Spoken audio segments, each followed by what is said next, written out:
ಓಂ ತತ್ಸತ್. ಎಲ್ಲರಿಗೆ ನಮಸ್ಕಾರ. ಹಲವು ತಿಂಗಳಿಂದ ನನ್ನ ಸ್ನೇಹಿತ ಶ್ರೀಕಾಂತ್ ಅವರು ಕಾಶ್ಮೀರದ ಬಗೆಗೆ ಮಾತಾಡಬೇಕು ಅಂತ ಹೇಳ್ತಾ ಇದ್ರು. ಕಾಶ್ಮೀರದ ಪರಂಪರೆಯನ್ನು ಕುರಿತು ಮಾತನಾಡುವುದು ಅಂತಂದರೆ ಈ ಹೊತ್ತಿನ ದುಸ್ಥಿತಿ, ಅದರ ಹಿಂದಿನ ರಾಜಕೀಯ ಅವಿವೇಕ, ಇದನ್ನೆಲ್ಲವನ್ನ ಹೇಳಬೇಕು. ಅದರ ಬಗ್ಗೆಯೇ ನನಗೆ ಅಂಥ ಗಟ್ಟಿಯಾದ ವ್ಯಾಸಂಗ ಇಲ್ಲ. ನಾನೊಬ್ಬ ಶ್ರೋತೃ ಆಗಬಲ್ಲೆ. ಆ ಥರದ ವಿಚಾರ ಚರ್ಚೆ ನಡೆದಾಗ ಅದನ್ನೇನಾದರೂ ಬರೆದರೆ ಓದಬಲ್ಲೆನೆ ಹೊರತು ಮಾತನಾಡುವಷ್ಟು, ಅದಕ್ಕೂ ಹೆಚ್ಚಾಗಿ ಅದರ ಬಗೆಗೆ ಏನಾದರೂ ಪ್ರಶ್ನೆಗಳು ಬಂದರೆ ಉತ್ತರ ಕೊಡುವಷ್ಟು ಪೂರ್ವಾಪರವನ್ನೆಲ್ಲ ಓದ್ಕೊಂಡಂಥವನಲ್ಲ. ಓದ್ಕೊಳ್ಬಹುದು, ಆದರೆ ಓದ್ಕೊಳ್ಳೋದಕ್ಕೆ ಮನಸ್ಸು ಹೆಚ್ಚಾಗಿ ಬರಲಿಲ್ಲ. ನನ್ನ ಮನೋಧರ್ಮ ಅದದ್ದಲ್ಲ. ಮತ್ತೆಲ್ಲಕ್ಕಿಂತ ಆ ಬಗೆಗೆ ಈಗಾಗಲೇ ತುಂಬ ಚೆನ್ನಾಗಿ ತಿಳಿದವರಿದ್ದಾರೆ. ಅದು ತನ್ನಂತೆ ಸಂತೋಷದಾಯಕವೂ ಅಲ್ಲ, ದುಃಖ ಸಂಕಟಕಾರಿ. ಅದಕ್ಕಾಗಿ ತಿಳ್ಕೊಂಡ್ರೆ ಸಾಕು, ಅದನ್ನು ಆ ನೋವನ್ನು ಮತ್ತೆ ತಿಳಿಸಿ ಹೇಳುವಂಥ ನೋವು ಮತ್ತೆ ಬೇಡ ಅಂತ. ಹಾಗಾಗಿ ನಾನಲ್ಲಪ್ಪ, ಅದಕ್ಕೆ ಬೇರೆ ವಿದ್ವಾಂಸರಿರ್ತಾರೆ ಅಂತಂದೆ. ನನಗೆ ಗೊತ್ತಿರೋದೆಲ್ಲ ಹಳೆಯ ಕಾಶ್ಮೀರ, ಇಸ್ಲಾಮಿನ ದಾಳಿಗೆ ಮೊದಲಿನ ಕಾಶ್ಮೀರ ಮತ್ತು ಇಸ್ಲಾಮಿನ ದಾಳಿಯಲ್ಲಿ ತತ್ತರಿಸಿದ ಆರಂಭದ ಕಾಶ್ಮೀರ, ಅದರ ತಿಳುವಳಿಕೆ ಇದೆ ಅಂತಂದೆ. ಸರಿ, ಅದರ ಬಗೆಗೇನೆ ಮಾತನಾಡಿ ಅಂತ ಅಂದ್ರು. ತುಂಬಾ ದೊಡ್ಡ ವಿಷಯ. ಅದರ ಬಗೆಗೆ ಹೇಳ್ತಾ ಹೋದ್ರೆ ಸುಮ್ಮನೆ ಒಂದು ತೋಟದ ಬಗೆಗೆ ಹೇಳುವುದ್ರೆ ತೋಟದಲ್ಲಿ ಎಷ್ಟು ಯಾವ್ಯಾವ ಜಾತಿಯ ಮರಗಳಿವೆ, ಯಾವ್ಯಾವ ಹೂವು ಹಣ್ಣುಗಳ ಒಂದು ರಕಮಗಳಿವೆ ಅಂತ ಹೇಳದಂತೆ ಆಗುತ್ತದೆ. ಅಡ್ಡಿ ಇಲ್ಲ, ಅದನ್ನೇ ಮಾಡೋಣ. Something is better than nothing ಅಂತ ಆ ರೀತಿಯಾಗಿ ಈ ಪ್ರಕಲ್ಪ ಕೈಗೊಂಡಿದ್ದು. ನಮ್ಮ ದೇಶದ ಪ್ರತಿಯೊಂದು ಪ್ರಾಂತವೂ ಭಾರತದ ಸಂಸ್ಕೃತಿಗೆ, ಪರಂಪರೆಗೆ ತನ್ನದೇ ಆದ ರೀತಿಯಲ್ಲಿ ಕೊಡುಗೆಯನ್ನು ಕೊಟ್ಟಿದೆ. ಅದರೊಳಗೆ ತುಂಬಾ ಅಗ್ರಮಾನ್ಯವಾಗಿ ನಿಲ್ಲತಕ್ಕಂತಹ ಒಂದು ಪ್ರಾಂತ ಕಾಶ್ಮೀರ. ಏಕೆಂದರೆ ಮಿಕ್ಕ ಎಷ್ಟೋ ಪ್ರಾಂತ್ಯಗಳಲ್ಲಿ ನಡೆದ ಕೆಲಸ ಬೇರೆ ಪ್ರಾಂತ್ಯಗಳಲ್ಲೂ ನಡೆದಿರುವಂತೆ ಉಂಟು. ಆದರೆ ಈ ಕಾಶ್ಮೀರದಲ್ಲಿ ನಡೆದ ಕೆಲವೊಂದು ಕೆಲಸ ಮಿಕ್ಕ ಪ್ರಾಂತದಲ್ಲಿ ನಡೆದ ತತ್ಸದೃಶವಾದ ಕೆಲಸಕ್ಕಿಂತ ತುಂಬಾ ತುಂಬಾ ಮಿಗಿಲಾದದ್ದು. ಅಂಥದ್ದು ಒಂದು ನನಗೆ ಬಹಳ ಬಹಳ ಅಭಿಮಾನ ಪಾತ್ರವಾದ ವಿದ್ಯೆ ಸಾಹಿತ್ಯ ಮೀಮಾಂಸೆ, ಅಲಂಕಾರಶಾಸ್ತ್ರ. ಅದಕ್ಕೆ ಕುರಿತಾದ ಸಂಶೋಧನೆ, ವ್ಯಾಸಂಗ, ಉದ್ಗ್ರಂಥ ರಚನೆ, ವಾದ ವಿವಾದಗಳ ವಿಚಾರ ಮಥನ ಅಲ್ಲಿ ಹಲವು ಶತಮಾನಗಳ ಕಾಲ ನಡೆದು ಬಂತು. ಹೀಗೆಲ್ಲ ಆಗಿ ಅದಕ್ಕೆ ಬೇಕಾದ ಸಾಮಗ್ರಿ ಅಂದರೆ ಸಾಹಿತ್ಯ ಮೀಮಾಂಸೆಗೆ ಬೇಕಾದದ್ದು ಸಾಹಿತ್ಯ ನಿರ್ಮಾಣ, ಅದು ಕೂಡ ಆಗಿದ್ದು ಉಂಟು. ಮತ್ತೆ ಒಂದು ತುಂಬಾ ದೊಡ್ಡ ಅವಧಿ ಅಂತ ಅಲ್ಲ, ಒಂದು ದೇಶದ ಬಾಳಿನಲ್ಲಿ 500 ವರ್ಷ ಅಂತಂದ್ರೆ ತುಂಬಾ ದೊಡ್ಡ ಅವಧಿ ಅಲ್ಲ. ಒಂದು ಸಾಮ್ರಾಜ್ಯದ ಅವಧಿ ಅಂತ ಅನ್ಬಹುದು. ಆದರೆ ಒಂದು ಪ್ರಾಂತದ ಅವಧಿ, ಒಂದು ದೇಶದ ಅವಧಿ ಅಂತ ಹೇಳೋಕ್ಕಾಗೋಲ್ಲ. ಅದಕ್ಕೆ 1-2,000 ವರ್ಷಗಳಾದರೂ ಇಟ್ಕೊಳ್ಬೇಕಾಗುತ್ತದೆ.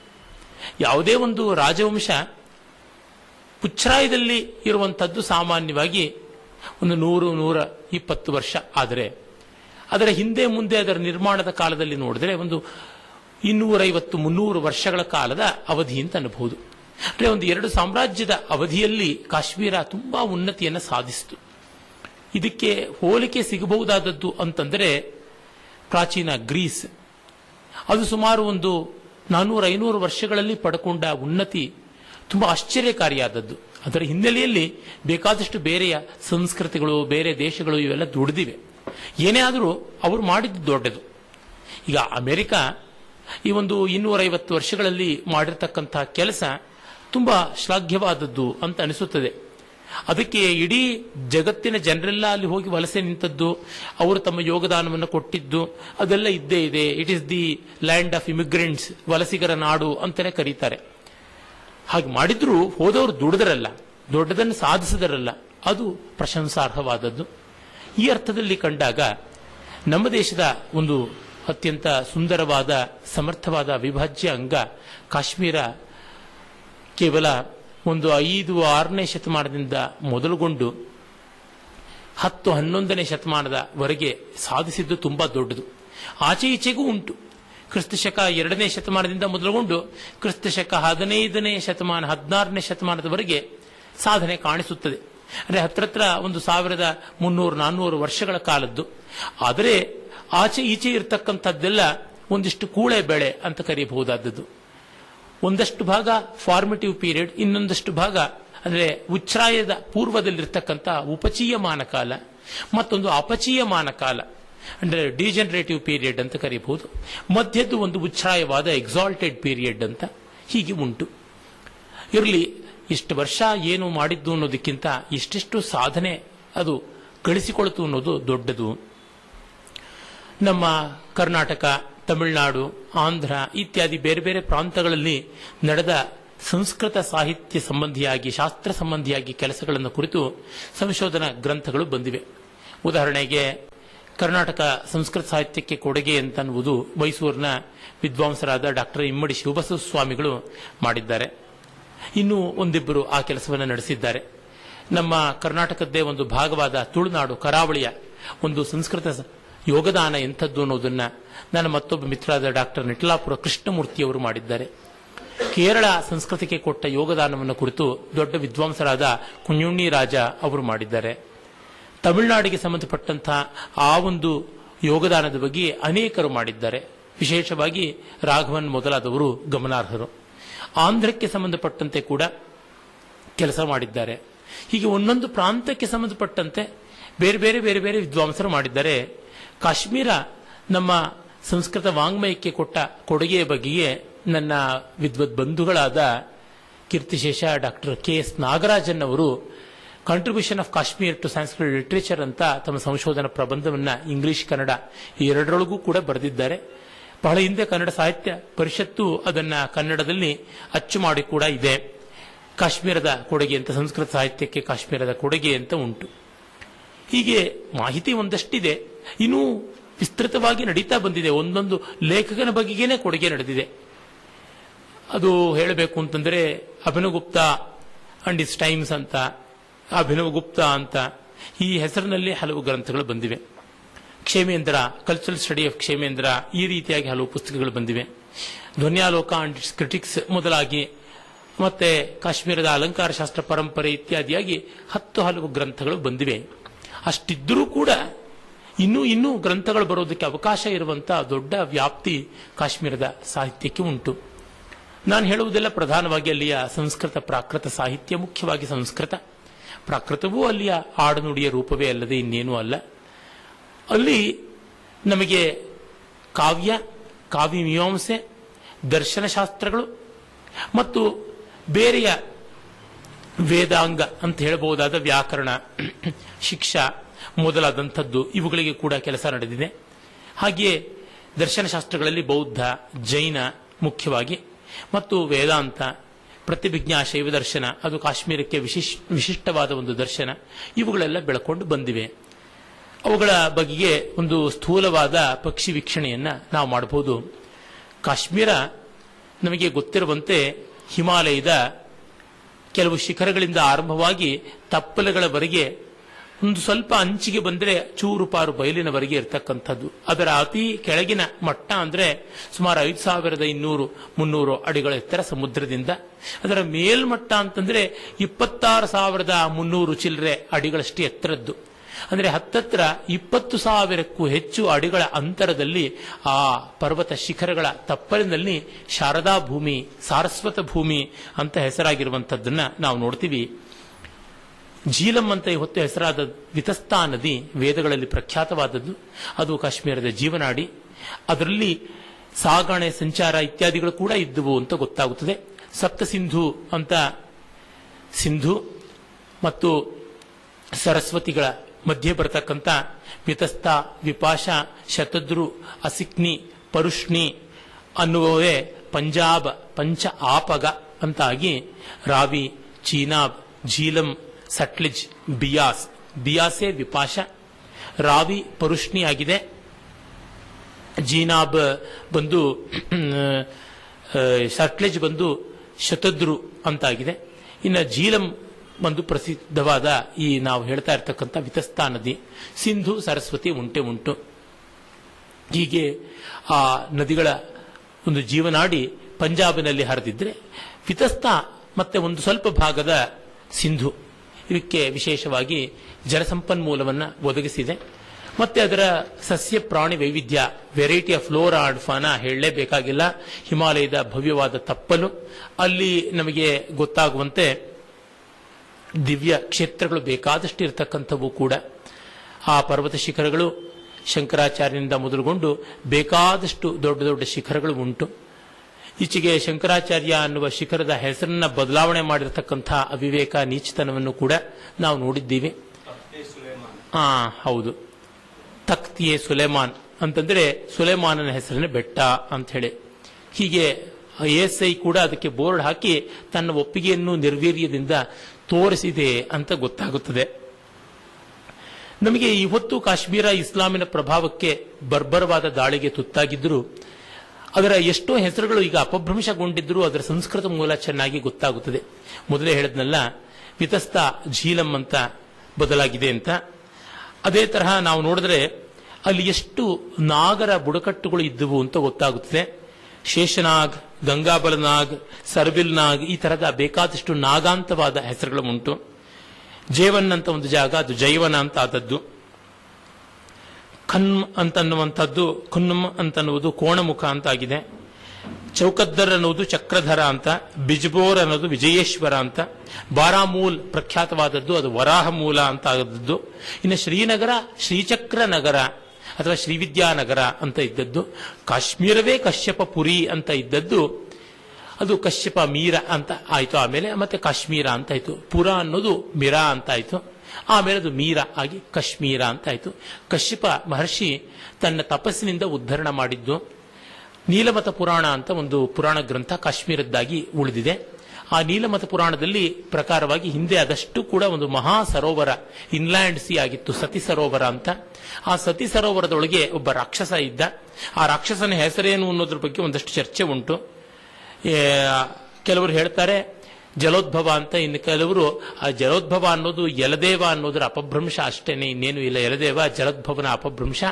ಆ ರಾಕ್ಷಸನನ್ನ ತಪಶಕ್ತಿಯಿಂದ ನಿರ್ಮೂಲಿಸಿ ಆ ನೀರನ್ನೆಲ್ಲ ಬಸ್ದು ಅದು ಜನವಸತಿಗೆ ಅನುಕೂಲವಾಗುವಂತೆ ಕಶ್ಯಪರು ಮಾಡಿಕೊಟ್ರು. ಹಾಗಾಗಿ ಅದು ಕಶ್ಯಪ ಪುರಿ ಆದದ್ದು ಮುಂದೆ ಕಾಶ್ಮೀರ ಅಂತ ಆಯಿತು ಅಂತ ಗೊತ್ತಾಗುತ್ತದೆ. ಕಾಶ್ಮೀರದ ಇತಿಹಾಸವಂತೂ ಪ್ರಾಚೀನ ಕಾಲದಿಂದಲೂ ಉಪಲಬ್ಧ ಇದೆ. ಅದರ ಕಾಲ ಏನು ಎತ್ತ ಅನ್ನೋದ್ರ ಬಗ್ಗೆ ಚರ್ಚೆ ಉಂಟು. ಆದರೆ ಅದನ್ನ ಮೊದಲು ಆರಂಭ ಮಾಡಿದ ಪರಂಪರೆಯನ್ನು ಕಂಡ್ರೆ ನಮಗೆ ಗೊತ್ತಾಗುತ್ತದೆ. ಮೊದಲಿಗೆ ಸರ್ವ ಮನೀಷಿ ಶಿಷ್ಯ ಅಂತ ವಿಶ್ವ ಕುತೂಹಲಿ ಅಂತ ಪ್ರಸಿದ್ಧನಾದ ಕ್ಷೇಮೇಂದ್ರ ಕಾಶ್ಮೀರದ ಇತಿಹಾಸವನ್ನು ಮೊದಲು ನೃಪಾವಲಿ ಅನ್ನುವ ಗ್ರಂಥದಲ್ಲಿ ಬರೆದ. ಅದು ನಮಗಿಂದು ದುರ್ದೈವದಿಂದ ಸಿಕ್ಕಿಲ್ಲ. ಆ ಬಗ್ಗೆ ಪ್ರಸಿದ್ಧ ಇತಿಹಾಸಕಾರನಾದ ಕಲ್ಹಣ ಆಕ್ಷೇಪ ಮಾಡ್ತಾನೆ.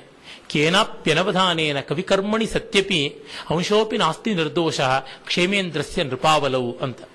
ಕಾವ್ಯ ದೃಷ್ಟಿಯಿಂದ ತುಂಬಾ ಚೆನ್ನಾಗಿದ್ರು ಕವಿಕರ್ಮಣಿ ಸತಿ ಸಾಧ್ವಿ ಅಪಿ ಕ್ಷೇಮೇಂದ್ರಸ್ಯ ನೃಪಾವಲಿ ತಸ್ಯ ಅಂಶೋಪಿ ನಾಸ್ತಿ ನಿರ್ದೋಷ, ಒಂದೇ ಅಂಶವೂ ದೋಷರಹಿತವಾಗಿ ಇಲ್ಲ ಅಂತ. ಕಲ್ಹಣನ ಮಾತಿನ ಸತ್ಯಾಸತ್ಯತೆ ತಿಳಿಯುವುದಕ್ಕೆ ಈ ಒಂದು ಕಾಲದಲ್ಲಿ ನಮಗೆ ಕ್ಷೇಮೇಂದ್ರನ ನೃಪಾವಲಿ ಗ್ರಂಥ ಇಲ್ಲ. ಹಾಗಾಗಿ ನಾವೇನು ಹೇಳಕ್ ಸಾಧ್ಯವಿಲ್ಲ. ಅಂದ್ರೆ 10-11ನೇ ಶತಮಾನದೊಳಗೇನೆ ಕ್ಷೇಮೇಂದ್ರ ಆ ಪ್ರಯತ್ನವನ್ನು ಮಾಡಿದ್ದ. ಅದಾದ ಮೇಲೆ ಒಂದಿಷ್ಟು ವಿವರಗಳನ್ನ ನಮ್ಮ ಕರ್ನಾಟಕದಲ್ಲಿ ಬಂದು ನೆಲೆಸಿದವನಾದ 6ನೇ ಚಾಲುಕ್ಯ ವಿಕ್ರಮಾದಿತ್ಯನ ಆಸ್ಥಾನದ ಪಂಡಿತ ವಿದ್ಯಾಪತಿ ಅಂತ ಬಿರುದು ಪಡೆದ ಬಿಲ್ಹಣ ಅವನು ಮಾಡ್ತಾನೆ. ಬಿಲ್ಹಣ ಕಾಶ್ಮೀರದ ಈ ಹೊತ್ತಿನ ರಾಜಧಾನಿ ಶ್ರೀನಗರ, ಅದಕ್ಕೆ ಆ ಕಾಲದಲ್ಲಿ ಪ್ರವರಪುರ ಅಂತ ಕರೀತಾ ಇದ್ರು. ಪ್ರವರಪುರದ ಹತ್ತಿರದ ಒಂದು ಗ್ರಾಮದಲ್ಲಿ ಇದ್ದ. ಅವನು ಅಲ್ಲಿಂದ ರಾಜಾಶ್ರಯಕ್ಕಾಗಿ ಬೇರೆ ಬೇರೆ ಕಡೆ ಒದ್ದಾಡಿಕೊಂಡು ಬಂದ. ಆ ಹೊತ್ತಿಗಾಗಲೇ ಕಾಶ್ಮೀರದಲ್ಲಿ ಇಸ್ಲಾಮಿನ ಪ್ರಭಾವ ಆರಂಭವಾಗಿತ್ತು. 11-12ನೇ ಶತಮಾನದ ಭಾಗ. ಅವನು ಅಷ್ಟೊತ್ತಿಗೆ ಗಜ್ನವಿಯ ದಾಳಿ ಹೆಚ್ಚಾಗಿತ್ತು. ಅಲ್ಲಿಂದ ಒದ್ದಾಡಿಕೊಂಡು ಬೇರೆ ಬೇರೆ ಕಡೆಗಳಿಗೆ ಹೋಗಿ ಕಾಶಿಗೆ ಹೋಗಿದ್ದ. ಮತ್ತೆ ಅವನು ಭೋಜರಾಜನನ್ನು ನೋಡೋದಕ್ಕೆ ಧಾರಾನಗರಿಗೆ ಹೋಗಿದ್ದ. ಭೋಜರಾಜ ಅಷ್ಟೊತ್ತಿಗೆ ತೀರಿಕೊಂಡಿದ್ದ. ಅವನು ಧಾರಾನಗರದ ಮಹಾದ್ವಾರಕ್ಕೆ ಬಂದೊಡನೆಯೇ ಅಲ್ಲಿ ಗೂಡು ಕಟ್ಟಿಕೊಂಡಿದ್ದ ಪಾರಿವಾಳ ಗೂಡು ಕಟ್ಟೋಲ್ಲ, ವಲಭಿ ಪ್ರಾಂತದಲ್ಲಿ ಅಂದ್ರೆ ಲಿಂಟಲೆವೆಲ್ಲಿದ್ದ ಪಾರಿವಾಳಗಳು ಕಣ್ಣೀರಿಟ್ಟು ನಿನ್ನಂಥ ಮಹಾಕವಿ ಬಂದು ಈ ರೀತಿ ಹೋಗಬೇಕಲ್ಲ ರಕ್ತಹಸ್ತದಿಂದ, ಭೋಜರಾಜ ಇದ್ದಿದ್ರೆ ನಿನಗೆ ಕನಕಾಭಿಷೇಕ ಮಾಡ್ತಾ ಇದ್ದ ಅಂತ ದುಃಖಿಸ್ತಾ ಇದ್ವು. ಹಾಗಾಗಿ ಆ ಊರಿಗೂ ಹೋಗದೆ ನಾನು ಹಾಗೆ ಬಂದೆ ಅಂತ ಬರೀತಾನೆ. ಮತ್ತೆ ಅವನು ಕರ್ಣಾವತಿ ಅಂದರೆ ಈ ಹೊತ್ತಿನ ಇಲಾಹಾಬಾದ್ ಅಂತ ಯಾವುದು, ಇದು ಅಹಮದಾಬಾದ್ ಅಂತ ಯಾವುದುಂಟು, ಅದನ್ನು ಕರ್ಣಾವತಿ ಅಂತ ಮೊದಲು ಕರೀತಾ ಇದ್ರು. ಗುಜರಾತ್ನಲ್ಲಿರುವಂಥದ್ದು. ಅಲ್ಲಿದ್ದ ರಾಜ ಕರ್ಣದೇವ ಅಂತ ಕರೀತಾರೆ. ಅವನ ಆಸ್ಥಾನದಲ್ಲಿದ್ದು ಕರ್ಣಸುಂದರಿ ಅಂತಕ್ಕಂಥ ಒಂದು ನಾಟಕವನ್ನು ಬರೆದ. ಮತ್ತೆ ವಾರಣಾಸಿಗೆ ಹೋಗಿದ್ದ. ಅಲ್ಲಿಂದ ಕೆಳಕ್ಕೆ ಮತ್ತೆ ಬಂದ. ಬಂದು ಆಶ್ರಯಕ್ಕೆ ಯಾಚನೆ ಮಾಡಿಕೊಂಡು ರಾಜಮಹೇಂದ್ರ ಅವರ ಹೀಗೆಲ್ಲ ಸುತ್ತಿ ಕಲ್ಯಾಣಕ್ಕೆ ಬಂದ. ಕಲ್ಯಾಣ ಈ ಹೊತ್ತಿನ ಬಸವ ಕಲ್ಯಾಣ ಅಂತ ಯಾವುದುಂಟು ಬೀದರ್ನಲ್ಲಿ, ಅದು ನಾಸೀದಸ್ತಿ ಭವಿಷ್ಯತಿ ಕ್ಷಿತಿತಲೇ ಕಲ್ಯಾಣ ತುಲ್ಯಂ ಪುರಂ ಅಂತ ವಿಜ್ಞಾನೇಶ್ವರ ತನ್ನ ಮಿತಾಕ್ಷರ ಗ್ರಂಥದ ಕಟ್ಟಕಡೆಗೆ ಬರೀತಾನೆ. ಕಲ್ಯಾಣದಂತಹ ಊರು ಹಿಂದೆ ಇರಲಿಲ್ಲ, ಮುಂದೆ ಇರೋಲ್ಲ, ಈ ಹೊತ್ತಿನೆಲ್ಲೂ ಇಲ್ಲ, ಆ ರೀತಿಯಾದದ್ದು ಅಂತ ಅಲ್ಲಿ ಅವನು ನೆಲೆಸಿ ವಿಕ್ರಮಾಂಕ ದೇವಚರಿತಂ ಅಂತ ಒಂದು ಅಮೋಘ ಕಾವ್ಯವನ್ನು ಬರೆದ. ಪ್ರೌಢ ರಮಣೀಯವಾದ ತುಂಬಾ ಪ್ರಾಸಾದಿಕವಾದ ವೈದರ್ಭ ಶೈಲಿಯ ಕಾವ್ಯ. ಅನಭ್ರವೃಷ್ಟಿರ್ ಶ್ರವಣಾಮೃತಸ್ಯ ಸರಸ್ವತಿ ವಿಭ್ರಮ ಜನ್ಮಭೂಮಿ ವೈದರ್ಭರೀತಿ ಕೃತಿನಾಮುದೇತಿ ಸೌಭಾಗ್ಯ ಲಾಭ ಪ್ರತಿಪಾಸ್ಪದಾ ಬಹು ಅಂತ ತನ್ನ ವಿಕ್ರಮಾಂಕ ದೇವಚರಿತದ ಆರಂಭದಲ್ಲಿ ವೈದರ್ಭ ಶೈಲಿ ಅನ್ನೋದು ಇಲ್ಲಿ ತಾಂಡವಿಸುತ್ತೆ ಅಂತಾನೆ. 18 ಸರ್ಗಗಳ ಆ ಕಾವ್ಯದಲ್ಲಿ ಕಟ್ಟ ಕಡೆಯ 18ನೇ ಸರ್ಗದಲ್ಲಿ ಕೇವಲ ಮಂದಾಕ್ರಾಂತ ಛಂದಸ್ಸಿನ ಪದ್ಯಗಳು. ಅಲ್ಲಿ ತನ್ನ ಪೂರ್ವಜರ ವಿವರಗಳನ್ನ, ತನ್ನ ಯಾತ್ರೆ ವಿವರ ಬಳಕೊಡ್ತಾನೆ. ಅದು ಒಂದಿಷ್ಟು ಕಾಶ್ಮೀರದ ಕಥೆಯನ್ನು ಹೇಳುತ್ತೆ. ಆಮೇಲೆ ಬಂದವನೇ ಕಲ್ಯಾಣ ಅನ್ನುವ ಹೆಸರನ್ನ ಪಡೆದಂತ ಕಲ್ಹಣ. ಕಾಶ್ಮೀರದಲ್ಲಿ ಅದೊಂದು ರೀತಿ ಲೋಕನಾಮಧೇಯ, ಅಪಭ್ರಂಶ ಅಂತ. ಈಗ ಮಾಯಣ್ಣ ಅನ್ನೋದು ಮಾಧವ ಅಂತ ಅನ್ನುವುದರ ಒಂದು ಅಪಭ್ರಂಶ ಅಂತಾರೆ, ಮಾಯಣ. ಆ ರೀತಿಯಲ್ಲೇನೆ ಕಲ್ಯಾಣ ಅಂತಕ್ಕಂಥದ್ದು ಕಲ್ಯಾಣ ಅನ್ನುವುದರ ಅಪಭ್ರಂಶ. ಮರ್ಮಭಟ್ಟ ಅನ್ನೋನು ಮಮ್ಮಟ ಅಂತ ಆದ. ಈ ರೀತಿಯೇ ಕಾಶ್ಮೀರದಲ್ಲಿ ಕಲ್ಹಣ, ಶಿಲ್ಹಣ, ರಲ್ಹಣ, ಜಲ್ಹಣ, ಡಲ್ಹಣ ಮೊದಲಾಗಿ ಬೇಕಾದಷ್ಟು ಜನ ನಕಾರಾಂತರಿದ್ದಾರೆ. ಟಕಾರಾಂತರು ಮಮ್ಮಟ, ಕೈಯಟ, ಹೂವಟ, ಜಯ್ಯಟ, ಉದ್ಭಟ, ಲೋಲ್ಲಟ ಈ ರೀತಿಯಾದವರಿದ್ದಾರೆ. ಅದೇ ರೀತಿಯಾಗಿ ಇನ್ನು ಸ್ವಲ್ಪ ವಿಚಿತ್ರವಾದ ಹೆಸರಿನವರು ಶಂಕುಕ, ಕುಂತಕ ಮೊದಲಾದಂಥ ರೀತಿಯಲ್ಲಿ ಬೇರೆ ಬೇರೆ ಒಂದು ವಿನೂತನವಾದ ಧ್ವನಿಗಳನ್ನು ಕಲ್ಪಿಸತಕ್ಕಂಥ ಬಗೆಯಲ್ಲಿ ಹಲವಾರು ಜನ ಇದ್ದಾರೆ. ಒಟ್ಟಿನಲ್ಲಿ ಅದು ಸ್ವಾರಸ್ಯಕಾರಿಯಾದಂಥ ಆಡು ಭಾಷೆಯನ್ನ ಹೊಂದಿದ್ದಂಥ ನೆಲ. ಆಮೇಲೆ ನಾವು ನೋಡುವಂಥದ್ದು ಕಲ್ಯಾಣ ಅಥವಾ ಕಲ್ಹಣನ ರಾಜತರಂಗಿಣಿ. ಸುಮಾರು 8,000 ಶ್ಲೋಕಗಳಷ್ಟು ವಿಸ್ತೃತವಾದ 8 ಅಧ್ಯಾಯಗಳು, ತರಂಗಗಳು ಅಂತ ಹೆಸರಾದ ರಾಜತರಂಗಿಣಿ ಕಾಶ್ಮೀರದ ಇತಿಹಾಸವನ್ನ ಮಹಾಭಾರತ ಕಾಲದಿಂದ ಮಾಡ್ತಾನೆ. ಈಚಿನವರೆಗೂ ಕೆಲವರೆಲ್ಲ ಮಹಾಭಾರತದ ಕಾಲ ಅಂತಂದ್ರೆ ಕ್ರಿಸ್ತ ಪೂರ್ವ 1400 ಆಸುಪಾಸು ಅಂತ ತೆಗೆದುಕೊಳ್ತಾ ಇದ್ರು. ಆದರೆ ಈಚೆಗೆ ನಮಗೆ ಸ್ಪಷ್ಟವಾಗಿ ವಿವಾದಾತೀತವಾಗಿ ಗೊತ್ತಾಗಿದೆ ಹಲವು ಮೂಲಗಳಿಂದ ಮಹಾಭಾರತದ ಕಾಲ ಕ್ರಿಸ್ತಪೂರ್ವ 3100 ಆಸುಪಾಸು ಅಂತ. ಹೀಗಾಗಿ ಸುಮಾರು 5200 ವರ್ಷಗಳ ಹಿಂದಿನಿಂದ ಗೋನಂದನ ಕಾಲದಿಂದ ಆರಂಭ ಮಾಡ್ತಾನೆ. ಗೋನಂದ ಅವನು ಮಹಾಭಾರತ ಕಾಲದಲ್ಲಿ ಇದ್ದಂಥವನು. ಅವನ ಕಾಲದಿಂದ ಆರಂಭಿಸಿ ತನ್ನ ಕಾಲದವರೆಗಿದ್ದ ಹರ್ಷ ಅಂತ ಒಬ್ಬ ಮಹಾರಾಜ ಇದ್ದ, ಅವನ ಅವನತಿಯನ್ನು ಕುರಿತು ಚಿತ್ರಿಸ್ತಾನೆ. ಅಲ್ಲಿವರೆಗೂ ಬರುತ್ತದೆ. ಅದು ಒಂದು ಅತ್ಯದ್ಭುತವಾದ, ಹೃದಯ ವಿದ್ರಾವಕವಾದ, ರೋಮಾಂಚಕವಾದ ಕಥೆ. ಅನೇಕ ಉಪಕಥೆಗಳಲ್ಲಿ ಬರುತ್ತವೆ. ನನಗೆಷ್ಟೋ ಬಾರಿ ಅನಿಸಿದೆ, ನಮ್ಮ ಚಲನಚಿತ್ರದವರು, ಟಿವಿಯವರು ಕೆಟ್ಟದಾಗಿ ಕೋಟಿಗಟ್ಟಲೆ ಸುರಿದು ನಾಶ ಮಾಡೋದಕ್ಕಿಂತ ಕಾಶ್ಮೀರದ ಇತಿಹಾಸ, ನಮ್ಮ ಭಾರತ ದೇಶದ ಇತಿಹಾಸವನ್ನೇ ನೋಡಿದ್ರೆ ಗೊತ್ತಾಗುತ್ತದೆ ಅದೆಷ್ಟು ಅದ್ಭುತವಾದ ಕಥೆಗಳು, ಅದೆಷ್ಟು ಸ್ವಾರಸ್ಯಕಾರಿಯಾದವು ಉಂಟು ಅಂತ ಹೇಳಿಬಿಟ್ಟು. ನಿಮಗೆ ಯಾವ ಇಂಗ್ಲಿಷ್ ಫಿಲ್ಮ್ನಲ್ಲಿ ಕಾಣಿಸದೇ ಇರತಕ್ಕಂಥ ರೋಚಕತೆ, ಮಸಾಲೆ ಎಲ್ಲ ಸಿಗುತ್ತದೆ. ತನ್ನ ಗಂಡನನ್ನೇ ಕೊಂದು ತನ್ನ ಮಿಂಡರನ್ನ ಮುಂದೆ ತಂದಿಟ್ಕೊಂಡಂತ ರಾಣಿಯರಿಂದ ಮೊದಲುಗೊಂಡು ದೇಶದ ಉದ್ಧಾರಕ್ಕಾಗಿಯೇ ಜೀವ ಬಿಟ್ಟಂತ ಮಹಾರಾಜರವರೆಗೆ, ಮಂತ್ರಿಗಳು ಮಹಾರಾಜನ ಅಭ್ಯುದಯಕ್ಕೆ ದುಡಿಯೋದ್ರಿಂದ ಮೊದಲುಗೊಂಡು ರಾಜನನ್ನ ನುಂಗಿ ನುಣಿಯತಕ್ಕಂಥ ಮಂತ್ರಿಗಳು, ಧೂರ್ತರು, ನೀಚರು, ಪ್ರಜಾಕಂಟಕರು ಆದಂಥ ರಾಜರವರೆಗೆ ಎಂತೆಂಥ ವೆರೈಟಿ ಬೇಕೋ ಅದೆಲ್ಲ ಉಂಟು. ಸಾಮಾನ್ಯವಾಗಿ ಒಳ್ಳೆಯವರು ಇದ್ದಕ್ಕಿದ್ದಂಗೆ ಕೆಟ್ಟವರಾಗ್ಬಿಡ್ತಾರೆ. ಕಲ್ಹಣ ರಾಜತರಂಗಿಣಿ ಒಂದು ಪುಟ ತಿರುಗಿಸ್ತಾ ಇದ್ದಂತೆ ಯಾವ ರಾಜ ಏನಾಗ್ತಾನೆ ಅಂತ ಗೊತ್ತಾಗೋಲ್ಲ. ಅಷ್ಟು ಚಲಚಿತ್ರ ಕ್ಷಣಪಿತ್ತರಾದಂಥ ರೀತಿಯಲ್ಲಿ ವರ್ತಿಸ್ತಕ್ಕಂಥದ್ದು. ಯಾವ ಕಾಲಿಗುಲ, ಯಾವ ನೀರೋ ಇವರೆಲ್ಲ ಯಾಕೆ ರೋಮನ್ ಸಾಮ್ರಾಜ್ಯದವರು ಆ ಹರ್ಷನಂತವರ ಮುಂದೆ, ಶಂಕರವರ್ಮ ಅನ್ನುವಂಥ ರಾಜರುಗಳ ಮುಂದೆ ಅಂತ ನೋಡಿದ್ರೆ ನಮಗೆ ಗೊತ್ತಾಗುತ್ತದೆ ಕಾಶ್ಮೀರದ ಇತಿಹಾಸ ಇಷ್ಟು ವಿಕಟ ಭೀಕರವಾದದ್ದು ಅಂತ. ಅದರ ಯಶಸ್ಕರನಂಥವರನ್ನ ನೋಡಿದರೆ, ಅವಂತಿವರ್ಮನಂಥವ್ರನ್ನ ನೋಡಿದರೆ, ಮುಕ್ತಾಕಣ, ಮುಕ್ತಾಪೀಡ, ಚಂದ್ರಾಪೀಡ, ತಾರಾಪೀಡ ಮೊದಲಾದ ಮಹಾರಾಜರುಗಳ ಕೆಲಸಗಳನ್ನು ನೋಡಿದರೆ ಎಷ್ಟೋ ಸಂತೋಷವೂ ಆಗುತ್ತದೆ. ಹೀಗೆಲ್ಲ ಉಂಟು. ಗೋನಂದ, ಕರ್ಕೋಟ ಮೊದಲಾದ ಬೇರೆ ಬೇರೆ ವಂಶಗಳ ರಾಜರು ಬಂದು ಹೇಗೆ ಆಳಿದ್ರು ಅಂತ ಗೊತ್ತಾಗುತ್ತದೆ. ಹೆಂಗಸರು ಎಷ್ಟು ನಿರ್ಣಾಯಕವಾದ ಪಾತ್ರ ವಹಿಸಿದ್ರು ಅನ್ನುವುದು ಗೊತ್ತಾಗುತ್ತದೆ. ಅದು ಒಂದು ಪ್ರತ್ಯೇಕವಾದ ಕಥೆ ಇರಲಿ. ಅದಾದ ಮೇಲೆ ಅಲ್ಲಿ ನಾವು ಕಲ್ಯಾಣದ ರಾಜತರಂಗಿಣಿಯಲ್ಲಿ ಅವನ ಹಿಂದಿನಿಂದ ಒಂದು 500 ವರ್ಷಕ್ಕೆ ಈಚಿನ ಇತಿಹಾಸ ಹೆಚ್ಚು ಪ್ರಾಮಾಣಿಕವಾಗಿದೆ, ತತ್ಪೂರ್ವದ ಇತಿಹಾಸವೆಲ್ಲ ಹೆಚ್ಚು ಕಡಿಮೆ ಕಲ್ಪಿತ ಅಂತನ್ನುವಂಥ ಭಾವವನ್ನು ವಿದ್ವಾಂಸರು ಇಟ್ಟುಕೊಂಡಿದ್ದಾರೆ. ಆದರೂ ತುಂಬಾ ಅದನ್ನು ತಳ್ಳಿ ಹಾಕೋದಕ್ಕೆ ಸಾಧ್ಯವಿಲ್ಲ. ಅವನು ತನ್ನ ಕಾಲದ ಶಾಸನಗಳು, ನಾಣ್ಯಗಳು ಮೊದಲಾದ ಸಮಸ್ತ ಆಧಾರಗಳನ್ನು ಇಟ್ಟುಕೊಂಡು ಬರದ ಅಂತ ಗೊತ್ತಾಗುತ್ತದೆ. ಅವನ ಭಾಷೆ ಸ್ವಲ್ಪ ಪೆಡಸಾದರೂ ಅವನ ಕಾವ್ಯದ ಗಾಂಭೀರ್ಯ ಮಿಗಿಲಾದದ್ದು. ಅದಾದ ಮೇಲೆ ನಾವು ನೋಡ್ತಕ್ಕಂಥದ್ದು ಜೋನರಾಜ. ಅವನು ರಾಜತರಂಗಿಣಿ ಎನ್ನುವ ಹೆಸರಿನಲ್ಲಿಯೇ ಮುಂದುವರೆಸಿದ. ಅವನು 15ನೇ ಶತಮಾನದವನು. ಅಷ್ಟೊತ್ತಿಗೆ ಇಸ್ಲಾಮಿನ ದಾಳಿ ಏನಿತ್ತು, ಅದರ ಬರ್ಬರತೆ ಎಂಥದ್ದು, ಅದನ್ನು ಕುರಿತು ವರ್ಣಿಸ್ತಾನೆ. ಆಮೇಲೆ ಶ್ರೀವರ 16ನೇ ಶತಮಾನದವನು, ಮತ್ತೆ ಪೂಜ್ಯ ಭಟ್ಟ ಶುಕ 17ನೇ ಶತಮಾನದವರು. ಇವರೆಲ್ಲ ರಾಜತರಂಗಿಣಿಯ ಮುಂದಿನ ಭಾಗಗಳನ್ನು ಬರೀತಾ ಬಂದರು. ಅವಷ್ಟು ಪ್ರಖ್ಯಾತವಾಗಿಲ್ಲ.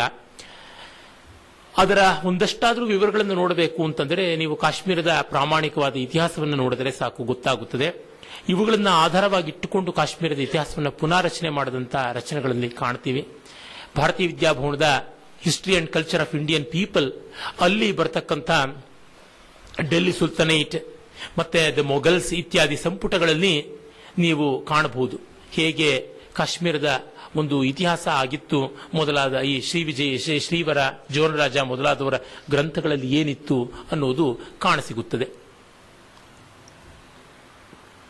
ಇದಿಷ್ಟು ಸಾಮಾನ್ಯವಾಗಿ ಕಾಶ್ಮೀರದ ಇತಿಹಾಸಕ್ಕೆ ಸಂಬಂಧಪಟ್ಟಂತೆ ನೋಡಬಹುದು. ಅಲ್ಲಿ ಅಶೋಕನ ಕಾಲಕ್ಕೆ ಬೌದ್ಧ ಬಂದದ್ದು. ಹಾಗಿದ್ದರೂ ಅಶೋಕ ಸನಾತನ ಧರ್ಮಕ್ಕೇನು ವಿರೋಧವಾಗಿ ನಡ್ಕೊಂಡಿರಲಿಲ್ಲ.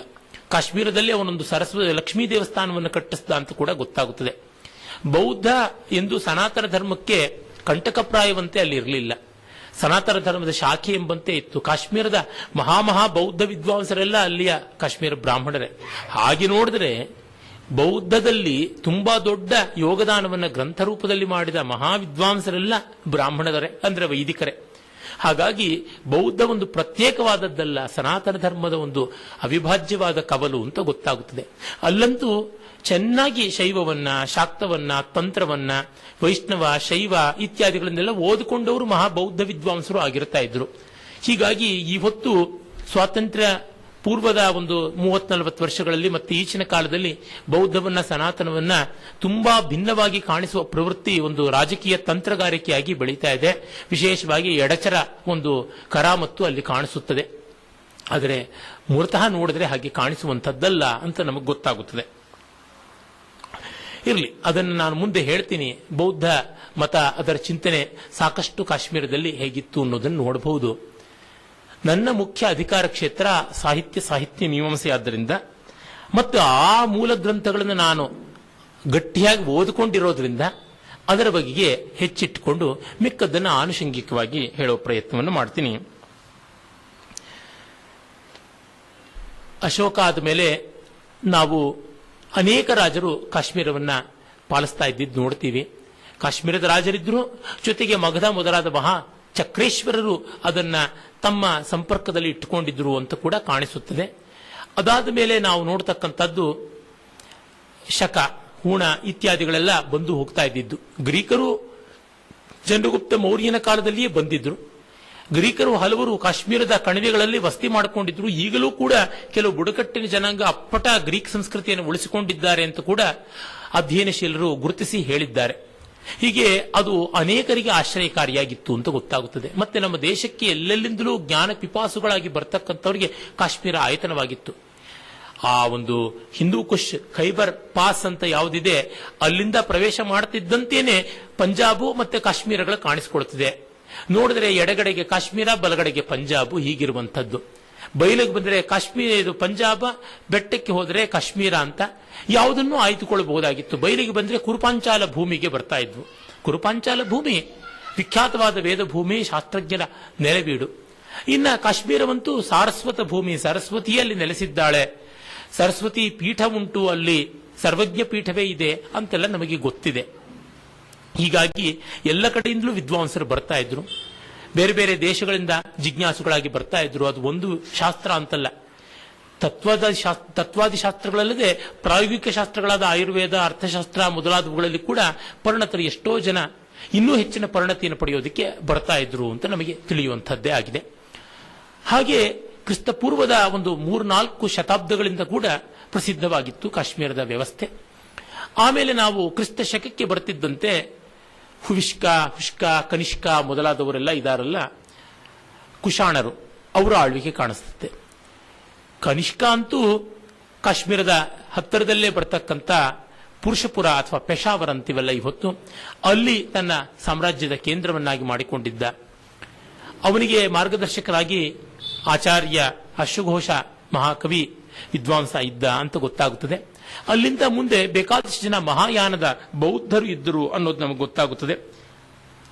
ಸಂಘಭದ್ರ, ವಿನಯಭದ್ರ, ಅಸಂಗ, ವಸುಬಂಧುವಿನ ಕಾಲ ಬರ್ತಿದ್ದಂಗೆ ಗುಪ್ತರು, ಸಮುದ್ರಗುಪ್ತ ಮೊದಲಾದವರ ಕಾಲಕ್ಕೆ ವಸುಬಂಧು ಬರ್ತಾನೆ. ಅವರೆಲ್ಲರೂ ಆ ಪರಿಸರದಲ್ಲಿಯೇ ಇದ್ದವರು, ಮಹಾವಿದ್ವಾಂಸರಾಗಿದ್ದರು, ಮಹಾಯಾನವನ್ನು ವಿಶೇಷವಾಗಿ ಅವಲಂಬಿಸಿದವರಾಗಿದ್ದರು. ಅವರು ಎಲ್ಲರಿಗೂ ಕೂಡ ಪ್ರೀತಿಪಾತ್ರರಾಗಿದ್ದರು ಅಂತ ನಮಗೆ ಗೊತ್ತಾಗುತ್ತದೆ. ಮತ್ತೆ ನಾವು ಕಾಣತಕ್ಕಂಥ ಅಪ್ಪಟ ಕಾಶ್ಮೀರದ ರಾಜರು ಅಂತ ನೋಡಿದರೆ, ಮೊದಲೇ ಹೇಳಿದಂತೆ ಗೋನಂದನಿಂದ ಮೊದಲುಗೊಂಡು ವಿಕ್ರಮಾದಿತ್ಯ, ಬಾಲಾದಿತ್ಯ, ದುರ್ಲಭವರ್ಧನ, ಚಂದ್ರಾಪೀಡ, ತಾರಾಪೀಡ, ಮುಕ್ತಾಪೀಡ, ಲಲಿತಾದಿತ್ಯ, ಪ್ರವರಸೇನೇ ಈ ಹೊತ್ತಿನ ಶ್ರೀನಗರಕ್ಕೆ ಅಸ್ಥಿಭಾರ ಹಾಕಿದ. ಅದು ಪ್ರವರಪುರ ಅಂತ ಆಯಿತು. ಅಲ್ಲಿ ಸಮೀಪದಲ್ಲಿ ಪರಿಹಾಸಪುರ ಅಂತ ಒಂದು ಊರು, ಅಲ್ಲಿ ಪರಿಹಾಸ ನಾರಾಯಣ ಅಂತ ಮಹಾವಿಷ್ಣುವಿನ ದೇವಾಲಯ. ಮತ್ತೆ ಅಲ್ಲಿ ಶೈವ ವಿಷ್ಣುವ ಭೇದ ಇಲ್ಲದೆ ಎಲ್ಲದರಲ್ಲಿ ಆಧಾರ ಇತ್ತು. ಅವಂತಿವರ್ಮ, ಅವನ ಕಾಲದಲ್ಲಿಯೇ ಮಹಾಶಿಲ್ಪಿ ಸುಯ್ಯ ಅಂತ ಇದ್ದ. ಅವನು ಸುಯ್ಯ ತುಂಬಾ ಚೆನ್ನಾಗಿ ಮಹಾ ಗಂಡಶಿಲೆಗಳನ್ನು ಮೈಟಿ ರಾಕ್ಸ್ ಅಂತ ನಾವು ಏನ್ ಹೇಳ್ತೀವಿ, ಅವುಗಳನ್ನು ಲೀಲಾಜಾಲವಾಗಿ ಜರುಗಿಸಬಲ್ಲವನಾಗಿದ್ದ. ಪುಂಗಿ ಊದಿನ ನಾದಕ್ಕೆ ಹೇಗೆ ಹಾವುಗಳು ಹೆಡೆಯಾಡಿಸಿಕೊಂಡು ಹಿಂದೆ ಬರ್ತೀವೋ ಆ ರೀತಿ ಬೆಟ್ಟಗಳೇ ಅವನನ್ನು ಹಿಂಬಾಲಿಸಿಕೊಂಡು ದಾರಿ ಬಿಟ್ಟುಕೊಡ್ತಾ ಇದ್ವು. ಆ ಮಟ್ಟದ ಶಿಲ್ಪ ಚಾತುರ್ಯ ಇತ್ತು ಅಂತ ಗೊತ್ತಾಗುತ್ತದೆ. ಅವನು he was the architect of Kashmir, ವಾಸ್ತು ಇತ್ಯಾದಿಗಳಿಗೆ ಸಂಬಂಧಪಟ್ಟಂತೆ ಮಹಾವಾಸ್ತುಶಿಲ್ಪಿಯಾಗಿದ್ದ ಸುಯ್ಯ ಅಂತ ಗೊತ್ತಾಗುತ್ತದೆ. ಒಂದು ಕಥೆ ಉಂಟು. ಅವನು ಈ ಬಂಡೆಗಲ್ಲುಗಳನ್ನು ದೊಡ್ಡವನ್ನೆಲ್ಲ ಜರುಗಿಸೋದಿಕ್ಕೆ ಏನು ಮಾಡ್ದ ಅಂದ್ರೆ, ಮಹಾರಾಜರ ಹತ್ರ ಕೇಳಿ ಹಲವಾರು 100 ಚಿನ್ನದ ನಾಣ್ಯಗಳನ್ನು ತೆಗೆದುಕೊಂಡು ಅಲ್ಲಲ್ಲಿ ಎರಚಿಸ್ಬಿಟ್ನಂತೆ. ಆ ಚಿನ್ನದ ನಾಣ್ಯಗಳ ಆಸೆಗೆ ಬಂಡೆಗಲ್ಲುಗಳ ಸಂದು ಗೊಂದಿನಲ್ಲಿರೋದನ್ನ ಹುಡುಕಿ ತೆಗೆದುಕೊಳ್ಳಬೇಕು ಅಂತ ಜನ ಸಮುದಾಯ ಸಮುದ್ರದಂತೆ ಬಂದು ಆ ಬಂಡೆಗಳನ್ನೆಲ್ಲ ಇವನು ಹೇಳಿದ ಜಾಗಕ್ಕೆ ಜರುಗಿಸಿ, ನಿಮಗೆ ಯಾರು ಜರುಗಿಸ್ತೀರೋ ಅಲ್ಲಿ ಕೆಳಗಿರೋ ಬಂಗಾರದ ನಾಣ್ಯ ನಿಮಗೆ ಅಂತಂದ್ರೆ ಅವ್ರು ಹಾಗೆ ಮಾಡಿಕೊಂಡು ಅನುಕೂಲ ಮಾಡಿಕೊಂಡ ಅಂತ. ಈ ಕಾಲದ ಅಭಿವೃದ್ಧಿ ಕಾಮರು ಇಂಥ ಉಪಾಯಗಳನ್ನು ಹೂಡಬಹುದು ಅಂತ ಅನಿಸುತ್ತದೆ. ಒಂದು ಕಾಲದಲ್ಲಿ ಕಾಶ್ಮೀರದಲ್ಲಿ ಅರಾಜಕತೆ ಬಂದಾಗ ಆ ಅರಾಜಕತೆಯನ್ನು ಹೋಗಲಾಡಿಸುವ ದಾರಿ ಗೊತ್ತಿಲ್ಲದೆ ರಾಜನನ್ನೇ ನಾಶನ ಮಾಡಿಬಿಟ್ರು. ಆಮೇಲೆ ಒಬ್ಬ ಯಾತ್ರಿಕನಾದ ಪರಸ್ಥಳದ ಬ್ರಾಹ್ಮಣನನ್ನ ರಾಜನನ್ನಾಗಿ ಮಾಡಿ ನೀನು ಪ್ರಾಮಾಣಿಕನಾಗಿರಬೇಕು ಅಂತಂದ್ರು. ಅವನು ಯಶಸ್ಕರ ಅಂತಾದ. ಯಶಸ್ಕರನ ನ್ಯಾಯ ನಿರ್ಣಯ ತುಂಬಾ ಲೋಕೋತ್ತರವಾದದ್ದು ಅಂತ ಗೊತ್ತಾಗುತ್ತದೆ.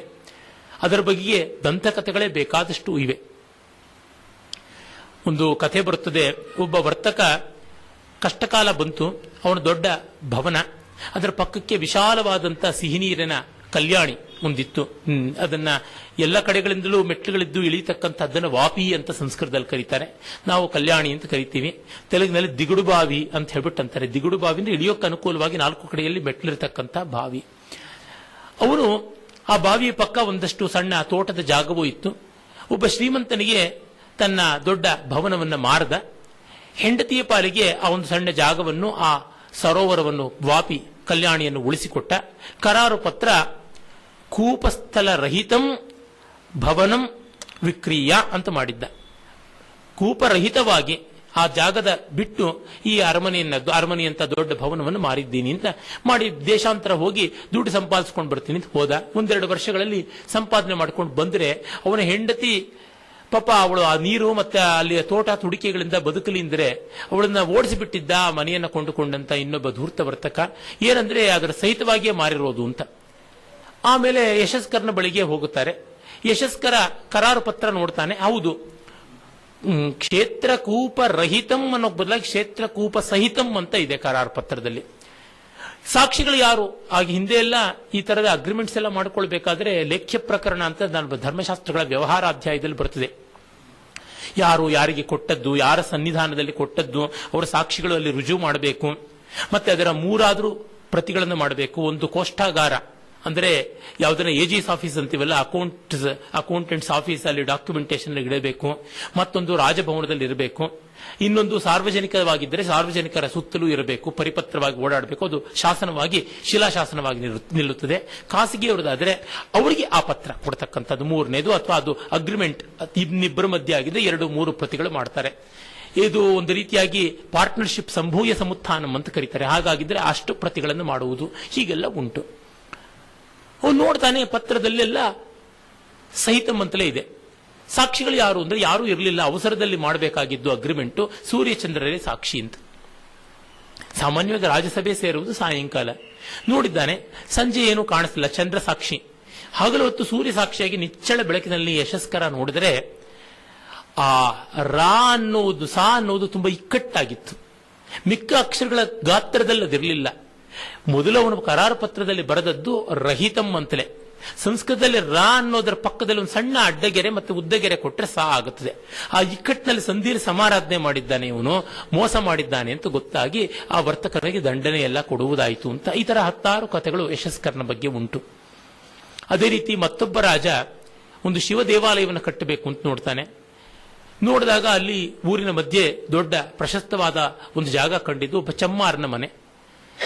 ಚಮ್ಮಾರನ ಮನೆ ಒಳ್ಳೆ ಜಾಗವಾಗಿದೆ ಅಂತ ಅಧಿಕಾರಿಗಳು ಹೇಳ್ತಾನೆ. ಆ ಮನೆಯನ್ನ ತೆಗೆದುಕೊಂಡು ದೇವಸ್ಥಾನ ಕಟ್ಟಿಸೋಣ ಅಂತ.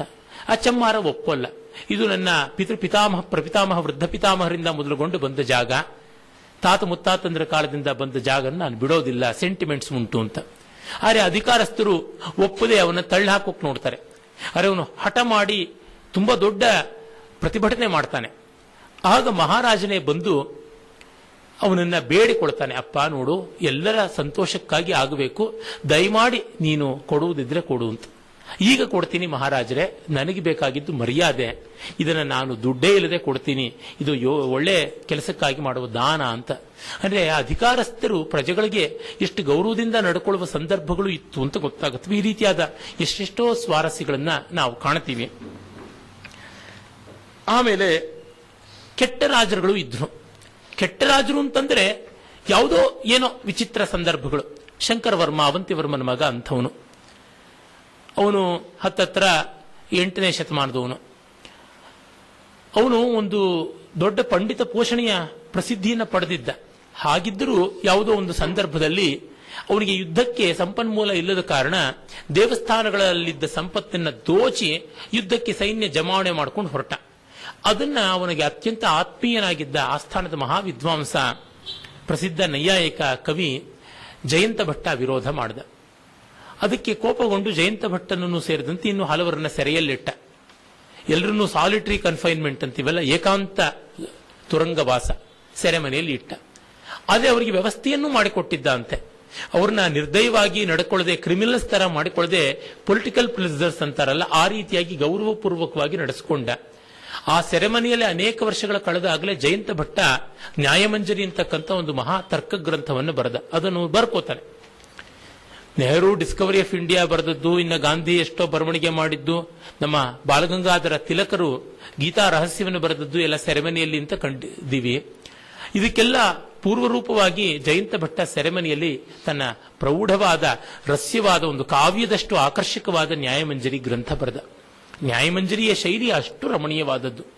ಇಡೀ ಸಂಸ್ಕೃತ ಸಾಹಿತ್ಯದಲ್ಲಿ ಸಾಮಾನ್ಯ 4-5 ಕಾವ್ಯೇತರವಾದ ಕೃತಿಗಳು, ಅಂದರೆ ಶಾಸ್ತ್ರ ಗ್ರಂಥಗಳು ಕಾವ್ಯದಂತೆ ರಸಮಯವಾದ ಭಾಷೆ ಶೈಲಿಯನ್ನು ಒಳಗೊಂಡಿವೆ. ಅಂದರೆ ಮೊದಲಿಗೆ ಬರ್ತಕ್ಕಂಥದ್ದು ಪತಂಜಲಿ ಮುನಿಗಳ ಮಹಾಭಾಷ್ಯ, ವ್ಯಾಕರಣ ಸೂತ್ರಗಳ ಮೇಲೆ ಭಾಷ್ಯ. ಎರಡನೆಯದು ವೇದಾಂತ ಸೂತ್ರಗಳ ಮೇಲೆ ಶಂಕರ ಭಗವತ್ಪಾದರು ಬರೆದ ಶಾರೀರಕ ಭಾಷ್ಯ. ಮತ್ತಿನ್ನ ಅವರ ಪ್ರೌಢವಾದ ಬೃಹದಾರಣ್ಯಕ ಛಾಂದೋಗ್ಯ ಭಾಷ್ಯಗಳು. ಅದಾದ ಮೇಲೆ ಅಂದ್ರೆ ಒಂದು ಮಹಾಭಾಷ್ಯ ಒಂದು, ಶಂಕರ ಭಾಷ್ಯ ಒಂದು, ಇವೆರಡು. ಅವೆರಡಕ್ಕೆ ಸರ್ವೋನ್ನತವಾದ ಸ್ಥಾನವನ್ನು ಕೊಡ್ತಾರೆ. ಅದಾದ ಮೇಲೆ ಕೊಡ್ತಕ್ಕಂಥ ಸ್ಥಾನದಲ್ಲಿ ಬರುವಂಥದ್ದು ಶಬರಸ್ವಾಮಿಗಳ ಜೈಮಿನಿ ಸೂತ್ರಗಳ ಮೇಲೆ, ಪೂರ್ವಮೀಮಾಂಸಾ ಸೂತ್ರಗಳ ಮೇಲೆ ಬರೆದ ಶಾಬರ ಭಾಷ್ಯ ಒಂದು. ಅದಾದ ಮೇಲೆ ಈ ಜಯಂತ ಭಟ್ಟನ ನ್ಯಾಯಮಂಜರಿ ಒಂದು. ಅದಾದ ಮೇಲೆ ಹಲವರು ಕುಂತಕನ ವಕ್ರೋಕ್ತಿ ಜೀವಿತ ಅಂತ ಹೇಳ್ತಾರೆ. ನನಗೆ ವ್ಯಕ್ತಿಗತವಾಗಿ ವಕ್ರೋಕ್ತಿ ಜೀವಿತದ ಶೈಲಿಗಿಂತ ಹೆಚ್ಚು ಕಡಿಮೆ ಅದರ ಸಮಕಾಲೀನ ಅಂತ ಹೇಳ್ಬಹುದಾದ ರಾಜಶೇಖರ ಬರೆದ ಕಾವ್ಯಮೀಮಾಂಸಾ ಅನ್ನುವ ಗ್ರಂಥದ ಶೈಲಿ ತುಂಬಾ ಚೆನ್ನಾಗಿದೆ ಅಂತ ಅನಿಸುತ್ತದೆ. ಈ 5-6 ಗದ್ಯ ಗ್ರಂಥಗಳು, ಶಾಸ್ತ್ರ ಗ್ರಂಥಗಳು ತುಂಬಾ ಸುಂದರವಾದ ಶೈಲಿಯಿಂದ ಕೂಡಿವೆ ಅಂತ ನಮಗೆ ಗೊತ್ತಾಗುತ್ತದೆ. ಇರಲಿ, ಹೀಗೆ ಆ ರಾಜರುಗಳ ಒಂದು ವೈಪರೀತ್ಯಗಳನ್ನು ನಾವು ಕಾಣ್ತೀವಿ. ಇನ್ನು ನಾವು ಕಾಶ್ಮೀರದ ಕವಿ ಪರಂಪರೆಯ ಕಡೆಗೆ ಬಂದರೆ ಅನೇಕ ಕವಿಗಳು ಆಗಿ ಹೋಗಿದ್ದಾರೆ. ಅವರಲ್ಲಿ ಹಲವು ವಿದ್ವಾಂಸರು ಕಾಳಿದಾಸನು ಕಾಶ್ಮೀರದವನು ಅಂತ ವಾದ ಮಾಡ್ತಾರೆ. ದೊಡ್ಡವರಾದ್ರೆ ನಮ್ಮೂರಿನವನು ನಮ್ಮನೆಯವನು ನಾವೇ ಅಂತ ಅಂದುಕೊಳ್ಳೋದು ಎಲ್ಲ ಕಡೆಯೂ ಇರತಕ್ಕಂಥದ್ದು. ಹಾಗಾಗಿ ಈ ಕಡೆ ಬಂಗಾಳದಿಂದ ಮೊದಲುಗೊಂಡು ಆ ಕಡೆ ಕಾಶ್ಮೀರದವರೆಗೆ, ಈ ಕಡೆ ಮಧ್ಯಪ್ರದೇಶದ ಇಂದ ಮೊದಲುಗೊಂಡು ಇತ್ತ ಕಡೆ ಗುಜರಾತಿನವರೆಗೂ ಕೂಡ ಕಾಳಿದಾಸ ನಮ್ಮವನು ಅಂತ ಹೇಳ್ಕೊಳ್ತಕ್ಕಂಥದ್ದು ಅವ್ರಿಗೆ ಅದೇ ಬೇಕಾಗಿರ್ತಕ್ಕಂಥ ಸಾಕ್ಷ್ಯ ಮಹಾರಾಷ್ಟ್ರದವರು ಕೊಡ್ತಾರೆ, ಮಧ್ಯಪ್ರದೇಶದವರು ಕೊಡ್ತಾರೆ, ಬಂಗಾಳದವರು ಕೊಡ್ತಾರೆ, ಎಲ್ಲರೂ ಕೊಡ್ತಾರೆ ಕಾಳಿದಾಸ ನಮ್ಮವನು ಅಂತ. ಹಾಗಲ್ಲದೆ ಗಢವಾಲ್ ಮೊದಲಾದ ಪ್ರಾಂತಗಳು ನಮ್ಮವನು ಕಾಳಿದಾಸ ಅಂತಲೂ ಹೇಳ್ತಾರೆ. ಯಾವುದನ್ನು ನಂಬೋಣ, ಯಾವುದನ್ನು ಬಿಡೋಣ? ಸಾಮಾನ್ಯ ಅಂಗೀಕೃತವಾದದ್ದು ಮಧ್ಯಪ್ರದೇಶ, ಅಲ್ಲಿ ಅವನು ಕಾಳಿದಾಸ ಅಂತಕ್ಕಂಥದ್ದು ಉಜ್ಜಯಿನಿಯ ಆಸುಪಾಸಿನಲ್ಲಿದ್ದಿರಬೇಕು ಅಂತ ಗೊತ್ತಾಗುತ್ತದೆ. ಹೀಗೆ ಕಾಳಿದಾಸನ ಒಂದು ಸ್ವಾಮ್ಯವನ್ನ ಕಾಶ್ಮೀರ ಸ್ಥಾಪನೆ ಮಾಡುವುದು ಉಂಟು. ಆದರೆ ಕೆಲವೊಮ್ಮೆ ಈ ತರಹದ ವಾದಗಳಿಗೆ ಗಟ್ಟಿ ಪುರಾವೆಗಳು ಇರೋಲ್ಲ. ಕಾಶ್ಮೀರದ ಒಂದು ಕೊಡುಗೆಯನ್ನು ಕುರಿತು ಸಂಶೋಧನೆ ಮಾಡಿದ ನನ್ನ ತಂದೆಯ ಕಸಿನ್ ಅಂತ ಹೇಳ್ಬೋದು, ಸೋದರತ್ತೆ ಮಗ ಡಾಕ್ಟರ್ ಕೆ.ಎಸ್. ನಾಗರಾಜನ್ ಅವರು ಒಮ್ಮೆ ಗೋಖಲೆ ಸಾರ್ವಜನಿಕ ವಿಚಾರ ಸಂಸ್ಥೆ ವೇದಿಕೆಯಲ್ಲಿ ಈ ವಿಷಯದ ಬಗೆಗೆ ತಮ್ಮ ಭಾಷಣ ಮಾಡ್ತಾ ಇದ್ರು. ಡಿ.ವಿ.ಜಿ ಅವರು ಆಗ ಬದುಕಿದ್ರು. ಆಗ ಕಾಶ್ಮೀರದವನು ಅಂತೆಲ್ಲ ಅವರು ಪ್ರತಿಪಾದನೆ ಮಾಡಿದ್ರಂತೆ. ಡಿ.ವಿ.ಜಿ ಅವರು ಮತ್ತೆ ಇನ್ನು ಅನೇಕ ವಿದ್ವಾಂಸರಿಗೆ ಕಾಶ್ಮೀರಕ್ಕಿಂತ ಹೆಚ್ಚಾಗಿ ಉಜ್ಜಯಿನಿ ಅನ್ನೋದೇ ಯುಕ್ತ ಅಂತ ಅನಿಸಿತ್ತು. ಯಾಕೆಂದ್ರೆ ಕಾಶ್ಮೀರದ ಪರಿಸರವನ್ನು ಕಾಳಿದಾಸ ಎಲ್ಲಿಯೂ ವರ್ಣಿಸಿಲ್ಲ. ಉಜ್ಜಯಿನಿ ಅದರ ಆಸುಪಾಸಿನ ತುಂಬಾ ನಿಕಟವಾದದ್ದನ್ನೇ ವರ್ಣಿಸಿದ್ದಾನೆ. ಮೇಘದೂತ ಮತ್ತು ಮಾಲವಿಕಾಗ್ನಿಮಿತ್ರ ಇತ್ಯಾದಿಗಳನ್ನು ನೋಡಿದಾಗ, ಇನ್ನು ರಘುವಂಶದಲ್ಲಿ ಕುಶಮಹಾರಾಜನ ಒಂದು ಪ್ರಯಾಣ ಪ್ರಸ್ಥಾನ ಇತ್ಯಾದಿಗಳನ್ನೆಲ್ಲ ಕಂಡಾಗ ನಮಗೆ ಗೊತ್ತಾಗುತ್ತದೆ ಕಾಳಿದಾಸ ಅಲ್ಲಿಯವನು ಅಂತ. ಆದರೂ ನಮ್ಮ ನಾಗರಾಜನ್ ಅವರು ಉತ್ಸಾಹದಿಂದ ಪ್ರತಿಪಾದನೆ ಮಾಡಿದಾಗ ವಂದನಾರ್ಪಣೆ ಮಾಡ್ತಾ ಇದ್ದ ಡಿ.ವಿ.ಜಿ ಅವರು, ಇಲ್ಲ, ಕಾಳಿದಾಸ ಯಾವ ಪ್ರಾಂತದವನು ಅಲ್ಲ, ಅಪ್ಪಟ ನಮ್ಮ ಕರ್ನಾಟಕದವನು, ಇಲ್ಲೇ ಹತ್ತಿರದಲ್ಲೇನೆ ಕ್ಲೋಸ್ ಪೇಟೆಯವನು ಅಂದಂತೆ. ಕ್ಲೋಸ್ ಪೇಟೆ ಅಂದ್ರೆ ರಾಮನಗರ, ಆಗ ಆ ಹೆಸರಿತ್ತು ನೋಡಿ. ಅಲ್ಲಿ ಮೇಘದೂತಲ್ಲಿ ಯಕ್ಷಶ್ಚಕ್ರೆ ಜನಕತನಿಯ ಸ್ನಾನ ಪುಣ್ಯೋದಕೇಶು ಅಂತ ಬರುತ್ತಲ್ಲ, ರಾಮಗಿರಿ ಆಶ್ರಮೇಶು ಅಂತ ಬರುತ್ತೆ. ಅಲ್ಲಿ ರಾಮಗಿರಿ ಅಂತಲ್ಲ, ಅದು ರಾಮನಗರಿ ಅಂತ. ಮಂದಾಕ್ರಾಂತ ಛಂದಸ್ಸಿಗೆ 5 ಲಘು ಬೇಕು, ಇಲ್ಲಿ 6 ಲಘು ಆಗ್ಬಿಡುತ್ತೆ ನಗರಿ ಅಂದ್ರೆ. ಹಾಗಾಗಿ ಯಾರು ನಗದೇ ಇರಲಿ ಅಂತ ನಾ ಎಗರಿಸ್ಬಿಟ್ಟಿದನು, ರಾಮಗಿರಿ ಅಂತ ಮಾಡಿಬಿಟ್ಟ.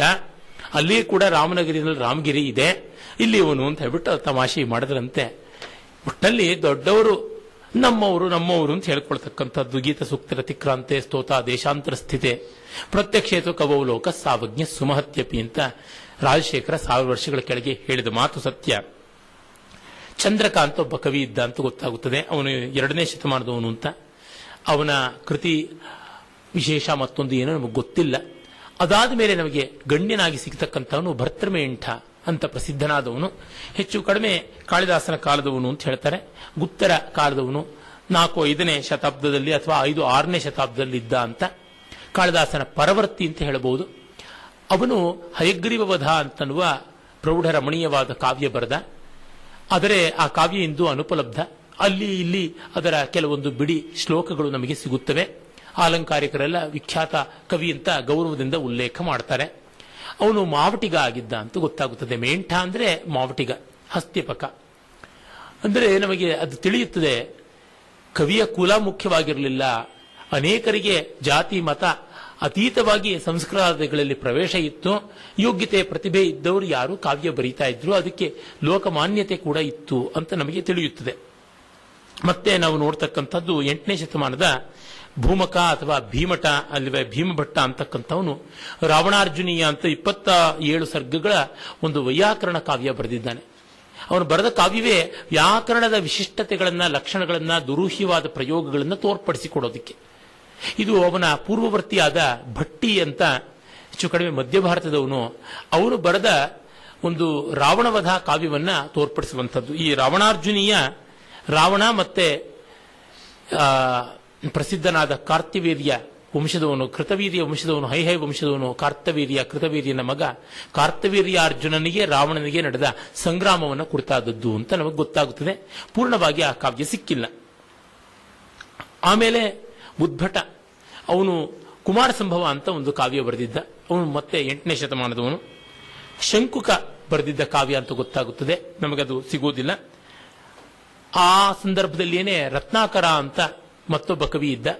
ಅವನು ಬರೆದ ಹರವಿಜಯ ಅನ್ನುವ ಬಹಳ ಪ್ರೌಢವಾದ ಪ್ರಾಯಶಃ ಪ್ರಾಚೀನ ಸಂಸ್ಕೃತ ಕಾವ್ಯಗಳ ಪೈಕಿ, ಮಹಾಕಾವ್ಯಗಳ ಪೈಕಿ ತುಂಬಾ ದೊಡ್ಡದು, 50 ಸರ್ಗಗಳದು. ಆ ಹರವಿಜಯ ಅಂಧಕಾಸುರ ಸಂಹಾರವನ್ನ ಶಿವ ಮಾಡಿದ ಲೀಲೆಯನ್ನು ವರ್ಣಿಸ್ತಕ್ಕಂಥದ್ದು ಅಂತ. ಅಲ್ಲಂತೂ ಸಣ್ಣ ಕಥೆ. ಒಮ್ಮೆ ಪಾರ್ವತಿ ವಿನೋದವಾಗಿ ಶಿವನ ಕಣ್ಣು ಮುಚ್ಚುತ್ತಾಳೆ, ಜಗತ್ತೆಲ್ಲ ಕತ್ತಲಾಗುತ್ತದೆ, ಕತ್ತಲ ಮೊತ್ತವೇ ಒಬ್ಬ ರಾಕ್ಷಸನಾಗುತ್ತದೆ. ಆ ರಾಕ್ಷಸನನ್ನ ಸಂಹಾರ ಮಾಡುವ ಕೆಲಸ ಶಿವನದು. ಅಷ್ಟನ್ನೇ ದೊಡ್ಡ ಕಾವ್ಯವಾಗಿ ವರ್ಣಿಸಿದ್ದಾನೆ. ರತ್ನಾಂಕ ಅಂತ ಪ್ರತಿ ಸರ್ಗದ ಅಂತ್ಯದಲ್ಲಿ ರತ್ನ ಅಂತ ತನ್ನ ಹೆಸರನ್ನ ಮುದ್ರಿಕೆಯಾಗಿ ಮಾಡಿ ಬಳಸ್ತಾನೆ. ವಿಶೇಷವಾಗಿ ವಸಂತ ತಿಲಕ ಛಂದಸ್ಸಿನಲ್ಲಿ ಸರ್ಗಗಳನ್ನು ಬರೀತಾನೆ. ಏಕಾಕ್ಷರ, ದ್ವ್ಯಕ್ಷರ ಮೊದಲಾದವು 100 ಗಟ್ಟಲೆ ಅವನ ಕಾವ್ಯದಲ್ಲಿ ಬರುತ್ತದೆ. ಮಹಾಪ್ರೌಢ ಕವಿ ಅವನು. ಅವನಿಗೊಂದು ವ್ಯಾಖ್ಯಾನವೂ ಇದೆ, ಅದು ಯಾವುದಕ್ಕೂ ಪ್ರಯೋಜನ ಇಲ್ಲ. ರಾವಣಾಸುರನ ಹೊಟ್ಟೆಗೆ ಅರಕಾಸಿನ ಮಜ್ಜಿಗೆ ಅಂತ ಆ ಕಾವ್ಯ ಅರ್ಥ ಮಾಡಿಕೊಳ್ಳೋದಕ್ಕೆ ಗಟ್ಟಿಯಾದ ವ್ಯಾಖ್ಯಾನಗಳಿಲ್ಲ. ಶೈಲಿ ರಮಣೀಯವಾದಂಥದ್ದು. ಅವನು ನಾಟ್ಯಶಾಸ್ತ್ರವನ್ನು ತುಂಬಾ ಚೆನ್ನಾಗಿ ಬಲ್ಲವನಾಗಿದ್ದ ಅಂತ ಗೊತ್ತಾಗುವಂತೆ ಅನೇಕತ್ರ ನಾಟ್ಯಶಾಸ್ತ್ರದ ಪ್ರೌಢಿಮೆಯನ್ನು ತೋರ್ಪಡಿಸ್ತಾನೆ. ಅರ್ಥಶಾಸ್ತ್ರ, ಕಾಮಶಾಸ್ತ್ರ ಮೊದಲಾದ ಬೇರೆ ಶಾಸ್ತ್ರಗಳಲ್ಲಿ ಕೂಡ ಪ್ರಾವೀಣ್ಯವನ್ನು ತೋರಿಸ್ತಾನೆ.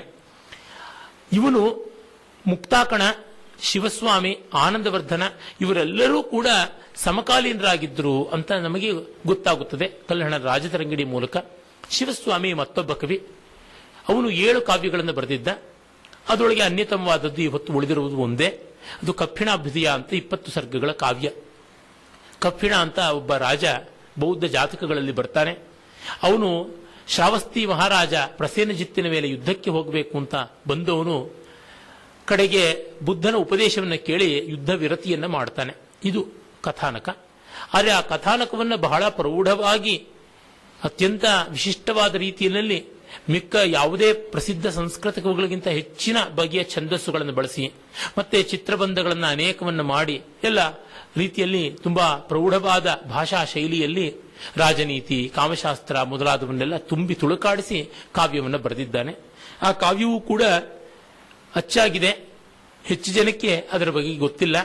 ಅವನು ಶಿವ ಅಂತ ತನ್ನ ಹೆಸರನ್ನೇ ಮುದ್ರಿಕೆಯಾಗಿಟ್ಟಿದ್ದಾನೆ. ಜೈತಿ ಕವಿರುದಾರಹ ದಂಡಿದಂಡ ಶಿವಾಂಕಃ ಅನುಕೃತ ರಘುಕಾರಹ ಅಂತೆಲ್ಲ ತನ್ನನ್ನು ಕೊಂಡಾಡಿಕೊಳ್ತಾನೆ. ದಂಡಿದಂಡ ಅಂತ ದಂಡಿ ಎನ್ನುವ ಕಂಚಿ ನಗರದ ಕವಿಯನ್ನ ಚಾಲೆಂಜ್ ಮಾಡತಕ್ಕಂಥವನು ಅಂತ ಹೇಳ್ಕೊಳ್ತಾನೆ. ಉದಾರವಾದ ಶೈಲಿ ತನ್ನದು ಅಂತ ಹೇಳ್ಕೊಳ್ತಾನೆ. ಕಾಳಿದಾಸನ ಅನುಕರಿಸಿದ್ದೀನಿ ಅಂತ ಸರ್ವಥಾ ಇಲ್ಲ. ಕಾಳಿದಾಸನ ಶೈಲಿಗೂ ಇವನಿಕ ಶೈಲಿಗೂ ಅಜಗಜಾಂತರ. ಇವನು ಪಂಡಿತ ಶೈಲಿ, ಕಾಳಿದಾಸಂದು ರಸಿಕ ಶೈಲಿ.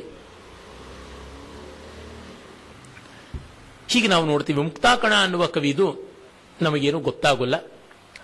ಆ ಕಾಲದಲ್ಲೇ ಭಲ್ಲಟ ಅಂತ ಒಬ್ಬ ಕವಿ ಇದ್ದ. ಅವನು ಅಯೋಗ್ಯರಿಗೆಲ್ಲ ಸ್ಥಾನ ಸಿಗ್ತಕ್ಕಂಥದ್ದು, ಯೋಗ್ಯರಿಗೆಲ್ಲ ಸ್ಥಾನ ಇಲ್ಲದೆ ಇರುವುದನ್ನು ನೋಡಿ ತುಂಬಾ ಬೇಸರಗೊಂಡು ಅವನು ರಾಜ ತಿರಸ್ಕಾರಕ್ಕೂ ಕೂಡ ಪಾತ್ರನಾಗ್ತಾನೆ. ಕಟುವಾದ ವಿಮರ್ಶೆ ಮಾಡಿ ಮೊತ್ತ ಮೊದಲ ಸಂಸ್ಕೃತದ ಅನ್ಯೋಕ್ತಿ ಕಾವ್ಯ ಬರೆದ. ಅದು ಭಲ್ಲಟ ಶತಕಂ ಅಂತಲೇ ಪ್ರಸಿದ್ಧವಾದದ್ದು. ಪ್ರಾಯಶಃ ಆ ರೀತಿಯಾದ ಶತಕ ಅದೇ. ಅದಾದ ಮೇಲೆ ಮುಂದೆ ಬೇಕಾದಷ್ಟು ಅನ್ಯೋಕ್ತಿ ಸಾಹಿತ್ಯವೇ ಬಂತು. ಕಡಿಮೆ ಕಡಿಮೆ ಅಂದ್ರೆ ಸಂಸ್ಕೃತದಲ್ಲಿ 1,000-1,500 ಅನ್ಯೋಕ್ತಿಗಳು ಪ್ರಾಚೀನ ಕಾವ್ಯ ಪರಂಪರೆಯದು ಇವೆ. ಆಧುನಿಕ ಕಾಲದಲ್ಲೂ ಕೂಡ 1-2 ಸಾವಿರಕ್ಕೆ ಕಡಿಮೆ ಇಲ್ಲದೆ ಅನ್ಯೋಕ್ತಿ ಸಾಹಿತ್ಯ ಬಂದಿದೆ. ಹತ್ತತ್ರ 3-4 ಸಾವಿರಷ್ಟು ಅನ್ಯೋಕ್ತಿ ಶ್ಲೋಕಗಳು ನಮಗೆ ಸಿಗುತ್ತವೆ. ಅದರೊಳಗೆ ಕಡಿಮೆ ಅಂದ್ರೆ ಒಂದು ಸಾರವತ್ತಾಗಿ 1000 ಶ್ಲೋಕಗಳಿಗೂ ಕಡಿಮೆ ಇಲ್ಲದಷ್ಟು ಸಾಹಿತ್ಯ ಸಿಗುತ್ತದೆ. ಅದರೊಳಗೆ ಭಲ್ಲಟನ ಶತಕಕ್ಕೆ ತುಂಬಾ ದೊಡ್ಡ ಹೆಸರಿದೆ. ಭಲ್ಲಟ, ಆ ಬಳಿಕ ನೀಲಕಂಠ ದೀಕ್ಷಿತ, ಅವನ ಕಾಲೀನನೇ ಆಗಿದ್ದ ಜಗನ್ನಾಥ ಪಂಡಿತರಾಜ, ಇವರೆಲ್ಲ ಅನ್ಯೋಕ್ತಿ ಸಾಹಿತ್ಯಕ್ಕೆ ಹೆಸರಾದಂಥವರು. ಭಲ್ಲಟ ಬರಿತಾನೆ ಆ ರಾಜಪ್ರಭುತ್ವದ ವಿವೇಕವನ್ನ. ಅನ್ಯೋಕ್ತಿ ಅಂದ್ರೆ ಒಂದನ್ನು ಉದ್ದೇಶಿಸಿ ಹೇಳಿ ಮತ್ತೊಂದನ್ನ ಗುರಿ ಮಾಡಿಕೊಳ್ಳುವುದು. ಪ್ರಕೃತ ಪದ್ಯದಲ್ಲಿ ಹೇಳಿರುವುದು ವಸ್ತುತಃ ಅಪ್ರಕೃತ. It is irrelevant. What is suggested, ಯಾವುದು ಸೂಚ್ಯವಾಗುತ್ತದೆಯೋ ಅದು ಪ್ರಕೃತವಾಗುತ್ತದೆ, ವಾಚ್ಯವಾದದ್ದು ಅಪ್ರಕೃತ. ಈ ರೀತಿಯಾದ ಸಂಯೋಜನೆ. ರೇರೇ ರಾಸಭ ವಸ್ತ್ರಭಾರ ವಹನಾತ್ ಕುಗ್ರಾಸಮಶ್ನಾಸಿಕಿಂ ರಾಜಾಶ್ವಾವಸತಂ ಪ್ರಯಾಹಿ ಚಣಕಾಭೂಷ್ಯಾನ್ ಸುಖಂ ಭಕ್ಷಯ ಸರ್ವೇ ಪುಚ್ಛವತೋ ಹಯಾ ಇತಿ ವದಂತ್ಯತ್ರಾಧಿಕಾರೇ ಸ್ಥಿತಾ ರಾಜಾತೈರುಪದಿಷ್ಟವೇವ ವನುತೆ ಸತ್ಯಂ ತಟಸ್ಥಾ ಪರೇ ಅಂತ ಒಂದು ಶ್ಲೋಕ. ಅಯ್ಯೋ ಕತ್ತೆಯೇ, ನೀನು ಸುಮ್ಮನೆ ಕಸ ಕಡ್ಡಿ ತಿಂದುಕೊಂಡು ಅಗಸನ ಹೊರೆ ಹೊತ್ತುಕೊಂಡು ಯಾಕೆ ಒದ್ದಾಡ್ತೀಯಾ? ರಾಜನ ಕುದುರೆ ಲಾಯಕ್ಕೆ ಹೋಗಿ ಸೇರ್ಕೊಂಡ್ಬಿಡು. ಅಲ್ಲಿ ಚೆನ್ನಾಗಿ ಕಡಲೆಯ ಉಸುಲಿನ ತಿಂದ್ಕೊಂಡು ಮೈ ತುಂಬಿಸಿಕೊಳ್ಳಬಹುದು, ಕೆಲಸ ಇರೋದಿಲ್ಲ. ನಿನಗೆ ನಾನು ಕತ್ತೆಯಲ್ಲ ಕುದುರೆ ಜೊತೆ ಹೇಗಿರಲಿ ಅಂತ ಸಂಕೋಚ ಬೇಡ, ಬಾಲ ಇರುವವೆಲ್ಲ ಕುದುರೆಗಳು ಅಂತ ಭಾವಿಸ್ತಾರೆ ಇಲ್ಲಿರುವ ಅಧಿಕಾರಿಗಳು. ಅವರು ಹೇಳಿದ್ದೇ ರಾಜನಿಗೆ ಪಥ್ಯ, ಸತ್ಯ ಗೊತ್ತಿದ್ದ ಮಿಕ್ಕವರು ನಮಗ್ಯಾಕೆ ಉಸಾಬರಿ ಅಂತ ಬಾಯಿ ಮುಚ್ಚಿಕೊಂಡಿರ್ತಾರೆ ಅಂತ. ಸುಮಾರು 1200 ವರ್ಷಗಳ ಕೆಳಗೆ ಏನು ಹೇಳಿದನೋ ಕವಿ, ಇಂದೂ ಜಗತ್ನಲ್ಲಿ ಅದು ಸತ್ಯವಾಗಿದೆ. ಎಲ್ಲ ತಿಳಿದವರು ಕೂಡ ಯಾವ್ಯಾವುದೋ ಉದ್ದೇಶಗಳಿಗೆ, ಏನೇನೋ ಅಲ್ಟೀರಿಯರ್ ಮೋಟಿವ್ಸ್ಗೆ ಕತ್ತೆ ಅಂತ ಕರೆಯೋದಕ್ಕೆ ಅಂಜಿಕೊಳ್ತಾರೆ. ಮತ್ತೆ ಏನಾಗ್ಬಿಡುತ್ತಿದೆಯೋ ಏನೋ ಅಂತ. ಹೀಗಾಗಿ ಈ ಅನ್ಯೋಕ್ತಿಯ ಮಾರ್ಮಿಕತೆ ಎಷ್ಟು ವಾಸ್ತವವಾಗಿ ನಮ್ಮ ಪಾಲಿಗೆ ಉಳಿದಿದೆ. ಇಂಥದ್ದನ್ನು 100 ಪದ್ಯ ಬರೆದಿದ್ದಾನೆ.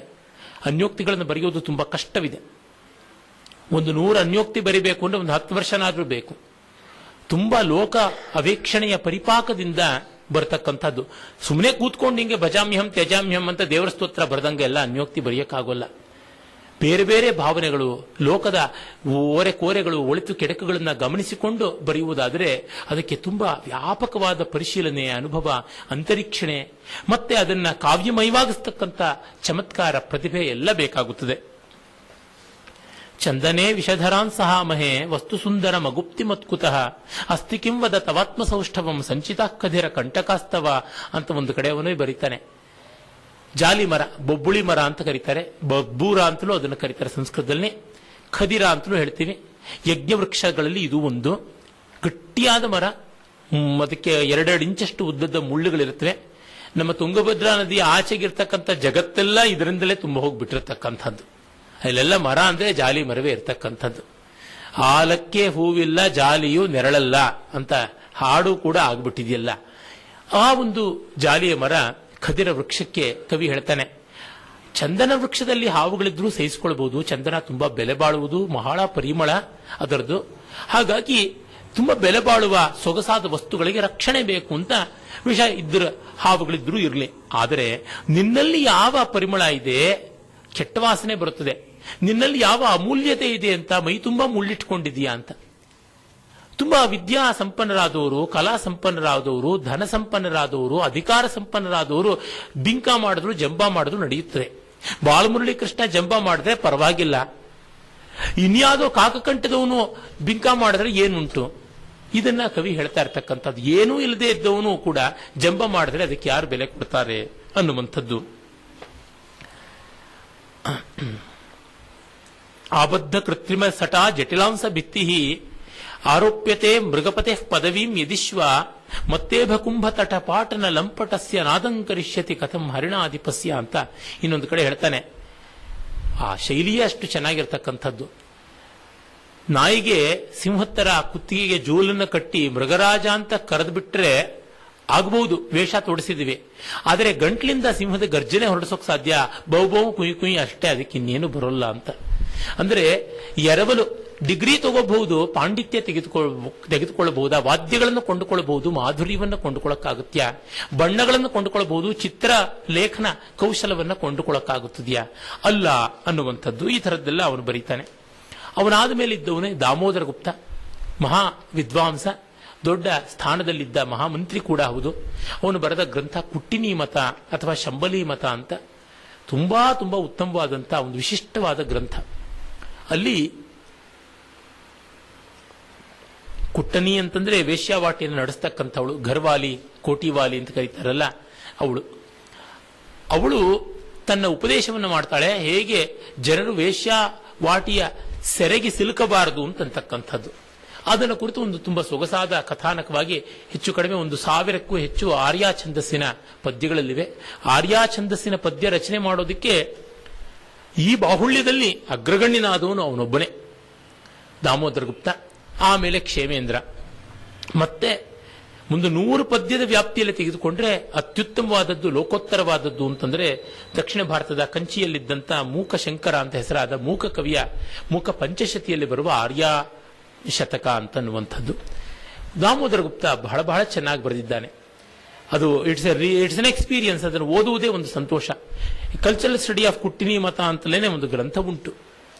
ಅದಕ್ಕೆ ಮಹಾರಾಷ್ಟ್ರದವರು ಕಳೆದ ಶತಮಾನ 19ನೇ ಶತಮಾನದಲ್ಲಿದ್ದ ತನ್ಸುಖರಾಮ್ ಮನ್ಸುಖರಾಮ್ ತ್ರಿಪಾಠಿ ಅಂತ ಒಬ್ಬ ವರ್ತಕ ತುಂಬಾ ಒಳ್ಳೆಯ ವ್ಯಾಖ್ಯಾನ ಬರೆದಿದ್ದಾನೆ. ನಾನು ಆ ರೀತಿಯಾದ ವ್ಯಾಖ್ಯಾನವನ್ನು ಇನ್ನು ಯಾವ ಕವಿಯ ಬಗ್ಗೆನೂ ಯಾವ ಕಾಲದಲ್ಲಿಯೂ ನಾನು ನೋಡಿಲ್ಲ. ಅಷ್ಟು ಸಮಗ್ರವಾದ ವ್ಯಾಖ್ಯಾನ, 2 ಸಾಲಿನ ಪದ್ಯಕ್ಕೆ 1 ಪುಟದಷ್ಟು ವ್ಯಾಖ್ಯಾನ, ಅಷ್ಟು ವಿದ್ವತ್ತೆ, ಅಷ್ಟು ಪಾಂಡಿತ್ಯ, ಅಷ್ಟು ವ್ಯುತ್ಪಾದಕವಾದದ್ದು ಆ ವ್ಯಾಖ್ಯಾನ. ಆಸಕ್ತರೆಲ್ಲ ಓದಲೇಬೇಕಾದಂಥದ್ದು ಅದು. ಅಲ್ಲಿ ಅವನು ಸ್ತ್ರೀಯರೇ ಮಾಡ್ತಾ ಇದ್ದ ಸಂಸ್ಕೃತ ನಾಟಕದ ಬಗ್ಗೆ ಕೂಡ ಒಂದು ಕಡೆ ಬರೀತಾನೆ. ಮತ್ತೆ ಪ್ರಯಾಣಿಕರಿಗಿರ್ತಕ್ಕಂಥ ಕಷ್ಟಗಳೆಂಥವನ್ನು ತರ ಬರೀತಾನೆ. ಹೀಗೆ ಎಷ್ಟೆಷ್ಟೋ ವಿವರಗಳು ತುಂಬಾ ಚೆನ್ನಾಗಿದೆ. ಪ್ರಾಚೀನ ಭಾರತದ ಸಾಹಿತ್ಯ ವೈವಿಧ್ಯ, ಜೀವನ ವೈವಿಧ್ಯ ಏನು ಅಂತ ನೋಡಬೇಕು ಅಂದ್ರೆ ಕುಟ್ಟನಿ ಮತದ ಅಂತ ಗ್ರಂಥಗಳನ್ನು ನೋಡಬೇಕು, ಚತುರ್ಭಾಣಿಯನ್ನು ನೋಡಬೇಕು, ಕ್ಷೇಮೇಂದ್ರನ ಕೃತಿಗಳನ್ನು ಕಾಣಬೇಕು. ಆಮೇಲೆ ನಾವು ನೋಡುವುದು ಆನಂದವರ್ಧನ. ಆನಂದವರ್ಧನ ಧ್ವನಿಕಾರ, ಧ್ವನ್ಯಾಲೋಕವನ್ನು ಬರೆದು ಅಂತ ಬಹಳ ಪ್ರಖ್ಯಾತ ಮಹಾಕಾವ್ಯ ಮೀಮಾಂಸಕ ಅಗ್ರೇಸರ. ಅರೆ ಅವನು ವಿದ್ವತ್ ಕವಿಯೂ ಆಗಿದ್ದ. ಅವನ ವಿಷಮಬಾಣ ಲೀಲಾ ಅನ್ನುವ ಒಂದು ಪ್ರಾಕೃತ ಕಾವ್ಯ ಮನ್ಮಥನ ವಿಜಯವನ್ನು ಕುರಿತದ್ದು, ಮತ್ತು ಅರ್ಜುನ ಚರಿತ ಅಂತ ಒಂದು ಮಹಾಕಾವ್ಯ. ಅರ್ಜುನ ನಿವಾತ ಕವಚ, ಕಾಲೇಯ ಮೊದಲಾದ ರಾಕ್ಷಸರನ್ನ ಕೊಂದದ್ದು, ದೇವಾಸುರ ಸಂಗ್ರಾಮದಲ್ಲಿ ಭಾಗವಹಿಸಿದ್ದು, ಕಿರಾತಾರ್ಜುನಿದ ಉತ್ತರಾರ್ಧ ಸೆಕೆಂಡ್ ಹಾಫ್ ಅನ್ನುವಂತೆ ಪಾಶುಪತವನ್ನು ಪಡ್ಕೊಂಡು ದೇವಲೋಕಕ್ಕೆ ಹೋದ ಅರ್ಜುನ ದೇವತೆಗಳ ಕಾರ್ಯವನ್ನು ಹೇಗೆ ಮಾಡಿಕೊಟ್ಟ, ಅಲ್ಲಿ ಗೀತ ನೃತ್ಯ ವಾದ್ಯಾದಿಗಳನ್ನು ಹೇಗೆ ಕಲಿತ ಅನ್ನುವಂಥದ್ದನ್ನು ಹೇಳುವುದು ಅಂತ ಈ 2 ಕಾವ್ಯಗಳು ಇವತ್ತು ದುರ್ದೈವದಿಂದ ಅನುಪಲಬ್ಧ. ಅದಲ್ಲದೆ ಇನ್ನೂ ಹಲವು ಬರೆದಿರಬೇಕು. ಅವನ ಕಾವ್ಯವಾಗಿ ಉಪಲಬ್ಧ ಇರತಕ್ಕಂಥದ್ದು ದೇವಿ ಶತಕ ಅಂತ ಒಂದು 100 ಪದ್ಯ. ಪ್ರತಿ ಪದ್ಯವೂ ಚಿತ್ರಕಾವ್ಯ. ಏಕಾಕ್ಷರ, ದ್ವ್ಯಕ್ಷರ, ಗೋಮೂತ್ರಿಕ, ಭಾಷಾಷಟ್ಕವಾಚಿ, ಗತಪ್ರತ್ಯಾಗತ ಮೊದಲಾದ ಅನೇಕ ವಿಶಿಷ್ಟವಾದ ದುಷ್ಕರ ಕಾವ್ಯಗಳು. ಅದು ಸಂಸ್ಕೃತದಲ್ಲಿ ಮಾತ್ರ ಸಾಧ್ಯವಾಗುವಂಥ ಚಮತ್ಕಾರಗಳು. ಇವನ ದೇವಿ ಶತಕ ಮತ್ತೆ ಈಶ್ವರ ಕವಿಯ ಈಶ್ವರ ಶತಕ ಇವೆರಡೂ ಪಾರ್ವತಿ ಪರಮೇಶ್ವರನ ಕುರಿತಾದ ಅತ್ಯಂತ ಪ್ರೌಢ ಚಿತ್ರಕಾವ್ಯ ಶತಕಗಳು. ಆ ಜಾಡಿನಲ್ಲಿ ಅನೇಕ ಜೈನ ಕವಿಗಳು ಮುಂದೆ ಬರೆದಂಥದ್ದನ್ನು ನಾವು ನೋಡ್ತೀವಿ. ಆ ಜಾಡಿನಲ್ಲಿ ದಕ್ಷಿಣ ಭಾರತದಲ್ಲಿ ಪ್ರಸಿದ್ಧರಾದಂತಹ ಹಲವು ಕವಿಗಳು ಬರೆದಿದ್ದಾರೆ. ಅವರೊಳಗೆ ಅನ್ಯತಮರಾದವರು ನಿಗಮಾಂತ ದೇಶಿಕ ಘಂಟಾವತಾರ ವೆಂಕಟನಾಥ. ಅವರ ಯಾದವಾಭ್ಯುದಯದ 8ನೇ ಸರ್ಗ ಗೋವರ್ಧನೋದ್ಧರಣ ಪ್ರಕರಣದಲ್ಲಿ, ಮತ್ತೆ ಅವರ ಪ್ರಸಿದ್ಧವಾದ ಸಹಸ್ರ ಪಾದುಕಾ ಸಹಸ್ರ ಯಾವುದುಂಟು ಅದಕ್ಕೆ ಅವರೇ ಪ್ರವರ್ತಕರು. ಆ ಜಾಡನ್ನು ಅವರೇ ಕಂಡುಕೊಂಡಿದ್ದು. ಆ ಪಾದುಕಾ ಸಹಸ್ರದ ಚಿತ್ರ ಪದ್ಧತಿಯಲ್ಲಿ ನಾವು ನೋಡ್ತೀವಿ. ಇನ್ನು ಬೇರೆ ಕವಿಗಳು ಬರೆದಿದ್ದಾರೆ. ಇದನ್ನು ಮೊದಲು ಆರಂಭ ಮಾಡಿದ್ದು 5-6ನೇ ಶತಮಾನದಲ್ಲಿದ್ದ ಭಾರವಿಯ ಕಿರಾತಾರ್ಜುನಿದ 18ನೇ ಸರ್ಗದಲ್ಲಿ ನಾವು ನೋಡ್ತೀವಿ. ಮಾಘನ ಶಿಶುಪಾಲ ವಧದಲ್ಲಿ ನಾವು ನೋಡ್ತೀವಿ, ಅದು 18ನೇ ಸರ್ಗದಲ್ಲೇ ನೋಡ್ತೀವಿ. ಕಿರಾತಾರ್ಜುನಿದ 15ನೇ ಸರ್ಗ, ಶಿಶುಪಾಲ ವಧದ 18ನೇ ಸರ್ಗ. ಆಮೇಲೆ ಕುಮಾರದಾಸನ ಸಿಲೋನಿನ ಕವಿ, ಅವನ ಕಾವ್ಯದಲ್ಲಿ ನಾವು ಒಂದಷ್ಟು ಚಿತ್ರಕಾವ್ಯವನ್ನ ಕಾಣ್ತೀವಿ. ಹೀಗೆ ಮುಂದುವರೆದಂತೆ ನಾವು ನೋಡ್ತೀವಾದರೂ ಆನಂದವರ್ಧನ ವಿಶೇಷವಾಗಿ ಚಿತ್ರಕವಿತೆ ಮಾಡಿದವನು. ಆದರೆ ನೋಡಿ, ಪರಿಪಾಕ ಬಂದ ಕಾಲದಲ್ಲಿ ಅವನು ಬರೆದ ಧ್ವನ್ಯಾಲೋಕದಲ್ಲಿ ಚಿತ್ರಕಾವ್ಯವನ್ನು ಕಾವ್ಯವೇ ಅಲ್ಲ ಅಂತಂದು ಬಿಡ್ತಾನೆ. It cannot be considered as poetry ಅಂತ ಅವನು ಹೇಳಬಲ್ಲ. ಅದನ್ನು ಮಾಡಿ ಸಾಧಿಸಿದವನು. ಬರೆಯೋಕ್ಕಾಗದೇ ಇದ್ದವ್ರು ಹೇಳಿದ್ರೆ ಪ್ರಯೋಜನಕ್ಕೆ ಬರೋದಿಲ್ಲ. ಶರ್ಟ್ ಗುಂಡಿ ಇದ್ದು ಬಿಚ್ಕೊಂಡು ತಿರುಗಿದ್ರೆ ಫ್ಯಾಷನ್ನು, ಗುಂಡಿ ಇಲ್ಲದೆ ತಿರುಗಿದ್ರೆ ಅಸಹ್ಯ, ಇಂಡಿಸೆಂಟು, ಗತಿ ಇಲ್ಲದೆ ಬೆತ್ತಲೆ ತಿರುಗುತ್ತಾನೆ ಅಂತನ್ನುವಂತೆ ಆ ರೀತಿಯಾದದ್ದು. ಆಮೇಲೆ ಅಭಿನಂದ ಅಂತ ಒಬ್ಬ ಕವಿ ಕಾದಂಬರಿ ಸಾರ ಅಂತ ಬಾಣಭಟ್ಟನ ಕಾದಂಬರಿಯನ್ನ ಪದ್ಯರೂಪಕ್ಕೆ ಸಂಗ್ರಹ ಮಾಡಿಕೊಟ್ಟದ್ದನ್ನು ನಾವು ನೋಡ್ತೀವಿ. ಮತ್ತೆ ನಾವು ನೋಡುವಂಥದ್ದು ಸೋಮದೇವ ಮಹಾಪ್ರಸಿದ್ಧವಾದ ಪ್ರಾಕೃತ ಕಾವ್ಯ ಪೈಶಾಚಿ ಭಾಷೆಯಲ್ಲಿ ನಿಬದ್ಧವಾದ ಬೃಹತ್ ಕಥೆಯ ಸಂಗ್ರಹ ಮಾಡಿಕೊಟ್ಟ ತುಂಬ ಸುಂದರವಾದ ಸಂಗ್ರಹ ಕಥಾ ಸರಿತ್ಸಾಗರ. ಅದು ರಾಮಾಯಣಕ್ಕಿಂತ ದೊಡ್ಡ ಗ್ರಂಥ. ಅಂದರೆ ಕಥಾ ಸರಿತ್ಸಾಗರ ನಮಗೆ ಇವತ್ತಿರೋದ್ರಿಂದಲೇ ಬೃಹತ್ ಕಥೆಯ ಒಂದು ನಷ್ಟದಲ್ಲಿಯೂ ಅದರ ಸ್ವರೂಪ ತಿಳ್ಕೊಳ್ಳಬಹುದಾಗಿದೆ. ಈಚೆಗೆ ಭಾಷಾ ಭಾರತಿ ಅಂತ, ಕುವೆಂಪು ಭಾಷಾ ಭಾರತಿ ಅಂತ ಹೆಸರಾದ ಅನುವಾದ ಅಕಾಡೆಮಿ ಅದನ್ನು ಹಲವು ಸಂಪುಟಗಳಲ್ಲಿ ಕನ್ನಡದಲ್ಲಿ ಮೂಲದ ಜೊತೆಗೆ ಅನುವಾದವನ್ನು ಪ್ರಕಾಶನ ಮಾಡಿದೆ. ಅದೊಂದು ಶ್ಲಾಘ್ಯವಾದ ಕೆಲಸ ಪ್ರಧಾನ ಗುರುದತ್ತ ಅವರ ಕಾಲದಲ್ಲಿ ಆಯಿತು. ಆಮೇಲೆ ಬಂದವರೆಲ್ಲ ಅಯೋಗ್ಯತನವನ್ನೇ ಮಾಡ್ತಾ ಇದ್ದಾರೆ. ಅದು ಸಿದ್ದರಾಮಯ್ಯನ ಒಂದು ಕೃಪಾ ಕಟಾಕ್ಷ, ವಕ್ರದೃಷ್ಟಿ ಭಾಷೆಗಳ ಮೇಲೆ ಬಿದ್ದದ್ದು. ಆಮೇಲೆ ಬುಧಸ್ವಾಮಿ ಅಂತ ಅವನು ಕಥಾ ಸರಿತ್ಸಾಗ ಬೃಹತ್ ಕಥಾ ಶ್ಲೋಕ ಸಂಗ್ರಹ ಅಂತ ಮಾಡ್ದ. ಅವನು ಕಾಶ್ಮೀರ ನೇಪಾಳಗಳ ಮಧ್ಯದಲ್ಲಿದ್ದಂಥವನು. ಮತ್ತೆ ಕಾಶ್ಮೀರದವನೇ ಆದ ಕ್ಷೇಮೇಂದ್ರ ಬೃಹತ್ ಕಥಾ ಮಂಜರಿ ಅಂತ ಒಂದು ಸಂಗ್ರಹ ಮಾಡಿದ್ದಾನೆ. ಒಟ್ಟಿನಲ್ಲಿ ಬೃಹತ್ ಕಥಾ ಸಂಪ್ರದಾಯ, ದ ಟ್ರೆಡಿಷನ್ ಆಫ್ ಬೃಹತ್ ಕಥಾ ಉಳಿದದ್ದೇ ಕಾಶ್ಮೀರದಿಂದ. ಇಲ್ಲದೇ ಇದ್ರೆ ನಮಗೆ ಆ ಅದ್ಭುತ ಮನೋಹರವಾದ ಗ್ರಂಥ ರಾಶಿ ಇಲ್ಲದಂತೆ ಆಗ್ಬಿಡ್ತಾ ಇತ್ತು. ಆಮೇಲೆ ನಾವು ನೋಡ್ತಕ್ಕಂಥದ್ದು ಮೊದಲೇ ಹೇಳಿದಂತೆ ಕ್ಷೇಮೇಂದ್ರ. ಕ್ಷೇಮೇಂದ್ರ ಅಂತೂ ಅವನ ಗ್ರಂಥಗಳಲ್ಲಿ ಕಂಡುಬರುವ ಉಲ್ಲೇಖದಂತೆ ನೋಡಿದರೆ ಸುಮಾರು 44 ಗ್ರಂಥಗಳನ್ನು ಬರೆದವನು. ಇವತ್ತು ನಮಗೆ ಸಿಗುವುದು 17. ಅದಲ್ಲದೆ ಇನ್ನೆಷ್ಟು ಬರೆದಿದ್ನೋ 44 ಅಲ್ಲಿ ಇಲ್ಲಿ ಕಾಣಿಸುವ ಉಲ್ಲೇಖ, ಅದಲ್ಲದೆ ಎಷ್ಟು ಬರೆದಿದ್ನೋ ಗೊತ್ತಾಗೋಲ್ಲ. ಅವನು ಸರ್ವಶಾಸ್ತ್ರ ಕೋವಿದ, ಸರ್ವ ಮನೀಷಿ ಶಿಷ್ಯ ಅಂತ ಬರ್ಕೊಳ್ತಾನೆ.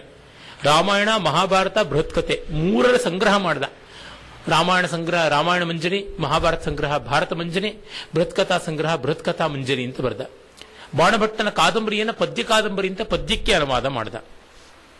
ಮತ್ತೆ ಕಾಮಶಾಸ್ತ್ರವನ್ನು ಕುರಿತು ಒಂದು ಸಂಗ್ರಹವನ್ನು ಬರೆದ.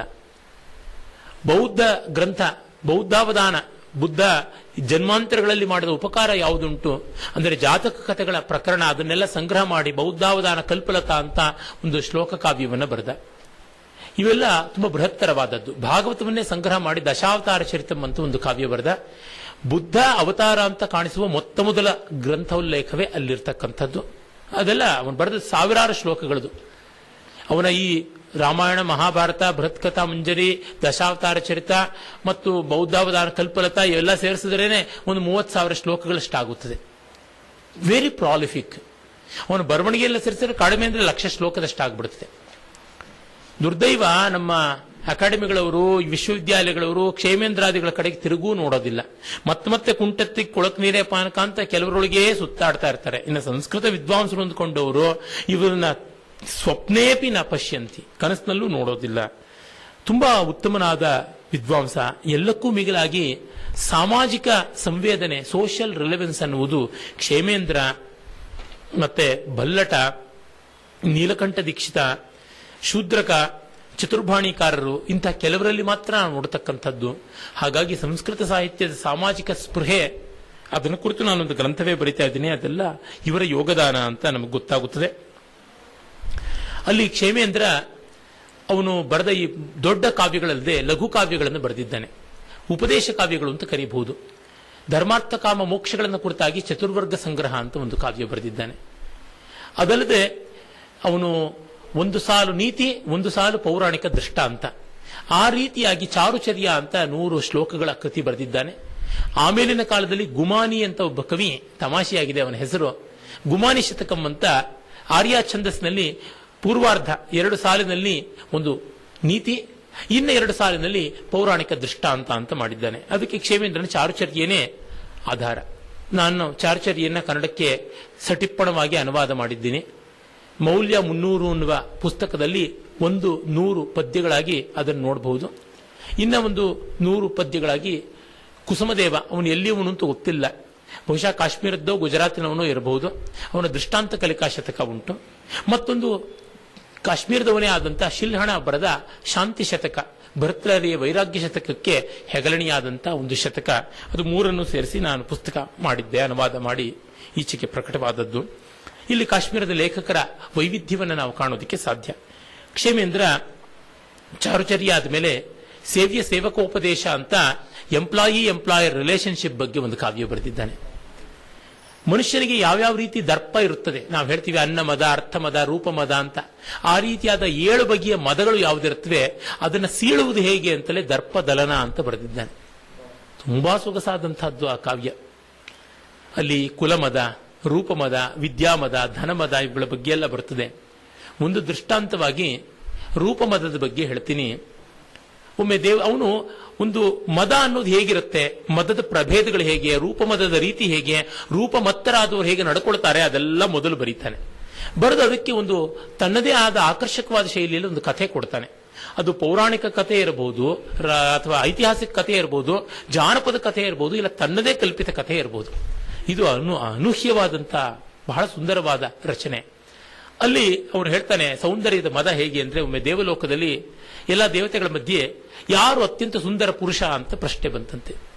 ಲೆಕ್ಕಕ್ಕೆ ಇದ್ದೇ ಇದ್ದಾರೆ, ಮನ್ಮಥ ಇದ್ದಾನೆ, ಮಕರಾಂಕ, ಚಂದ್ರ ಇದ್ದಾನೆ, ಶಶಾಂಕ, ಇನ್ನು ಇಂದ್ರನ ಮಗ ಜಯಂತ ಇದ್ದಾನೆ, ಕುಬೇರನ ಮಕ್ಕಳು ನಳಕುಬರ, ಮಣಿಗ್ರೀವ ಇದ್ದಾರೆ, ಇನ್ನು ಅಶ್ವಿನಿ ದೇವತೆಗಳಿದ್ದಾರೆ, ಹೀಗೆಲ್ಲ ಇದ್ದಾರೆ ಅಂತಂದ್ರೆ ಇದೆಲ್ಲ ನಾವು ಗಂಡಸರೇ ನೋಡ್ಕೊಂಡಿದ್ದಾಯ್ತು. ಹೆಣ್ಣಿನ ದೃಷ್ಟಿಯಲ್ಲಿ ಯಾವ ಗಂಡು ಚೆನ್ನವೋ ಅವನನ್ನು ಚೆನ್ನ ಅನ್ನೋಣ. ಹಾಗಾಗಿ ಸಾಮಾನ್ಯ ಹೆಂಗಸರನ್ನು ಕೇಳಿದರೆ ಏನೋ ಬರುತ್ತೆ ಅಭಿಪ್ರಾಯ. ಅತ್ಯುತ್ತಮಳಾದ ಅತಿ ಸುಂದರಳಾದ ಸ್ತ್ರೀ ಯಾರು? ಉರ್ವಶಿ. ಎಲ್ಲ ಅಪ್ಸರೆಯನ್ನೇ ಮುಖಭಂಗ ಮಾಡಿದ್ದು ನಾರಾಯಣ ಮಹರ್ಷಿ ಉರ್ವಶಿಯ ಸೃಷ್ಟಿಯಿಂದ. ಆ ಉರ್ವಶಿ ಯಾರನ್ನ ಒಲಿದದ್ದು? ಪುರೂರವ. ಹಾಗಾಗಿ ಪುರೂರವನೇ ಸುಂದರ ಅಂತ. ಹಾಗಿದ್ರೆ ನೋಡೇ ಬಂದ್ಬಿಡೋಣ ಅಂತ ದೇವವೈದ್ಯರು, ಅವರು ಬ್ಯೂಟಿಷಿಯನ್ಸ್ ಕೂಡ ಅಶ್ವಿನಿ ದೇವತೆಗಳು ಪುರೂರವನ ರಾಜಧಾನಿ ಪ್ರತಿಷ್ಠಾನಕ್ಕೆ ಹೋಗ್ತಾರೆ. ಆಗ ಅವನು ಎಣ್ಣೆ ನೀರು ಹಾಕೊಳ್ಳೋಕೆ ಸಿದ್ಧನಾಗಿ ಮೈಯೆಲ್ಲ ಎಣ್ಣೆ ಹಚ್ಚಿಕೊಂಡಿದ್ದ. ಮನುಷ್ಯರ ಸಾಮಾನ್ಯಕ್ಕೆ ಹಂಗಿರ್ತಾರೆ, ಎಣ್ಣೆ ಮುಖ, ಎಣ್ಣೆ ಜಿಡ್ಡು ಕಾರುವ ಮೈ ಆದರೆ ಎಷ್ಟು ಕುರೂಪ ಆಗ್ಬಹುದು. ಆದರೆ ದೇವವೈದ್ಯರಿಬ್ಬರು ನೋಡಿ ಪುರೂರವನ ಸೌಂದರ್ಯಕ್ಕೆ ನಿಬ್ಬೆರಗಾಗ್ತಾರೆ. ಅವನು ಆಶ್ಚರ್ಯಪಟ್ಟು ಸ್ವಲ್ಪ ಕಾಲ ನೀವು ಇರಿ ಅಂತ ಅಗ್ನಿಶರಣ ಅಂದ್ರೆ ಅಗ್ನಿಗ್ರಹದಲ್ಲಿ ಇರಿ ಅಂತ ಹೇಳಿ, ಅದು ದೇವತಾಯತನ, ದೇವರ ಮನೆ, ಹಿಂದಿನ ಕಾಲದಲ್ಲಿ ಅಗ್ನಿಗ್ರಹ. ಅವನು ಸ್ನಾನ ಮಾಡಿಕೊಂಡು ಅಲಂಕಾರ ಮಾಡಿಕೊಂಡು ಚಂದನ ಕರ್ಪೂರಾದಿಗಳನ್ನು ಹಚ್ಚಿಕೊಂಡು ಬರ್ತಾನೆ. ಆದರೆ ಅಶ್ವಿನಿ ದೇವತೆಗಳ ಮುಖ ಸ್ವಲ್ಪ ಮಂಕಾಗುತ್ತೆ. ಕೇಳ್ತಾನೆ, ಮೊದಲು ಇದ್ದ ಸಂತೋಷ ನಿಮಗೆ ಯಾಕೆ ಕಮ್ಮಿ ಆಯ್ತು ಅಂತ. ನಮ್ಮದು ದೇವನೇತ್ರ, ನಮ್ಮ ಕಣ್ಣಿಗೆ ಕಾಲದ ಅತ್ಯಲ್ಪ ವ್ಯತ್ಯಾಸವೂ ಕಾಣಿಸುತ್ತೆ. ನಿಮಗೆ ಮನುಷ್ಯರ ಮುಖದ ವ್ಯತ್ಯಾಸ ತಿಂಗಳು ವರ್ಷ ಅಂತರದಲ್ಲಿ ನೋಡಿದ್ರೆ ಕಾಣಿಸುತ್ತೆ, ನಮಗೆ ಕ್ಷಣ ಕ್ಷಣಕ್ಕೂ ಕಾಣುತ್ತಪ್ಪ. ನಮ್ಮದು ಆ ರೀತಿಯಾದಂಥ ಬಯೋಲಾಜಿಕಲ್ ಕ್ಲಾಕ್ ಹೇಗೆ ಹೋಗ್ತಾ ಇದೆ ಅಂತ ಗೊತ್ತಾಗುತ್ತದೆ. ಸ್ನಾನ ಮಾಡೋಕ್ಕೆ ಮುಂಚೆ ಇದ್ದ ಯೌವನ ಸೌಂದರ್ಯ ಸ್ನಾನ ಮಾಡಿದ ಮೇಲೆ ಇಲ್ಲ. ಅಷ್ಟು ನಶ್ವರ ಸೌಂದರ್ಯ, ರೂಪಮದ ಆ ಥರ ಇಟ್ಕೊಳ್ಬಾರದು. ಎಚ್ಚರದಲ್ಲಿರೋ, ಭಗವಂತ ಕೊಟ್ಟ ದೇಹಕ್ಕೆ ಸಾರ್ಥಕ್ಯ ಬರುವುದು ಜ್ಞಾನ ವಿಜ್ಞಾನಗಳ ಉಪಾಸನೆಯಿಂದ ಅಂತ ಹೇಳ್ತಾರೆ ಅಂತ. ಈ ತರದ ಕಥೆಗಳು ತುಂಬಾ ಚೆನ್ನಾಗಿ ಹೇಳ್ತಾನೆ. ಆಮೇಲೆ ಅವನು ಕಲಾವಿಲಾಸ ಅಂತ ಒಂದು ಗ್ರಂಥ ಬರೆದಿದ್ದಾನೆ. ಅಲ್ಲಿ ಹಾಗೆ ಒಬ್ಬ ವರ್ತಕನ ಮಗನಿಗೆ ಮೋಸಗಾರರಿಂದ ದೂರ ಇರುವುದು ಹೇಗೆ, ಮೋಸ ಹೋಗದೆ ಇರೋದು ಹೇಗೆ ಅಂತ ಟ್ರೈನಿಂಗ್ಗೆ ವರ್ತಕ ಮೋಸಗಾರರಲ್ಲಿ ಅಗ್ರಣಿಯಾಗಿದ್ದವನು ರಿಟೈರ್ಮೆಂಟ್ ತಗೊಂಡಿರ್ತಾನೆ, ಇನ್ಮೇಲೆ ಮೋಸ ಮಾಡೋಲ್ಲ ಅಂತ. ಇನ್ಯಾರು ಮೋಸ ಹೋಗದೆ ಇರೋದಕ್ಕೆ ಹೇಗೆ ಅಂತ ಪಾಠ ಹೇಳೋದಕ್ಕೆ ಇಟ್ಕೊಂಡಿದ್ದೀನಿ ಅಂತ. ಕರಪ್ಟ್ ಅಫೀಷಿಯಲ್ಲು ಆಮೇಲೆ ವಿಜಿಲೆನ್ಸ್ ಕಮಿಷನರ್ ಆದಂಗೆ. ಆ ಮೂಲದೇವನ ಹತ್ರಕ್ಕೆ ವರ್ತಕನ ಮಗನನ್ನ ಕರ್ಕೊಂಡು ಹೋಗ್ತಾನೆ ವರ್ತಕ. ಅವನು ಯಾವ್ಯಾವ ರೀತಿ ಮೋಸ ಮಾಡ್ತಾರೆ ಅಂತ ಈ ವಂಚನೆಯ ಕಲೆಗಳು, ಲಲಿತ ಕಲೆ ಅಲ್ಲ, ಬಲಿತ ಕಲೆ, ಕೊಳತ ಕಲೆ, ಆ ಕಲೆಗಳ ಬಗ್ಗೆ ಎಲ್ಲ ಅವನು ಹೇಳ್ತಾನೆ. ವಂಚನೆ ಅಂದ್ರೆ ಏನು ಅಂತ ಹೇಳೋದಕ್ಕೆ ಅದು ಒಂದು ಸಾಕು. ಅಲ್ಲಿ ಒಂದು ಕಥೆ ಬರುತ್ತೆ ನೋಡಿ, ಅಕ್ಕಸಾಲಿಗರು ಹೇಗೆ ಮೋಸ ಮಾಡ್ತಾರೆ ಅಂತ ಅದೊಂದು ಬರುತ್ತೆ. ಹಾಗೆ ಬೇರೆ ಬೇರೆ ಕಥೆಗಳೆಲ್ಲ ಬರುತ್ತೆ. ಅದರೊಳಗೆ ಮುಕುಟಾಯಮಾನವಾದದ್ದೇನೆಂದ್ರೆ, ನಾವು ಯಾವತ್ತೂ ನಮ್ಮ ಹತ್ತಿರಕ್ಕೆ ಜನಗಳನ್ನ ಬರಮಾಡಿಕೊಳ್ತಾ ಇರಬೇಕು, ಫೇವರ್ಸ್ ಅನ್ನು ಕೇಳ್ತಾ ಇರಬೇಕು ಅವರು. ಆಗಲೇ ಪ್ರಪಂಚದಲ್ಲಿ ನಾವು ಏನೋ ಸಾಧನೆ ಮಾಡತಕ್ಕಂಥವ್ರು, 10 ಜನಕ್ಕೆ ಉಪಕಾರ ಮಾಡಬಲ್ಲವರು, ನಾವು ಇನ್ಫ್ಲೂಯೆನ್ಷಿಯಲ್ ಪರ್ಸನ್ ಅಂತ ಗೊತ್ತಾಗುತ್ತದೆ, ಪ್ರಭಾವಶಾಲಿಗಳು ಅಂತ. ಆದ್ರೆ ಯಾರಿಗೂ ಉಪಕಾರ ಮಾಡಬಾರ್ದು. ಮಾಡಿದ್ರೆ ಮತ್ತೆ ಅವ್ರು ನಮ್ಮ ಹತ್ರಕ್ಕೆ ಬರೋದು ನಿಲ್ಲಿಸ್ಬಿಡ್ತಾರೆ, ಉಪಕಾರ ಮುಗೀತಲ್ವ. ಅದಕ್ಕೊಂದು ದೃಷ್ಟಾಂತ. ಅದು ಏನು, ಸರ್ಕಾರಿ ಕೆಲಸದಲ್ಲಿರ್ತಕ್ಕಂಥ ಕಾಯಸ್ಥರು ಅಂತಾರಲ್ಲ ಅವರು, ಅದು ಕಾಯಸ್ಥ ಅಂತ ಒಂದು ಜಾತಿಯೇ ಆಗ್ಬಿಡ್ತಾ. ಆಮೇಲೆ ಈಗಲೂ ಉತ್ತರ ಭಾರತದಲ್ಲಿ one of the strong communities ಕಾಯಸ್ಥರು ಎಂಥವ್ರು ಅಂತ ಅನ್ನೋದನ್ನು ತೋರಿಸ್ತಾನೆ. ಒಬ್ಬ ಭಕ್ತ ಉಜ್ಜಯಿನಿ ಹತ್ತಿರದ ಒಂದು ಮಹಾಭೈರವ ದೇವಸ್ಥಾನದಲ್ಲಿ ದಿನವೂ ಹೋಗಿ ಶಿವನ ಆರಾಧನೆ ಮಾಡ್ತಾ ಇರ್ತಾನೆ. ತಲೆ ಬುರುಡೆಗಳು ಹಾಕೊಂಡಿರ್ತಕ್ಕಂಥ ಭಯಂಕರ ಮಂಗಳ ಮೂರ್ತಿ ಶಿವ. ದಿನ ಬಂದು ಆ ರೀತಿ ಅರ್ಚನೆ ಮಾಡೋದನ್ನು ನೋಡಿ ಶಿವನಿಗೆ ಒಮ್ಮೆ ಕರುಣೆ ಬರುತ್ತೆ. ಭಕ್ತ ಕಣ್ಮುಚ್ಕೊಂಡು ಧ್ಯಾನ ಮಾಡ್ತಿದ್ರೆ ತಾನು ಕಣ್ತೆರೆದು ಅನುಗ್ರಹಿಸಬೇಕು ಅಂದ್ಕೊಳ್ತಾನೆ. ಆ ನೇತ್ರ ಕರುಣಾ ಪ್ರವಾಹ ಒಂದು ತಲೆಬುರುಡೆ ಮೇಲೆ ಬಿದ್ದು ಬಿಡುತ್ತೆ. ಅದಕ್ಕೆ ಚೈತನ್ಯ ಬಂದು ವಿಶ್ವ ಸುಮ್ಮನೆ ಇರು ಅಂತ ಸನ್ನೆ ಮಾಡುತ್ತದೆ. ಶಿವ ಯಾಕೋ ಏನೋ ಸುಮ್ಮನೆ ಆಗ್ಬಿಡ್ತಾನೆ. ಭಕ್ತ ಹೋದ್ಮೇಲೆ ಮತ್ತೆ ಚೈತನ್ಯ ಬರೆಸಿ ತಲೆಬುರುಡೆ ಅಂತ ಕೇಳ್ತಾನೆ. ಯಾಕಯ್ಯ ನನ್ನ ಸುಮ್ಮನೆ ಇರಿಸಿದೆ ಅಂದ್ರೆ, ನಿನ್ನನ್ನು ಇದಕ್ಕೆ ಭೋಲಾಶಂಕರ ಅಂತ ಕರೆಯೋದು. ನೀನು ಅವನಿಗೆ ಅನುಗ್ರಹ ಮಾಡಿದ್ರೆ ನಿನ್ನ ತಲೆ ಮೇಲೆ ನೀರೆರಿಯೋಕ್ಕೂ ಬರೋದಿಲ್ಲ. ಒಂದ್ ದಿವಸ ಅಲಸ್ಕೋತಾ ಇರಬೇಕು, ಅವರೇ ಕೆಲಸ ಮಾಡಬಾರದು. ಇದು ನೋಡು ಆಢ್ಯರ ಸರ್ಕಾರಿ ಅಧಿಕಾರಿಗಳ ಲಕ್ಷಣ ಅಂತ. ಸತ್ತ ಮೇಲೂ ಇಂಥ ದುಷ್ಟ ಬುದ್ಧಿ ಇದೆ, ನೀನು ಗೌರ್ಮೆಂಟ್ ಅಫೀಷಿಯಲ್ಲೇ ಆಗಿದ್ದಿರಬೇಕು ಅಂತ ಹೇಳ್ಬಿಟ್ಟು ಅಂತಾನೆ. ಈ ರೀತಿಯಾದ ಕಥೆಗಳು ಕಲಾವಿಲಾಸದಲ್ಲಿ ಬರ್ತಕ್ಕಂಥದ್ದು.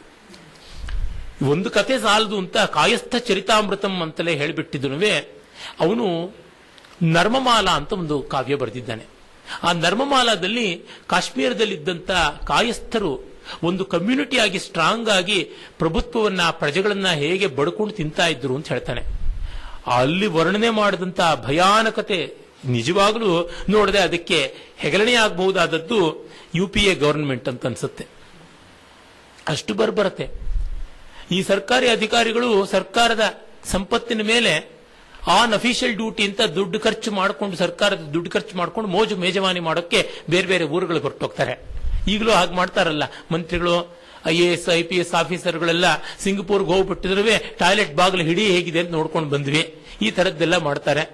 ಹಾಗೆ ಅವರು ಮಾಡ್ತಾ ಇದ್ರು. ಅವ್ರ ಹಂಗೆ ಗಂಡಂದ್ರು ತಿಂಗಳುಗಟ್ಲೆ ಊರು ಬಿಟ್ಟು ಹೋಗ್ತಾ ಇದ್ರೆ ಅವ್ರ ಹೆಂಡತೀರು ಹೇಗೆ ಹಾದರ ಮಾಡ್ತಾ ಇದ್ರು, ಆ ಹಾದರಕ್ಕೆ ಒದಗಿ ಬರ್ತಾ ಇರ್ತಕ್ಕಂಥವ್ರಿಗೆ ಇನ್ನೇನೇನು ಫೇವರ್ ಮಾಡ್ತಾ ಇದ್ರು, ಈ ತರದ 1000 ವಿಷಯಗಳನ್ನು ಬರೀತಾನೆ. ಅಲ್ಲಿ ಯಾವ್ಯಾವ ಮಟ್ಟದ ಕರಪ್ಷನ್ ಅನ್ನುವಂಥದ್ದು ಅಷ್ಟು ಮಾರ್ಮಿಕವಾಗಿದೆ. ಅದಾದ ಮೇಲೆ ಅವನು ದೇಶೋಪದೇಶ ಅಂತ ಒಂದು ಗ್ರಂಥ ಬರೆದಿದ್ದಾನೆ. ಅದು ಒಂದು ಉಪದೇಶ ಕಾವ್ಯ. ಅಲ್ಲಿ ವೃದ್ಧರಿಗೆ ತರುಣಿಯರನ್ನು ಕೊಟ್ಟು ಮದುವೆ ಮಾಡಿದ ಮೇಲೆ ವೃದ್ಧರ ಅವಸ್ಥೆ, ಆ ತರುಣಿಯರ ದುಸ್ಥಿತಿ ಹೇಗಾಗ್ತಾ ಇತ್ತು, ಮತ್ತೆ ಜಿಪುಣ ಮನೆಯಲ್ಲಿ ಹೇಗೆ ನಡ್ಕೊಳ್ತಾ ಇದ್ದ, ಆಮೇಲೆ ಒಬ್ಬ ಲೋಭಿ ಹೇಗೆ ನಡ್ಕೊಳ್ತಾನೆ, ಅದೇ ಜಿಪುಣ, ಮತ್ತೆ ಈ ಕಾಯಸ್ಥರು ಹೇಗೆ ನಡ್ಕೊಳ್ತಾರೆ, ಮತ್ತು ಕುಟ್ಟಿನಿ ಹೇಗೆ ನಡ್ಕೊಳ್ತಾರೆ, ಆಮೇಲೆ ವೇಶ್ಯರು ಹೇಗೆ ನಡ್ಕೊಳ್ತಾರೆ, ದುಷ್ಟರ ವರ್ತನೆ ಹೇಗೆ, ದುಷ್ಟರು ಬುದ್ಧಿವಂತರಾಗಿರಬಾರದು, ಪೆದ್ದರಾದ್ರೆ ಒಳ್ಳೆಯದು ಅಂತ ಅವನು ಹೇಳ್ತಾನೆ. ಅದಕ್ಕೊಂದು ಉದಾಹರಣೆಯನ್ನು ಕೊಡ್ತಾನೆ. ದುರ್ಜನಸ್ಯ ವಿಶೇಷತ್ವಂ ಪರೋಪದ್ರವ ಕಾರಣಂ ವ್ಯಾಘ್ರಸ್ಯ ಚೋಪವಾಸೇನ ಪಾರಣಂ ಪಶುಮಾರಣಂ ಅಂತ ನಾವು ಸುಭಾಷಿತ ಕೇಳಿದ್ವಿ. ದುರ್ಜನನಿಗೆ ವಿಶೇಷತ್ವ ಬಂದ್ರೆ ತುಂಬಾ ಅಪಾಯ. ಹುಲಿ ಉಪವಾಸ ಮಾಡಿದ್ರೆ ಮರುದಿವಸ ಪಾರಣೆಗೆ ಗೋವನ್ನೇ ಕೊಲ್ಲುತ್ತೆ ಅಂತ ಹೇಳ್ಬಿಟ್ಟಿದ್ವಿ. ಇವನು ಇನ್ನೂ ಮುಂದುವರೆದು ಹೇಳ್ತಾನೆ, ಭಗ್ನದಂತ ಇವವ್ಯಾಲ ಶ್ರೇಯಾನ್ ಮೂರ್ಖ ಕಲೋವರಹ ಪಕ್ಷವಾನಿವ ಕೃಷ್ಣಾಹಿ ನತ್ವೇವಂ ಖಲಪಂಡಿತ. ಹಲ್ಲಿಲ್ಲದ ಹಾವನಂತೆ ಬುದ್ಧಿವಂತ ಅಲ್ಲದ ನೀಚ ಲೋಕಕ್ಕಷ್ಟು ತೊಂದರೆ ಕೊಡಲ್ಲ. ಅರೆ ರೆಕ್ಕೆ ಇರೋ ಕೃಷ್ಣ ಸರ್ಪದ ಹಾಗೆ ಕೆಟ್ಟವನಿಗೆ ಬುದ್ಧಿ ಇದ್ ಬಿಟ್ರೆ ಬಲು ಕಷ್ಟ ಅಂತ ಹೇಳಿಬಿಟ್ಟು, ಟೆರರಿಸ್ಟ್ಗಳು ಇಂಜಿನಿಯರಿಂಗ್ ಓದ್ಬಿಟ್ರೆ, ಮೆಡಿಸಿನ್ ಓದ್ಬಿಟ್ರೆ, ಕೆಮಿಸ್ಟ್ರಿನಲ್ಲಿ ಡಾಕ್ಟರೇಟ್ ಮಾಡಿಬಿಟ್ರೆ ಎಷ್ಟು ಕಷ್ಟ ಅಂತ ನಮಗೆ ಗೊತ್ತಿದೆಯಲ್ಲ. ಅವ್ರು ಪೆದ್ದರಾಗೇ ಇರಬೇಕು. ಈ ರೀತಿಯಾದ ಎಷ್ಟೆಷ್ಟೋ ಸೂಕ್ಷ್ಮಗಳನ್ನು ಹೇಳ್ತಾನೆ. ಎಲ್ಲಿವರೆಗೂ ಹೇಳ್ತಾನೆ, ಕಾಯಸ್ಥೇನ ಓದರಸ್ಥೇನ ಮಾತುರ ಆಮಿಶಂಕೆಯ ಅಂತ್ರಾಣಿಯನ್ನ ಭುಕ್ತಾನಿ ತತ್ರ ಹೇತು ರದಂತ ತಾಂದು ಬಿಡ್ತಾನೆ.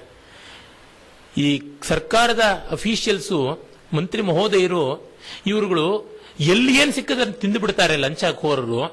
ತಾಯಿಯ ಗರ್ಭದಲ್ಲಿದ್ದಾಗ ತಾಯಿಯ ಕರುಳು ಜಠರಾನು ತಿನ್ಲಿಲ್ಲ. ಯಾಕೆ ಅಂದ್ರೆ ತಾಯಿ ಅಂತ ಗೌರವ ಅಲ್ಲ, ಹಲ್ಲಿನ್ನೂ ಬೆಳೆದಿರಲಿಲ್ಲ, ಅದು ಕಾರಣ ಅಂತಂತಾನೆ.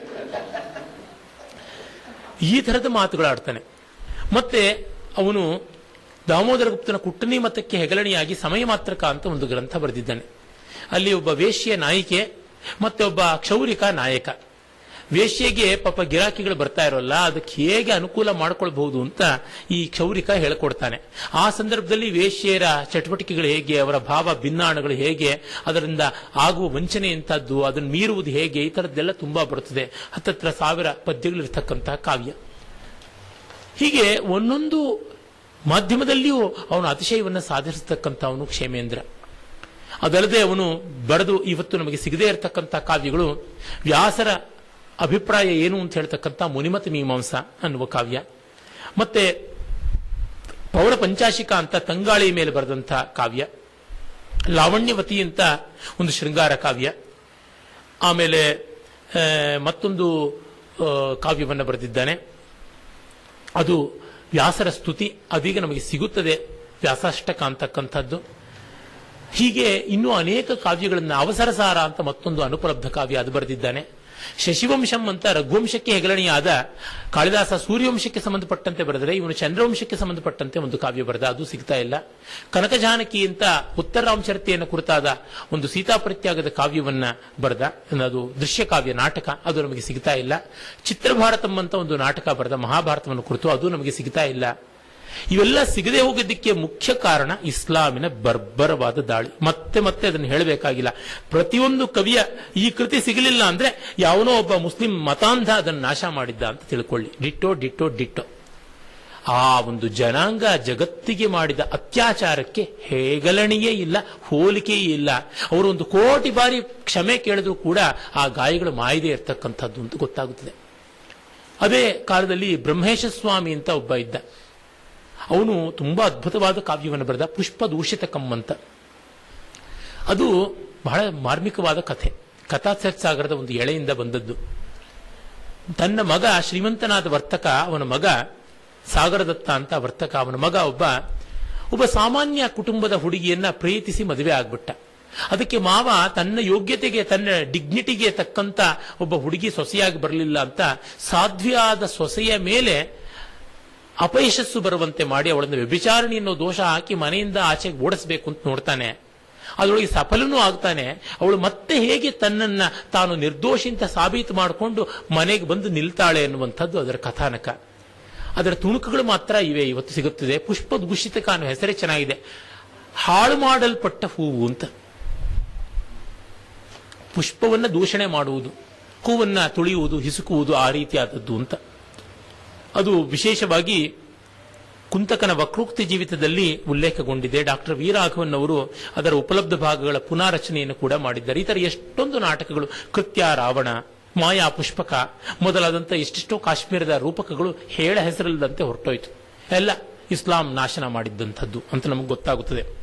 ಇಸ್ಲಾಂ ಅಲೆಕ್ಸಾಂಡ್ರಿಯಾದ ಮಹಾಗ್ರಂಥಾಲಯವನ್ನು ನಾಶನ ಮಾಡ್ತು. ಅದು ಹಲವು ಬಾರಿ ನಾಶನ ಆಗಿತ್ತು. ಜೂಲಿಯಸ್ ಸೀಸರ್ನ ಕಾಲದಲ್ಲೂ ನಾಶನ ಆಗಿತ್ತು ಅಂತ ನಮಗೆ ಇತಿಹಾಸದಿಂದ ಗೊತ್ತಾಗುತ್ತದೆ. ಆ ಅಲೆಕ್ಸಾಂಡ್ರಿಯಾದ ಲೈಬ್ರರಿಗಿಂತಲೂ ಅಮೂಲ್ಯವಾದ ಗ್ರಂಥಗಳಿದ್ದಿದ್ದು ಕಾಶ್ಮೀರದ ಆ ಶಾರದಾ ಮಂದಿರದ ಲಕ್ಷಾಂತರ ಕೃತಿಗಳು ಹೋಗಿರಬೇಕು ಅಂತ ನನಗನ್ಸುತ್ತದೆ. ಯಾಕೆಂದ್ರೆ ನಮಗೆ ಸಿಗುವ ಒಬ್ಬೊಬ್ಬ ಲೇಖಕರು ಎಷ್ಟೆಷ್ಟು ಬರೆದಿದ್ರು ಅಂತ ನೋಡಿದ್ರೆ ಹೆಸರು ಬಿಟ್ಟು ಇನ್ನೇನು ಗೊತ್ತಿಲ್ಲದೆ ಇರ್ತಕ್ಕಂಥ ಲೇಖಕರು, ಅಷ್ಟು ಗ್ರಂಥ ಬರೆದು ಇನ್ನಷ್ಟು ಸಿಗ್ತಾ ಇಲ್ಲ ಅಂತಕ್ಕಂಥ ಲೇಖಕರು, ಹೀಗೆ ಎಷ್ಟೆಷ್ಟೋ ನಮಗೆ ನಷ್ಟ ಕಾಣಿಸ್ತಾ ಇರ್ಬೋದು ಗೊತ್ತಾಗುತ್ತದೆ. ಆಮೇಲೆ ನಾವು ಕ್ಷೇಮೇಂದ್ರ ಬರೆದ ಅಲಂಕಾರ ಶಾಸ್ತ್ರ ಗ್ರಂಥಗಳನ್ನು ನೋಡ್ತೀವಿ. ಅದನ್ನು ನಾನು ಮುಂದಕ್ಕೆ ತಿಳಿಸ್ತೀನಿ.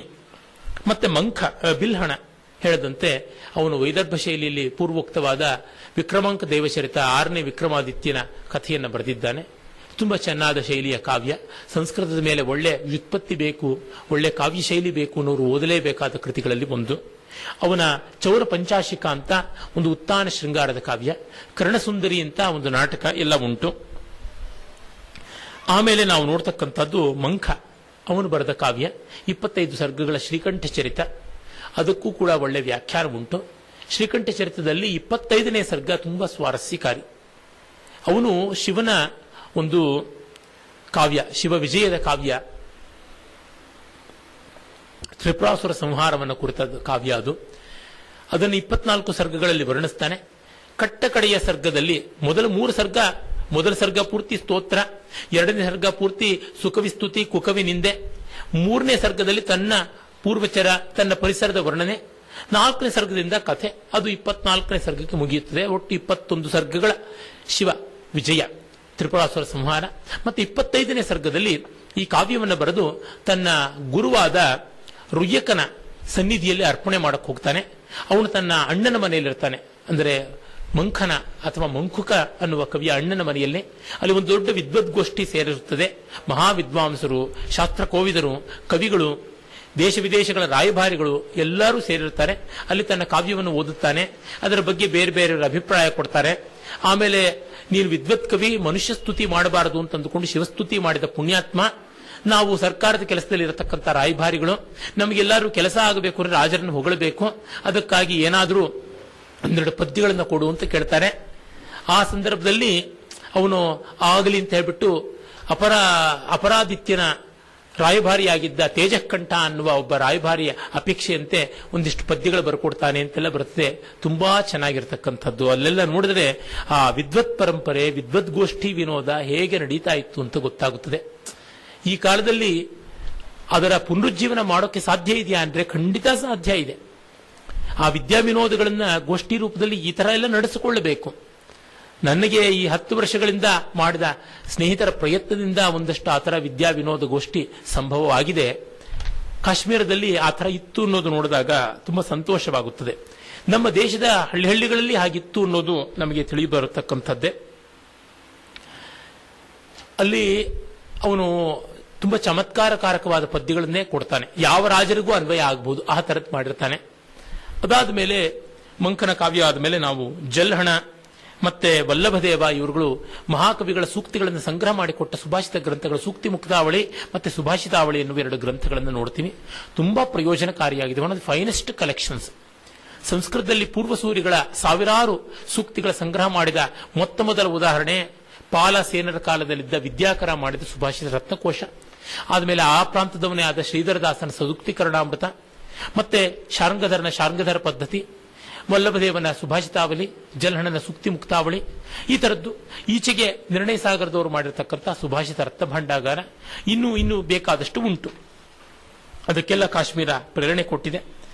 ಆಮೇಲೆ ಜಯರಥ ಹರಚರಿತ ಚಿಂತಾಮಣಿ ಎನ್ನುವ 32 ಸರ್ಗಗಳ ಶಿವಕಾವ್ಯ ಬರೆದಿದ್ದಾನೆ. ಶ್ರೀವರ ಅಂತ ಒಬ್ಬ ಬಹಳ ವಿಶೇಷವಾಗಿ ಪರ್ಷಿಯನ್ ಭಾಷೆಯಿಂದ ಒಂದು ಕೃತಿ ಕಥಾನಕವನ್ನ ಅನುವಾದ ಮಾಡಿದ್ದಾನೆ. ಕಥಾ ಕೌತುಕ ಅಂತ 5 ಸರ್ಗಗಳಿದೆ. ಅದು ಮುಲ್ಲಾ ಜೈನ್ ಅಂತ ಒಬ್ಬ ಪರ್ಷಿಯನ್ ಕವಿ ಬರೆದದ್ದು. ಯೂಸಫ್ ಜುಲೈಖಾ ಅನ್ನುವ ಕಾವ್ಯ, ಅದರ ಅನುವಾದ. ಹಾಗಾದ್ರೆ ಪ್ರವರಸೇನ ಗುಪ್ತರ ಕಾಲದಲ್ಲಿಯೇ ಅವನು ಎಲ್ಲಿಯವನು ಅಂತ ಸ್ವಲ್ಪ ಜಿಜ್ಞಾಸಾಸ್ಪದ. ಕಾಶ್ಮೀರದವನ ಅಥವಾ ಅವನು ವಾಕಾಟಕ ಅಂದ್ರೆ ದಕ್ಷಿಣ ಭಾರತದ ಮಹಾರಾಷ್ಟ್ರ ಕರ್ನಾಟಕದ ಮಧ್ಯದವನ ಅಂತ. ಅವನ ಸೇತುಬಂಧ ಅನ್ನುವ 15 ಸರ್ಗಗಳ ಕಾವ್ಯ ಬಹಳ ಪ್ರಸಿದ್ಧವಾದ ಪ್ರಾಕೃತ ಕಾವ್ಯ. ಹೀಗೆಲ್ಲ ಉಂಟು. ಇದಾದ ಮೇಲೆ ನಾವು ನೋಡ್ತಕ್ಕಂಥದ್ದು ಕಾಶ್ಮೀರದ ಅಲಂಕಾರ ಶಾಸ್ತ್ರ ಕೌಶಲ. ಕಾಶ್ಮೀರದಲ್ಲಿ ಅಲಂಕಾರ ಶಾಸ್ತ್ರ ಹುಟ್ಟಿ ಬೆಳೆಯಿತು ಅಂತ ಅನ್ಬಹುದು. ಅಲಂಕಾರ ಶಾಸ್ತ್ರ ಅಂದ್ರೆ ಕಾವ್ಯ ಮೀಮಾಂಸೆ, ಕಾವ್ಯ ವಿಮರ್ಶನ ಶಾಸ್ತ್ರ. ಐತಿಹ್ಯಗಳ ಪ್ರಕಾರ ಈ ಕಾವ್ಯದ ಮೀಮಾಂಸೆಯ ಪ್ರವರ್ತನ ಆದದ್ದು ಭರತಮುನಿಯ ನಾಟ್ಯಶಾಸ್ತ್ರದಲ್ಲಿ. ಭರತಮುನಿಯೇ ಕಾಶ್ಮೀರದವನು ಅಂತಂತಾರೆ. ಭರತಮುನಿಯ ಕಾವ್ಯದ ನಾಟ್ಯಶಾಸ್ತ್ರದ ವ್ಯಾಖ್ಯಾನಗಳೆಲ್ಲ ಅಲ್ಲಿಂದಲೇ ಬಂದದ್ದು. ಪ್ರಾಚೀನ ಕಾಲದಿಂದ ಇತ್ತು ಲೊಲ್ಲಟ, ಉದ್ಭಟ, ಶಂಕುಕ, ಭಟ್ಟನಾಯಿಕ, ಭಟ್ಟತೌತ, ಇವರೆಲ್ಲ ನಾಟ್ಯಶಾಸ್ತ್ರದ ವ್ಯಾಖ್ಯಾನ ಬರೆದ್ರು ಅಂತಾರೆ. ಕನ್ನಡಿಗನಾದ ನಾಣ್ಯದೇವ, ನನ್ನಿದೇವ, ಅವನು ಕೂಡ ಬರೆದಿದ್ದ, ಅವನು ಮಿಥಿಲೆಗೆ ಹೋಗಿ ಬರೆದಿದ್ದ ಅಂತಾರೆ. ಇವ್ಯಾವುದೂ ನಮಗೀಗ ಸಿಗ್ತಾ ಇಲ್ಲ. ಸಿಗ್ತಾ ಇರ್ತಕ್ಕಂಥದ್ದು ಒಂದೇ ಒಂದು, ಅದು ಅಭಿನವಗುಪ್ತ ಪಾದರ ಅಭಿನವ ಭಾರತಿ. ಅತ್ಯಂತ ಪ್ರೌಢ ಮನೋಹರವಾದ ಸಮಗ್ರವು ಅಂತ ಹೇಳಬಹುದಾದ ನಾಟ್ಯಶಾಸ್ತ್ರದ ವ್ಯಾಖ್ಯಾನ. ಅದಿಲ್ಲದೆ ನಾಟ್ಯಶಾಸ್ತ್ರದ ಸಮಗ್ರ ಸ್ವಾರಸ್ಯ ನಮಗೆ ಗೊತ್ತಾಗೋಲ್ಲ. ಹಾಗಾಗಿ ನಾಟ್ಯಶಾಸ್ತ್ರದ ಪರಂಪರೆಯಿಂದ ಆರಂಭವಾಗುತ್ತದೆ. ಮೇಧಾವಿರುದ್ರ ಅಂತ ಮೊದಲನೇವನೊಬ್ಬ ಇದ್ದ, ಅವನ ಉಲ್ಲೇಖ ಬಿಟ್ಟು ನಮಗೇನೂ ಗೊತ್ತಿಲ್ಲ. ಅದಾದ ಮೇಲೆ ಭಾಮಹ ಕಾವ್ಯಾಲಂಕಾರ ಅಂತ ತುಂಬಾ ಒಳ್ಳೆಯ ಮೊನಚಾದ ಶೈಲಿ ಅವನದು. ಅವನು ಬರೆದಂತ ಲಕ್ಷಣಶಾಸ್ತ್ರ ಗ್ರಂಥ. ಅವನ ಅಲಂಕಾರವೇ ಸರ್ವಸ್ವ, ವಕ್ರೋಕ್ತಿಯೇ ಕಾವ್ಯ ಸರ್ವಸ್ವ ಅಂತ ಬರೀತಾರೆ. ಅದಾದ ಮೇಲೆ ವಾಮನ ರೀತಿ ಕಾವ್ಯದ ಲಕ್ಷಣ, ರೀತಿರಾತ್ಮ ಕಾವ್ಯಸ್ಯ ಅಂತ ಹೇಳಿ ಅವನು ದಂಡಿಯ ಅಭಿಮತವನ್ನ, ದಕ್ಷಿಣ ಭಾರತದ ದಂಡಿಯ ಅಭಿಮತವನ್ನು ಎತ್ತಿ ಹೇಳ್ತಾನೆ. ಭಾಮಹ ದಂಡಿ ಸಮಕಾಲೀನರಿರಬಹುದು, ಅವರಿಬ್ಬರ ಮಧ್ಯೆ ಒಂದು ತಗಾದೆ ಕಾಣಿಸುತ್ತೆ. ದಕ್ಷಿಣ ಭಾರತದ ಕಾಂಚಿ ನಗರದ ದಂಡಿಯನ್ನ ಸಮರ್ಥಿಸಿಕೊಂಡು ಕಾಶ್ಮೀರದ ಪ್ರವರಪುರದ ವಾಮನ ಚರ್ಚೆ ಮಾಡ್ತಾನೆ. ವಾಮನ ಎಲ್ಲ ಮಹಾ ನ್ಯಾಯಶಾಸ್ತ್ರ ವ್ಯಾಕರಣಶಾಸ್ತ್ರ ಕೋವಿದರಾಗಿದ್ರು. ಆಗ ಸುಮ್ಮನೆ ಕವಿಗಳು ಇರ್ತಾ ಇರಲಿಲ್ಲ. ಈಗಿದ್ದಂತೆ ಬರೆಯೋಕ್ ಬರುತ್ತೆ ಅಂದ ತಕ್ಷಣ ಕವಿಗಳಾಗ್ತಾ ಇರಲಿಲ್ಲ. ಅಕ್ಷರ ಗೊತ್ತಿದೆ ಅಂದ್ರೆ ಕವಿಗಳಾಗ್ತಾ ಇರಲಿಲ್ಲ. ಸಕಲಶಾಸ್ತ್ರ ಕೋವಿದರೇ ಆಗಿರ್ತಾ ಇದ್ರು. ವಾಮನ ಕಾವ್ಯಾಲಂಕಾರದ ಕೊನೆಯ ಭಾಗಗಳನ್ನು ನೋಡಿದ್ರೆ ಗೊತ್ತಾಗುತ್ತದೆ. ಆಮೇಲೆ ವಾಮನನ ಅಲಂಕಾರ ಕಾವ್ಯಾಲಂಕಾರ ಸೂತ್ರವೃತ್ತಿ ಎನ್ನುವ ಗ್ರಂಥದಲ್ಲಿ ಕೊನೆಯ ಭಾಗಗಳೆಲ್ಲ ವ್ಯಾಕರಣದ್ದೇ. ಅವನು ತನ್ನ ಮಿತ್ರ ಜಯಾದಿತ್ಯನ ಜೊತೆ ಸೇರಿಕೊಂಡು ಮೊದಲಿಗೆ ಪಾಣಿನಿ ಸೂತ್ರಗಳಿಗೆ ಒಂದು ಚೆನ್ನಾಗಿರುವ ಪುಟ್ಟ ವ್ಯಾಖ್ಯಾನ ಬರೆದ. ಪಾಣಿನಿ ಸೂತ್ರ ಮೇಡ್ ಸಿಂಪ್ಲರ್ ಅಂತ. ಮಹಾಭಾಷ್ಯವನ್ನು ಓದೋದು ಕಷ್ಟ ಅನ್ನೋರಿಗೆ ಸಂಗ್ರಹವಾಗಿ ಪಾಣಿನಿ ಮತ ಗೊತ್ತಾಗೋದಕ್ಕೆ ಕಾಶಿಕಾ ಅಂತ. ಇಂದೂ ಅದು ಅತ್ಯುತ್ತಮವಾದ ವ್ಯಾಕರಣ ಗ್ರಂಥಗಳಲ್ಲಿ ಒಂದು. ಮುಂದೆ ಅದಕ್ಕೆ ಹರದತ್ತ ಪದಮಂಜರಿ ಎನ್ನುವ ವ್ಯಾಖ್ಯಾನವನ್ನು ಬರೆದ. ಅದೊಂದು ದೊಡ್ಡ ಪರಂಪರೆ ಬಂತು. ಕಾಶಿಕಾಗೆ ಇನ್ನೂ ಅನೇಕ ವ್ಯಾಖ್ಯಾನಗಳು ಬಂದವು. ಹೀಗಾಗಿ ಕಾಶಿಕಾ ಪರಂಪರೆಯ ಪ್ರವರ್ತಕ ವಾಮನ ಮತ್ತೆ ಅವನ ಸ್ನೇಹಿತ ಜಯಾದಿತ್ಯ. ಅದಾದ ಮೇಲೆ ಉದ್ಭಟ, ಅವನು ಮತ್ತೆ ಭಾಮನ ಮತವನ್ನೇ ಸಮರ್ಥನೆ ಮಾಡಿಕೊಂಡು ಕಾವ್ಯಾಲಂಕಾರ ಸರ್ವಸ್ವ ಅಂತ ಒಂದು ಗ್ರಂಥ ಬರೆದಿದ್ದಾನೆ. ಅಲಂಕಾರ ಪ್ರತಿಪಾದನೆ ಮಾಡಿದ್ದಾನೆ. ಅವನು ಕುಮಾರ ಸಂಭವ ಅಂತ ಒಂದು ಕಾವ್ಯವನ್ನು ಬರೆದಿದ್ದ. ಕಾಳಿದಾಸನ ಕುಮಾರ ಸಂಭವದಂತಹ ವಸ್ತು, ಆದರೆ ಆ ಕಾವ್ಯ ನಮಗೆ ಸಿಕ್ಕಿಲ್ಲ. ಶ್ಲೋಕಗಳ ಕೆಲವು ಸಿಕ್ಕಿವೆ. ನೋಡಿದ್ರೆ ತುಂಬಾ ಪ್ರತಿಭೆ ಇದ್ದಂತೇನು ಕಾಣಿಸೋಲ್ಲ. ರುದ್ರಟ ಅಂತನ್ನುವನು ಮತ್ತೆ ಭಾಮಹ ಪರಂಪರೆಯನ್ನೇ ಪ್ರತಿಪಾದಿಸುವಂತೆ ಆ ಕಾವ್ಯಾಲಂಕಾರ ಅಂತಲೇ ಒಂದು ಗ್ರಂಥ ಬರೆದಿದ್ದಾನೆ. ಮೊದಲಿಗೆ ಶಾಂತರಸದ ಉಲ್ಲೇಖ ಅಲ್ಲಿಯೇ ಬರುವುದು. ಅವನು ವಾತ್ಸಲ್ಯ ರಸದ ಉಲ್ಲೇಖವನ್ನು ಮಾಡ್ತಾನೆ. ಅಷ್ಟೌರಸಾಹ ಅಂತ ಮೊದಲಿದ್ದದ್ದು 10 ರಸಗಳಿಗೆ ತಂದಿಟ್ಟ. ಅದಾದ ಮೇಲೆ ನಾವು ಇನ್ನೊಬ್ಬ ರುದ್ರಭಟ್ಟ ಅಂತ ನೋಡ್ತೀವಿ. ಅವನು ಶೃಂಗಾರ ತಿಲಕ ಅಂತ ಶೃಂಗಾರ ಪಾರಮ್ಯದ ಒಂದು ಲಕ್ಷಣ ಗ್ರಂಥ ಬರೆದ. ಆಮೇಲೆ ಬಂದವನೇ ಆನಂದವರ್ಧನ. ಅವನು ಎಲ್ಲಾ ಕಾಲಕ್ಕೂ ಸರ್ವೋನ್ನತನಾದವನು. ಭರತ ಆದಮೇಲೆ ಅತ್ಯುನ್ನತವಾದ ಮಟ್ಟದಲ್ಲಿ ಸಾಹಿತ್ಯ ಮೀಮಾಂಸೆ, ಕಲಾ ಮೀಮಾಂಸೆ ಪ್ರವರ್ತಿಸಿದ್ದು ಅಂದ್ರೆ ಆನಂದವರ್ಧನಲ್ಲಿ. ಅವನು ಅನೇಕ ಗ್ರಂಥಗಳನ್ನು ಬರೆದಿದ್ದ ಅಂತ ಹೇಳಿದೆ. ತತ್ವಾಲೋಕ ಅಂತಲೂ ಒಂದು ವೇದಾಂತ ಗ್ರಂಥ ಬರೆದಿದ್ದ.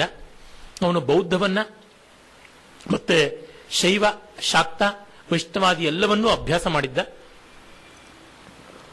ಅವನು ಸ್ವಯಂ ವೇದಾಂತಿ.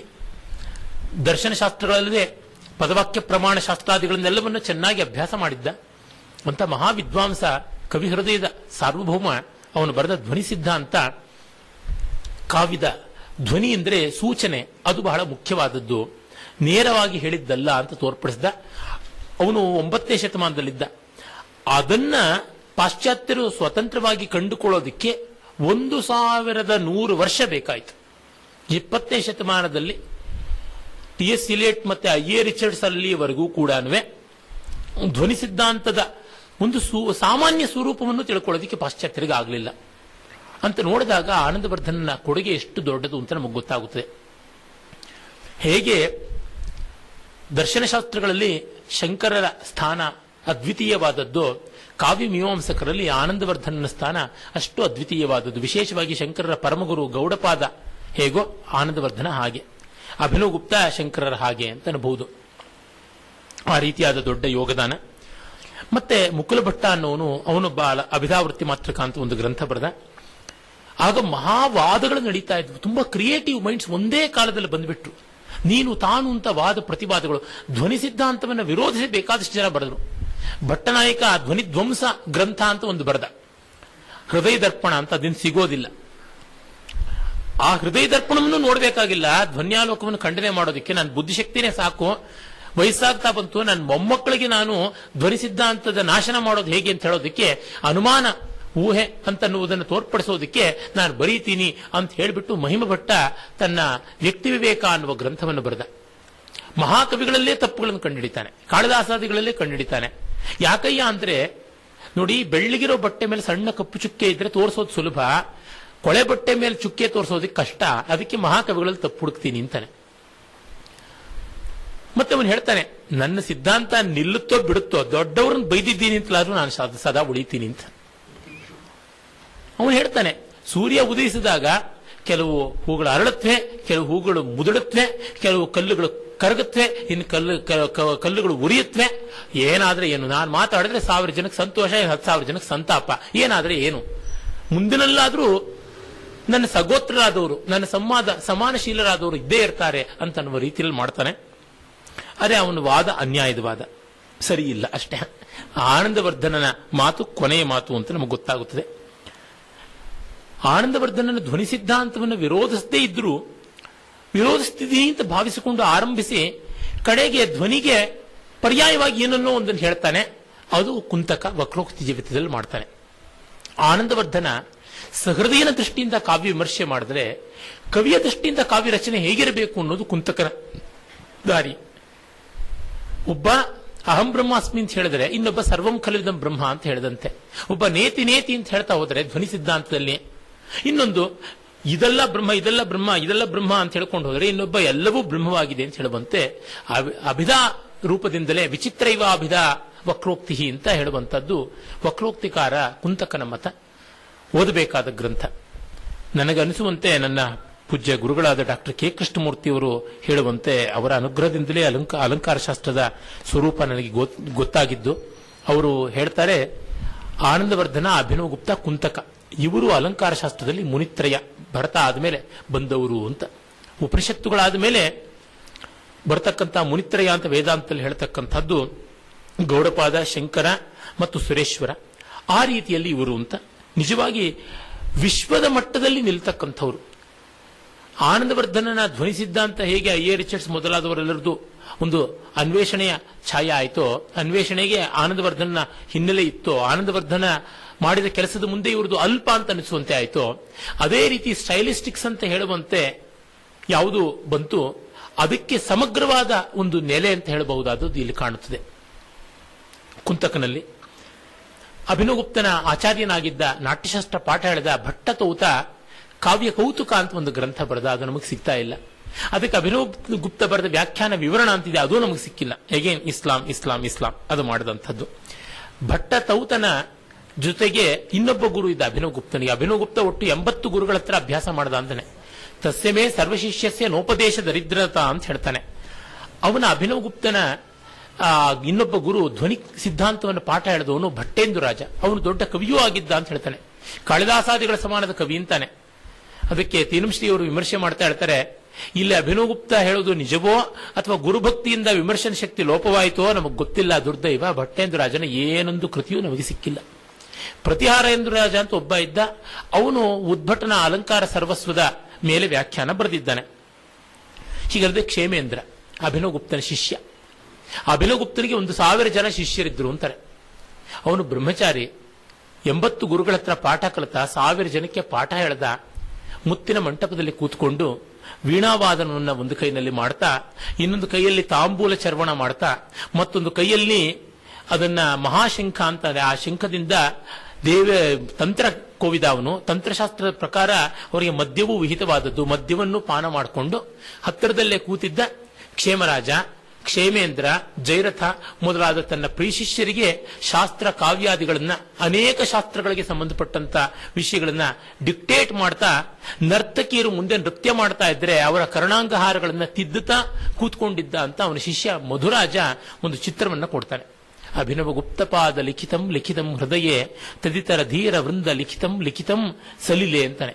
ಅಭಿನವಗುಪ್ತ ಬರೆದದ್ದು ನಮ್ಮ ಎದೆನಲ್ಲಿ ಶಾಶ್ವತವಾಗಿ ಲಿಖಿತವಾದದ್ದು, ಇನ್ನು ಬೇರೆಯವರು ಬರೆದದ್ದು ನೀರಿನ ಮೇಲೆ ಬರೆದಂತೆ ಅಂತ.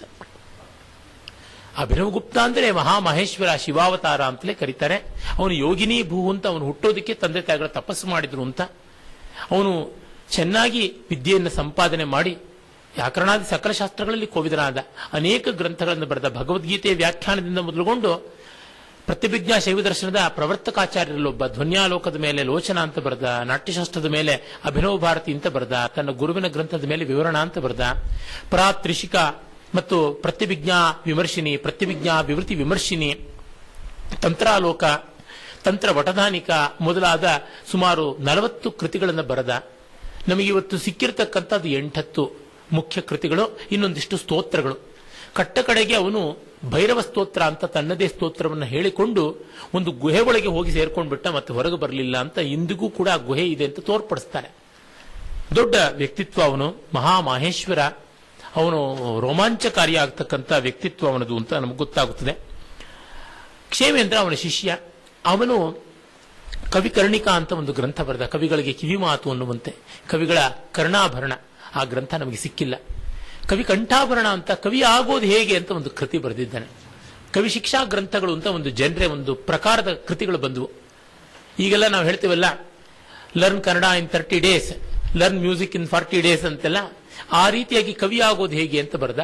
ತುಂಬಾ ಚೆನ್ನಾಗಿರ್ತಕ್ಕಂಥದ್ದು. ಸಾರಸ್ವತ ಮಂತ್ರೋಪಾಸನೆಯಿಂದ ಮೊದಲುಗೊಂಡು ಪೂರ್ವ ಕವಿಗಳ ವ್ಯಾಸಂಗದಿಂದ ಎಲ್ಲ ಏನು ಮಾಡಬಹುದು ಅಂತೆಲ್ಲ ಹೇಳ್ತಾನೆ. ಕವಿಕಂಠಾಭರಣ ತುಂಬಾ ಚೆನ್ನಾಗಿದೆ. ಡಾಕ್ಟರ್ ಕೆ ಕೃಷ್ಣಮೂರ್ತಿಯವರು ಅದನ್ನು ಅನುವಾದವೂ ಮಾಡಿದ್ದಾರೆ. ಇಲ್ಲಿ ಎಷ್ಟೋ ಗ್ರಂಥಗಳು, ನಾಟ್ಯಶಾಸ್ತ್ರವನ್ನ ಹಲವರು ಅನುವಾದ ಮಾಡಿದ್ದಾರೆ. ಈಗ ಕನ್ನಡಕ್ಕೆ ಒಂದು ಇರತಕ್ಕಂಥದ್ದು ಆದ್ಯರಂಗಾಚಾರ್ಯರದಷ್ಟು ಸರಿ ಇಲ್ಲ. ಇನ್ನು ಒಂದಿಷ್ಟು ಭಾಗವನ್ನ ನಮ್ಮ ಇವರು ಮಾಡಿದ್ದಾರೆ, ಲಕ್ಷ್ಮೀ ನರಸಿಂಹಶಾಸ್ತ್ರಿ ಅಂತ ಒಬ್ಬರು ಮಾಡಿದ್ದಾರೆ. ಇನ್ನ ನಾಟಕ ಅಕಾಡೆಮಿನವರು ಒಂದು ಮಾಡ್ತಾ ಇದ್ದಾರೆ ಅಂತ ಗೊತ್ತಾಗಿದೆ. ಇನ್ನು ಹಲವರು ಸ್ನೇಹಿತರು ಕೈ ಹಾಕಿದ್ದಾರೆ. ಪ್ರೊಫೆಸರ್ ಎಂ ಎ ಹೆಗಡೆ ಅಂತ ಅವರು ಅನುವಾದ ಮಾಡ್ತಾ ಇದ್ದಾರೆ. ಹೀಗೆಲ್ಲ ನಾಟ್ಯಶಾಸ್ತ್ರದ ಅನುವಾದಗಳು ಒಂದಷ್ಟು ಉಂಟು ಕನ್ನಡದಲ್ಲಿ. ಭಾಮಹ, ಮತ್ತೆ ದಂಡಿ, ವಾಮನ, ಮತ್ತೆ ಇದು ಆನಂದವರ್ಧನ, ಕ್ಷೇಮೇಂದ್ರ ಮೊದಲಾದ ಎಲ್ಲರ ಮೂಲ ಕೃತಿಗಳ ಅನುವಾದವನ್ನು ಕೆ ಕೃಷ್ಣಮೂರ್ತಿ ಅವರು ಮಾಡಿದ್ದಾರೆ. ಅದಲ್ಲದೆ ಈಚೆಗೆ ಧ್ವನ್ಯಾಲೋಕವನ್ನು ಲೋಚನ ಸಮೇತ ಪ್ರೊಫೆಸರ್ ಎಂ ಎ ಹೆಗಡೆ ಅವರು ಅನುವಾದ ಮಾಡಿದ್ದಾರೆ. ವ್ಯಕ್ತಿ ವಿವೇಕವನ್ನ ನನ್ನ ಮತ್ತೊಬ್ಬ ವಿದ್ವಾನ್ ಮಿತ್ರರಾದ ಪ್ರೊಫೆಸರ್ ಎಚ್ ವಿ ನಾಗರಾಜರಾವ್ ಅವರು ಮಾಡಿದ್ದಾರೆ. ಅವರೇ ರುಯ್ಯಕನ ಅಲಂಕಾರ ಸರ್ವಸ್ವ ಅಂತ ಒಂದು ಗ್ರಂಥವನ್ನು ಅನುವಾದ ಮಾಡಿದ್ದಾರೆ. ಮಮ್ಮಟ್ಟನ ಕಾವ್ಯ ಪ್ರಕಾಶ ಮಹಾಗ್ರಂಥ, ಅದನ್ನು ಡಾಕ್ಟರ್ ಕೆ ಕೃಷ್ಣಮೂರ್ತಿ ಅವರು ಅನುವಾದ ಮಾಡಿದ್ದಾರೆ. ಕುಂತಕನ ವಕ್ರೋಕ್ತಿ ಜೀವಿತವನ್ನ ಲಕ್ಷ್ಮೀನಾರಾಯಣ ಅಂತಕ್ಕಂಥವರು ಅವರು ಅನುವಾದ ಮಾಡಿದ್ದಾರೆ. ಅದಲ್ಲದೆ ಇನ್ನೊಬ್ಬರು ಹಳೆ ಪಂಡಿತರು ಮಾಡಿದ ಮ್ಯಾನ್ಸ್ಕ್ರಿಪ್ಟ್ ನನಗೆ ಈಚೆಗೆ ಸಿಕ್ತು. ಮೃತ್ಯುಂಜಯಾಚಾರ್ಯ ಅಂತ ಒಬ್ಬರು ಅನುವಾದ ಒಂದಷ್ಟು ಭಾಗ ಮಾಡಿದ್ರು ಅಂತ ಗೊತ್ತಾಗುತ್ತದೆ. ಈ ಕಾಶ್ಮೀರದಲ್ಲಿ ಅಲಂಕಾರ ಶಾಸ್ತ್ರದ ಮಹಾದಿಗ್ಗಜಗಳು ಬಂದರು. ಮಮ್ಮಟ ಈ ಎಲ್ಲ ವಾದೋಪವಾದಗಳನ್ನು ಸಂಗ್ರಹಿಸಿ ತಾನು ತನ್ನ ಕಾವ್ಯ ಪ್ರಕಾಶ ಗ್ರಂಥವನ್ನು ಬರೆದ. ಅದಕ್ಕೆ 80ಕ್ಕೂ ಹೆಚ್ಚು ವ್ಯಾಖ್ಯಾನಗಳಿವೆ. ಭಗವದ್ಗೀತೆಗಿಂತ ಜಾಸ್ತಿ ಕಾಮೆಂಟ್ರೀಸು ಕಾವ್ಯ ಪ್ರಕಾಶಕ್ಕಿದೆ. ಕಾವ್ಯ ಪ್ರಕಾಶಸ್ಯ ಕೃತೇ ಗೃಹೇ ಗೃಹೇ ಕೃತ ವ್ಯಾಖ್ಯಾ ತಥಾಪ್ಯೇಶ ತಥೈವ ದುರ್ಗಮಃ ಅಂತ ಚಂಡಿದಾಸ ಬರಿತಾನೆ. ಕಾವ್ಯ ಪ್ರಕಾಶಕ್ಕೆ ಮನಮನೆಯಲ್ಲೂ ವ್ಯಾಖ್ಯಾನ ಬರೆದ್ರು, ಆಗಿದ್ರು ಅದರ ಕಠಿಣತೆ ಹಾಗೇ ಉಳಿದಿದೆ ಅಂತ. ಕ್ಷೇಮೇಂದ್ರ ಆ ಥರದವನ್ನೆಲ್ಲ ತಿಳಿಯಾಗಿ ಬರೆದಿದ್ದಾನೆ. ಕವಿಕಂಠಾಭರಣ ಅಂತ ಗ್ರಂಥ ಕೆ ಕೃಷ್ಣಮೂರ್ತಿ ಅನುವಾದ ಮಾಡಿದ್ದಾರೆ. ಅವನ ಔಚಿತ್ಯ ವಿಚಾರ ಚರ್ಚಾ ಅಂತ ಇನ್ನೊಂದು ಗ್ರಂಥ. ಔಚಿತ್ಯ, ಪ್ರಾಪರ್ಟಿ ಎನ್ನುವುದೇ ಒಂದು ಪ್ರಸ್ಥಾನವಾಗಿ ಬರೀತಾನೆ. ಆನಂದವರ್ಧನನ ಧ್ವನ್ಯಾಲೋಕದ ಒಂದು ಶ್ಲೋಕವನ್ನು ಇಟ್ಟುಕೊಂಡು ಅದರ ಮೇಲೆ ಒಂದು ಗ್ರಂಥವನ್ನೇ ನಿರ್ಮಾಣ ಮಾಡಿದ್ದಾನೆ. ದುರ್ದೈವ ಏನಂದ್ರೆ ಅಲ್ಲಿ ಹಲವು ಅನೌಚಿತ್ಯಗಳನ್ನು ಅವನೇ ಮಾಡ್ತಾನೆ. ಆದರೆ ಕ್ಷೇಮೇಂದ್ರನ್ ನಾವು ಯಾಕೆ ಮೆಚ್ಚಬೇಕು ಅಂದ್ರೆ, ದೋಷಗಳಿಗೆ ಹೇಗೆ ದೋಷ ಗುಣ ಎರಡಕ್ಕೂ ಉದಾಹರಣೆ ಕೊಡುವಾಗ ಗುಣಗಳಿಗೆ ತನ್ನ ಕೃತಿಗಳಿಂದಲೇ ಉದಾಹರಣೆ ಕೊಟ್ಟಂತೆ ದೋಷಕ್ಕೂ ತನ್ನ ಕೃತಿಗಳನ್ನೇ ಉದಾಹರಣೆ ಕೊಡ್ತಾನೆ. ಆ ತರ ದೊಡ್ಡತನ ಎಷ್ಟು ಜನಕ್ಕಿರುತ್ತೆ. ಯಥಾ ಮಮ ಅಂತ ಹೇಳ್ಬಿಟ್ಟು ಗುಣಕ್ಕೆ ಕೊಡ್ತಾನೆ, ಯಥಾ ನಮಮ ಹೇಗೆ ಬರಿಬಾರ್ದಾಗಿತ್ತು ಅದಕ್ಕೂ ತಂದೆ ಅಂತಂತಾನೆ. ಅವನು ಹೇಳ್ತಾನೆ, ಕವಿ ಆಗಬೇಕು ಅಂತಂದ್ರೆ ಗೀತೇಶು ಗಾಥಾ ಸ್ವತ ದೇಶ ಭಾಷಾ ಬದ್ಧೇಶು ದದ್ಯಾಶ್ರವಣಂ ನಿತಾಂತಂ. ಜಾನಪದ ಗೀತೆಗಳನ್ನು ಮೊದಲು ಕೇಳಬೇಕು ಅಂತಾನೆ. ನಮ್ಮ ಸಂಸ್ಕೃತ ವಿದ್ವಾಂಸರಿಗೆ ಜಾನಪದ ಕಂಡ್ರೆ ಆಗೋಲ್ಲ, ಜಾನಪದರಿಗೆ ಸಂಸ್ಕೃತ ಕಂಡ್ರೆ ಅವರಿಗೆ ಮೈಯೆಲ್ಲ ಉರಿದೋಗ್ಬಿಡುತ್ತೆ. ಈ ಎರಡರಲ್ಲಿರ್ತಕ್ಕಂಥದ್ದು ಒಂದೇ ಸತ್ವ, ಆ ಸ್ವಾರಸ್ಯ ಏನು ಅನ್ನೋದು ಕಂಡುಕೊಳ್ಬೇಕು. ಅದು ಕ್ಷೇಮೇಂದ್ರ ಹೇಳ್ತಾನೆ. ಪಠೇತ್ ಸಮಸ್ತಾನ್ ಕೆಲ ಕಾಳಿದಾಸ ಕೃತ ಪ್ರಬಂಧಾನ್ ಇತಿಹಾಸದರ್ಶಿ ಅಂತ ಹೇಳ್ತಾನೆ. ಕವಿ ಆಗಬೇಕಾದ್ರೂ ಕಾಳಿದಾಸನ ಕವರ್ ಟು ಕವರ್ ಓದಬೇಕು, ಅದು ಓದ್ದೆ ಕವಿ ಆಗೋಕೆ ಸಾಧ್ಯ ಇಲ್ಲ ಅಂತಾನೆ. ಮತ್ತೆ ಬೇರೆ ಬೇರೆ ಕವಿಗಳಿಂದ ಸ್ಫೂರ್ತಿ ಪಡೆದು ಚೂರು ಪಾರು ಕದಿಯೋದು ಇರುತ್ತಲ್ಲ. ಯಾವ್ಯಾವ ತರ ಕದೀತಾರೆ, ಪಾದೋಪಜೀವಿ, ಪದಕೋಪಜೀವಿ, ಛಾಯೋಪಜೀವಿ, ಚರಣೋಪಜೀವಿ ಅಂತಾನೆ. ಒಂದು ಪದ ಕದೀತಾರೆ, ಒಂದು ಸಾಲು ಕದೀತಾರೆ, ಒಂದು ಪದ್ಯ ಕದೀತಾರೆ, ಪುಸ್ತಕವನ್ನೇ ಕದ್ದು ಬಿಡ್ತಾರೆ ಅಂತ ಹೀಗೆಲ್ಲ ಹೇಳ್ತಾನೆ. 100 ವಿದ್ಯೆಗಳು ಗೊತ್ತಿರಬೇಕು ಕವಿಗೆ ಅಂತ ಹೇಳ್ತಾನೆ. ತುಂಬಾ ಚೆನ್ನಾಗಿದೆ ಆ ಲಿಸ್ಟು. ನೋಡಿದ್ರೆ ಎಷ್ಟು ಕಷ್ಟ ಇದೆ ಕವಿ ಆಗೋದು ಅಂತ. ವಿವಿಕ್ತ ಜನಸೇವಿತ್ವಂ ಅರತಿರ್ ಜನ ಸಂಸದಿ ಅಂತ ಗೀತಾಚಾರ್ಯ ಹೇಗೆ 20 ಪಾಯಿಂಟ್ ಪ್ರೋಗ್ರಾಮ್ ಹೇಳ್ತಾನೆ 13ನೇ ಅಧ್ಯಾಯದಲ್ಲಿ, ಹಾಗೆ ಇವನು ಹೇಳ್ತಾನೆ ಬೇಕಾದಷ್ಟು ಲಕ್ಷಣಗಳನ್ನ. ಅವನು ಹೇಳ್ತಾನೆ, ಕವಿ ಆದವನು ಸ್ಮಶಾನ ಅರಣ್ಯ ದರ್ಶನಂ, ಸ್ಮಶಾನ ಕಾಡು ಮೇಡು ಎಲ್ಲ ನೋಡಬೇಕು, ಸರ್ವದೇವತೆಗಳನ್ನ ಸಮವಾಗಿ ಸ್ತುತಿ ಮಾಡಬೇಕು. ನಮ್ಮಲ್ಲಿ ಅದೊಂದಿದೆ, ವಿಷ್ಣು ಭಕ್ತ ಕವಿಗಳಿಗೆ ಶಿವನ್ ಕಂಡ್ರೆ ಆಗೋಲ್ಲ, ಶಿವಭಕ್ತ ಕವಿಗಳಿಗೆ ವಿಷ್ಣುವನ್ ಕಂಡ್ರೆ ಆಗೋಲ್ಲ, ಹಾಗೆ ಮಾಡೋರು ಕವಿಗಳೇ ಆಗೋಲ್ಲ ಅಂತಂತಾನೆ. ಎಲ್ಲ ದೇವತೆಗಳನ್ನ ಸಮಾನವಾಗಿ ಎಲ್ಲ ಮತಗಳನ್ನ ಔದಾರ್ಯ ಪ್ರೀತಿಯಿಂದ ಕಾಣಬೇಕು ಅಂತೆಲ್ಲ. ಅವನು ಹಂಗಿದ್ದ. ಅವನು ಮಹಾಶೈವರ ಮನೆಯಿಂದ ಬಂದ, ಮಹಾವಿಷ್ಣು ಭಕ್ತನಾದ, ಬೌದ್ಧರ ಮೇಲೂ ಪ್ರೀತಿ ಇಟ್ಕೊಂಡಿದ್ದ, ಹಳೆಯದು ಅಂತ ಶಿವಭಕ್ತಿಯನ್ನು ಬಿಡ್ಲಿಲ್ಲ. ಹೀಗೆಲ್ಲ ನಮಗೆ ಗೊತ್ತಾಗುತ್ತದೆ. ಅದು ಅವನ ಕ್ಷೇಮೇಂದ್ರನ ಮಹತ್ವ. ರುಯ್ಯಕ ಅಲಂಕಾರ ಸರ್ವಸ್ವ ಅಂತ ಅದ್ಭುತವಾದ ಗ್ರಂಥ ಬರೆದಿದ್ದಾನೆ. ಆ ಗ್ರಂಥ ಅಲಂಕಾರಗಳನ್ನು ಕುರಿತಾದ ಅದ್ಭುತವಾದ ಅಂತರ್ದೃಷ್ಟಿಯನ್ನ ಕೊಟ್ಟಂಥದ್ದು. ಅದರ ಮೇಲೆ ಜಯದ್ರಥ ತುಂಬಾ ಚೆನ್ನಾಗಿರ್ತಕ್ಕಂಥ ವ್ಯಾಖ್ಯಾನ ಬರೆದಿದ್ದಾನೆ. ಶೋಭಾಕರ ಮಿತ್ರ ಅಂತ ಮತ್ತೊಬ್ಬ ಅಲಂಕಾರ ಶಾಸ್ತ್ರ ಗ್ರಂಥ ಬರೆದಿದ್ದಾನೆ. ಹೀಗೆ ನಾವು ಈ ಪರಂಪರೆಯನ್ನು ನೋಡ್ತೀವಿ. ಅದಲ್ಲದೆ ಬೌದ್ಧ ಗ್ರಂಥಗಳನ್ನು ಎಷ್ಟೋ ಜನ ಬರೆದಂಥ ಬೌದ್ಧ ವಿದ್ವಾಂಸರು ರವಿಗುಪ್ತ, ಧರ್ಮೋತ್ತರ, ರತ್ನವಜ್ರ, ಜ್ಞಾನಶ್ರೀ ಭದ್ರ, ಶಂಕರಾನಂದ ಇತ್ಯಾದಿಗಳು, ಜೈನರು ಜಿನಮಿತ್ರ, ದಾನಶೀಲ ಇತ್ಯಾದಿಗಳು, ಮತ್ತೆ ಭಾಸರ್ವಜ್ಞ, ಜಯಂತ ಭಟ್ಟ ಇತ್ಯಾದಿಗಳು. ಜಯಂತ ಭಟ್ಟ ಆಗಮಡಂಬರ ಅಂತ ಒಂದು ನಾಟಕವನ್ನು ಬರೆದಿದ್ದಾನೆ. ನಮ್ಮ ಪಾಲಿಗೆ ಉಪಲಬ್ಧ ಇರತಕ್ಕಂಥ ಮೊದಲ ಒಂದು ಸಾಂಕೇತಿಕ ನಾಟಕ ಅಂತ ಕರೀಬಹುದು. ಅಂದ್ರೆ ಮೆಟಫಾರಿಕಲ್ ಅಲಿಗೋರಿಕಲ್ ಪ್ಲೇ ಅಂತ. ಹಿಂದೆ ಅಶ್ವಘೋಷ ಬರೆದಿದ್ದ ಅಂತ ಒಂದು ಗೊತ್ತಾಗುತ್ತದೆ, ಅದು ನಮಗೆ ಸಿಕ್ಕಿಲ್ಲ, ತುಂಡು ತುಣುಕಲ್ ಸಿಕ್ಕಿದೆ. ಆಮೇಲೆ 11ನೇ ಶತಮಾನದ ಗುಜರಾತಿನ ಕೃಷ್ಣ ಮಿಶ್ರ ಯತಿ ಅವನು ಪ್ರಬೋಧ ಚಂದ್ರೋದಯ ಅಂತ ಬರೆದ. ಅದರ ಅನುಕರಣ ರೂಪವಾಗಿ ವೇದಾಂತ ದೇಶಿಕರು ಸಂಕಲ್ಪ ಸೂರ್ಯೋದಯ ಅಂತ ಬರೆದರು. ಮತ್ತೆ ಮಾಧ್ವ ಸಂಪ್ರದಾಯದಲ್ಲಿ ಒಂದು ಪ್ರಚಂಡ ರಾಹೋದಯ ಅಂತ ಉಂಟು. ಹೀಗೆ ಬೇರೆ ಬೇರೆ ಈ ತರದ್ದು ಬಂತು. ಭರ್ತೃ ನಿರ್ವೇದ, ಚೈತನ್ಯ ಚಂದ್ರೋದಯ, ಈ ರೀತಿಯಾದ ಅನೇಕ ಸಾಂಕೇತಿಕ ನಾಟಕಗಳ ಪರಂಪರೆಗೆ ಕಾರಣವಾಯಿತು ಪ್ರಬೋಧ ಚಂದ್ರೋದಯ. ಆದರೆ ಅದಕ್ಕೂ ಒಂದು 2-3 ಶತಮಾನಗಳ ಮುಂಚೆಯೇ ಆಗಮ ಡಂಬರ ಅಂತ ಒಂದು ಗ್ರಂಥವನ್ನ ಬರೆದಿದ್ದ. ಈಚೆಗದು ರಾಘವನ್ನವರು ಅಚ್ಚು ಮಾಡಿಸಿದರು ದರ್ಭಾಂಗ ಇಂದ. ಆಮೇಲೆ ಕ್ಲೇ ಸಂಸ್ಕೃತ್ ಲೈಬ್ರರಿನವರು ಅದನ್ನ ರೋಮನ್ ಲಿಪಿನಲ್ಲಿ ತಂದಿದ್ದಾರೆ, ಇಂಗ್ಲಿಷ್ ಅನುವಾದದ ಸಮೇತ.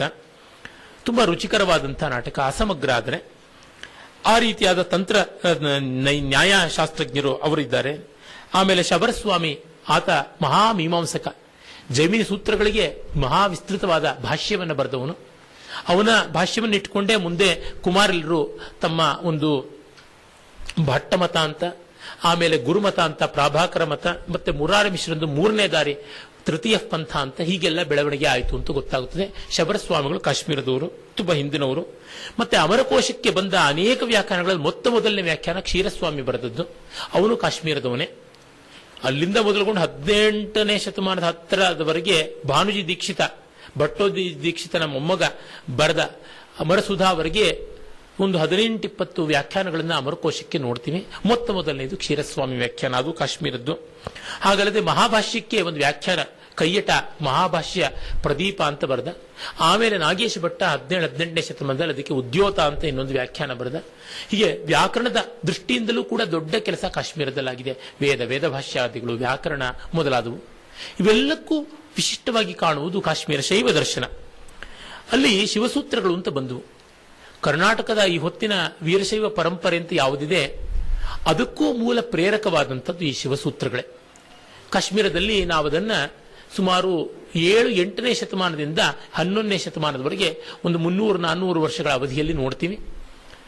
ಅದೇ ಅಲ್ಲಿಂದಲೇ ನಾವು ನೋಡ್ತಕ್ಕಂಥದ್ದು ವೀರಶೈವ ಪರಂಪರೆಗೂ ಕೂಡ ಪ್ರೇರಣೆ ಆದದ್ದು. ಇವರಿಗೆ ಕಾಂಟ್ಯಾಕ್ಟ್ಸ್ ಬೇಕಾದಷ್ಟಿತ್ತು ಅಂತ ಗೊತ್ತಾಗುತ್ತದೆ. ಹಾಗಾಗಿ ನಮ್ಮ ಈಚೆಗೆ ಒಂದು ಕೂಗೆದ್ದಿದೆ. ಅದೇನೆಂದರೆ ಲಿಂಗಾಯತ ಮತ ಅನ್ನುವುದು ಸಂಸ್ಕೃತ ವೈದಿಕ ಮತಕ್ಕಿಂತ ವಿರುದ್ಧ ಭಿನ್ನವಾದದ್ದು. ವಚನಗಳಲ್ಲಿರತಕ್ಕಂಥ ಸಂಸ್ಕೃತ ಶ್ಲೋಕ ಎಲ್ಲ ಆಮೇಲೆ ಯಾರೋ ಸೇರಿಸಿದ್ದು, ಅದನ್ನೆಲ್ಲ ಕಿತ್ತಾಕ್ಬಿಡ್ಬೇಕು ಅಂತ ಶರಣ ಸಾಹಿತ್ಯ ಪರಿಷತ್ನವರು ಏನೋ ಠರಾವ್ ಹೊರಡಿಸಿದ್ದು. ಅದೆಲ್ಲ ಮತಾಂಧತೆ, ಸಣ್ಣತನ, ಸತ್ಯದ್ರೋಹ, ಟು ಸೇ ದಿ ಲೀಸ್ಟ್. ಅಷ್ಟು ಅದೆಲ್ಲ ತುಂಬಾ ನೀಚತನ. ವಸ್ತುತಃ ಬಸವಣ್ಣನವರಾಗಲಿ, ಅಷ್ಟೇಕೆ ಉರ್ಲಿಂಗ ಪೆದ್ದಿ ಅಂತಹ ದಲಿತರ ವರ್ಗದಿಂದ ಬಂದಂತ ವ್ಯಕ್ತಿಗೂ ಒಳ್ಳೆ ಸಂಸ್ಕೃತ ಪಾಂಡಿತ್ಯ ಇತ್ತು ಅಂತ ಗೊತ್ತಾಗುತ್ತೆ. ಬಸವಣ್ಣನವರು, ಚನ್ನಬಸವಣ್ಣನವರಂತೂ ಒಳ್ಳೆ ವಿದ್ವಾಂಸರೇ ಆಗಿದ್ರು. ಮತ್ತೆ ನಮ್ಮ ಅಲ್ಲಮ ಪ್ರಭುಗಳಾಗಲಿ, ಅಕ್ಕಮಹಾದೇವಿ ಆಗಲಿ, ಇವರೆಲ್ಲ ಅವರವ್ರ ವಚನಗಳಲ್ಲೇ ಕಾಣಿಸುತ್ತೆ, ತುಂಬಾ ಸ್ಪಷ್ಟವಾಗಿ ಗೊತ್ತಾಗುತ್ತದೆ. ಇವರೆಲ್ಲರೂ ವೈದಿಕವಾದಂತಹ ಶೈವಾಗಮಗಳಿಂದಲೇ ಬಂದಂತಹದ್ದು ಅಂತ, ಸಿದ್ಧಾಂತ ಶಿಖಾಮಣಿಯಿಂದಲೇ ಪ್ರೇರಿತವಾದದ್ದು ಅಂತ ತಟಸ್ಥವಾಗಿ ನೋಡಿದ್ರೆ ನಮಗೆ ತಿಳಿಯುವಂಥದ್ದೇ. ಆ ಎಲ್ಲದಕ್ಕೂ ಬೇಕಾದಂತಹ ಮೂಲ ಸ್ರೋತಸ್ಸು ನಮಗೆ ವಸುಗುಪ್ತ ಕಂಡುಕೊಂಡಂತಹ ಆ ಶಿವಸೂತ್ರಗಳಲ್ಲಿ ಇದೆ. ಶಿವಸೂತ್ರಗಳು ಒಟ್ಟು 79. ಅದು ಕನ್ನಡಕ್ಕೆ ರುದ್ರಪ್ಪನವರು ಅನುವಾದ ಮಾಡಿಯೂ ವ್ಯಾಖ್ಯಾನ ಮಾಡಿದ್ದಾರೆ, ಅದು ಸಿಗುತ್ತದೆ. ಅಲ್ಲದೆ ಜಯದೇವ್ ಸಿಂಗ್ ಅನ್ನೋರು ಈ ಕಾಶ್ಮೀರ ಪ್ರತಿಭಿಜ್ಞಾ ಶೈವ ದರ್ಶನದ ಬಹುಮುಟ್ಟಿಗೆ ಎಲ್ಲ ಮುಖ್ಯವಾದ ಗ್ರಂಥಗಳನ್ನೇ ಇಂಗ್ಲಿಷ್ಗೆ ಅನುವಾದ ಮಾಡಿದ್ದಾರೆ. ಮೋತಿಲಾಲ್ ಬಣದಾಸಲ್ಲಿ ಸಿಗುತ್ತೆ. ಅದಲ್ಲದೆ ಕಾಂತಿಚಂದ್ರ ಪಾಂಡೆ ಅಭಿನವ್ ಗುಪ್ತನ ಬಗ್ಗೆ ವಿಶೇಷವಾಗಿ ಸ್ಟಡಿ ಮಾಡಿ ಅವರು ಬರೆದಿದ್ದು ಉಂಟು. ಆಮೇಲೆ ಕಲ್ಲಟ ಸ್ಪಂದಕಾರಿಕ ಅಂತ 52 ಕಾರಿಕೆಗಳಲ್ಲಿ ಸಂಗ್ರಹ ಮಾಡಿಕೊಟ್ಟ ಶಿವಸೂತ್ರಗಳನ್ನ. ಸೋಮಾನಂದ ಶಿವದೃಷ್ಟಿ ಅಂತ ಒಂದು ಗ್ರಂಥ ಬರೆದ. ಮತ್ತೆ ಉತ್ಪಲ ಅವನ ಮಗ, ಅವನು ಈಶ್ವರ ಪ್ರತಿಭಿಜ್ಞಾಕಾರಿಕ ಅಂತ 190 ಶ್ಲೋಕಗಳಲ್ಲಿ ಆ ತತ್ವವನ್ನು ಸಂಗ್ರಹ ಮಾಡಿಕೊಟ್ಟ. ಸಿದ್ಧಿತ್ರಯಿ ಅಂತ ಇನ್ನೊಂದು ಗ್ರಂಥ ಬರೆದ. ರಾಮಕಂಠ, ಉತ್ಪಲ ವಿಷ್ಣುವ, ಲಕ್ಷ್ಮಣಗುಪ್ತ ಮೊದಲಾದ ಅನೇಕರು ಇಲ್ಲಿ ಬರ್ತಾರೆ. ಅಭಿನವ್ ಗುಪ್ತ ಅಂತೂ 37 ಗ್ರಂಥಗಳನ್ನ ಶೈವ ಸಿದ್ಧಾಂತದ ಬಗ್ಗೆನೇ ಬರೆದ. ಪ್ರತಿವಿಜ್ಞಾ ವಿವೃತಿ ವಿಮರ್ಶಿನಿ, ಪ್ರತಿವಿಜ್ಞಾ ವಿಮರ್ಶಿನಿ, ಮಾಲಿನಿ ವಿಜಯವಾರ್ತಿಕ, ಪರಾ ತ್ರಿಷಿಕ, ತಂತ್ರಸಾರ, ತಂತ್ರ ವಟಧಾನಿಕ, ತಂತ್ರಾಲೋಕ ಇತ್ಯಾದಿ ಅನೇಕ ಗ್ರಂಥಗಳನ್ನು ತಾಂತ್ರಿಕನೂ ಆಗಿದ್ದ, ದಾರ್ಶನಿಕನೂ ಆಗಿದ್ದ, ಆಲಂಕಾರಿಕನೂ ಆಗಿದ್ದ ಅಂತೆಲ್ಲ ನಮಗೆ ಗೊತ್ತಾಗುತ್ತದೆ. ಆಮೇಲೆ ಅಭಿನವ್ ಗುಪ್ತನ ಶಿಷ್ಯರು ಕ್ಷೇಮರಾಜ ಮೊದಲಾದವರೆಲ್ಲ ಅವನ ಗ್ರಂಥಗಳ ವ್ಯಾಖ್ಯಾನ ಮಾಡಿದ್ರು. ಈ ಪರಂಪರೆಯಲ್ಲಿ ಬಂದ ಒಬ್ಬ ಮಹಾಯೋಗಿನಿ ಲಲ್ಲೇಶ್ವರಿ ಕಾಶ್ಮೀರಿ ಭಾಷೆಯಲ್ಲಿ ತನ್ನ ಬ್ರಹ್ಮಾನುಭವವನ್ನ, ಶಿವಾನುಭವವನ್ನ ಬರೆದಿದ್ದಾಳೆ. ಹೀಗೆ ನಮಗೆ ಕಾಣಿಸುತ್ತದೆ. ಒಟ್ಟಿನಲ್ಲಿ ನೋಡಿದಷ್ಟು ಮೊಗದಷ್ಟು ತೋರತಕ್ಕಂಥದ್ದು.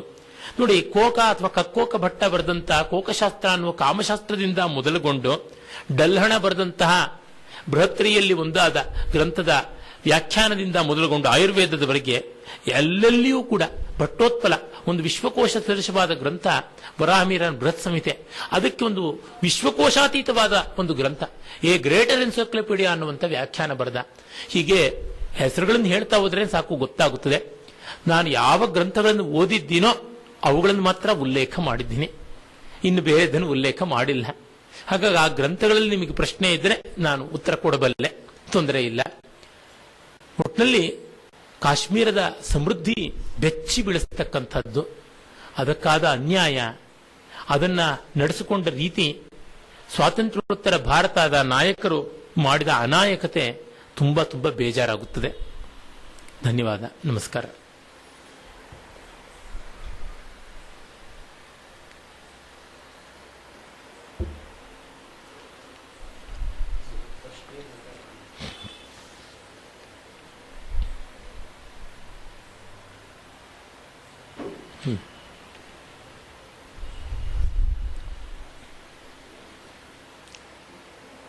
ಹಾ, ಅಲ್ಲ, ಅಷ್ಟು ವಿದ್ವಾಂಸರಿದ್ದದ್ದು ಶಾರದಾ ಪೀಠ ಅಂತ ನೆಲೆಯಾಗಿತ್ತು. ಆದರೆ ತುಂಬಾ ಎಲ್ಲ ಧ್ವಂಸವಾಗಿ ಬಿಟ್ಟಿರ್ತಕ್ಕಂಥದ್ದು ಗೊತ್ತಾಗಲ್ಲ.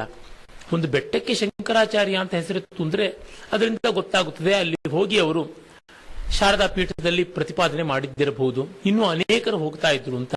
ಅದು ಬಿಟ್ಟು ಮಿಕ್ಕದ್ದೇನೂ ನಮಗೆ ಗೊತ್ತಾಗಲ್ಲ. ತಂತ್ರಕ್ಕೆ ದೊಡ್ಡ ನೆಲೆಯಾಗಿತ್ತು. ಅಭಿನವಗುಪ್ತನ ತಂತ್ರಾಲೋಕ ಅಂತ ಒಂದು ಮಹಾ ಸಂಗ್ರಹ, ಶಂಕರರು ಬರೆದ ಸೌಂದರ್ಯಲಹರಿ ಕೂಡ ಅಲ್ಲಿಯೇ ನಿರ್ಮಾಣವಾಗಿದ್ದು ಅಂತ ಕೂಡ ಹೇಳ್ತಾರೆ. ಸೌಂದರ್ಯಲಹರಿ ಶಂಕರರ ಕೃತಿಯೇ ಅಲ್ಲವೇ ಅಂತಲೂ ತುಂಬಾ ದೊಡ್ಡ ಚರ್ಚೆ ಇದೆ. ಏನೇ ಇದ್ರೂ ಶಂಕರರು ಕಾಶ್ಮೀರಕ್ಕೆ ಹೋಗಿದ್ರು, ಅಲ್ಲಿ ತಂತ್ರಾದಿಗಳನ್ನು ಅಭ್ಯಾಸ ಮಾಡಿದ್ರು ಅನ್ನುವುದು ಪ್ರಸಿದ್ಧವಾಗಿ ತಿಳಿಯುವಂಥದ್ದು. ಅದನ್ನು ಬಿಟ್ಟು ಅಲ್ಲಿ ಸ್ಥಳವಾಗಿ ನಮಗೇನು ಗೊತ್ತಿಲ್ಲ. ನಾನು ಕಾಶ್ಮೀರವನ್ನು ವಿಸಿಟ್ ಮಾಡಿಲ್ಲ, ಅದೊಂದು ಆಸೆ ಇದೆ. ಅಲ್ಲಿ ಬಂದಿರತಕ್ಕಂಥ ಇದನ್ನು ನೋಡಿದ್ರೆ ಅಧ್ಯಯನ, ಅಲ್ಲಿ ಸ್ಥಳೀಯವಾದ ಅಧ್ಯಯನಗಳು ಏನೇನು ನಡೆದಿದೆ, ಉತ್ಖನನ ಏನೇನು ನಡೆದಿದೆ ಅಂತ ನೋಡಿದ್ರೆ ತುಂಬಾ ದೊಡ್ಡದಾಗಿ ಯಾವುದು ಉಳಿದಿಲ್ಲ ಅಂತ ಗೊತ್ತಾಗುತ್ತೆ. ಕೆಲವು ಅವಶೇಷಗಳು ಮಾತ್ರ ಸಿಗುತ್ತವೆ, ಅಲ್ಲಿ ಏನು ಹೇಳೋಕ್ಕಾಗಲ್ಲ.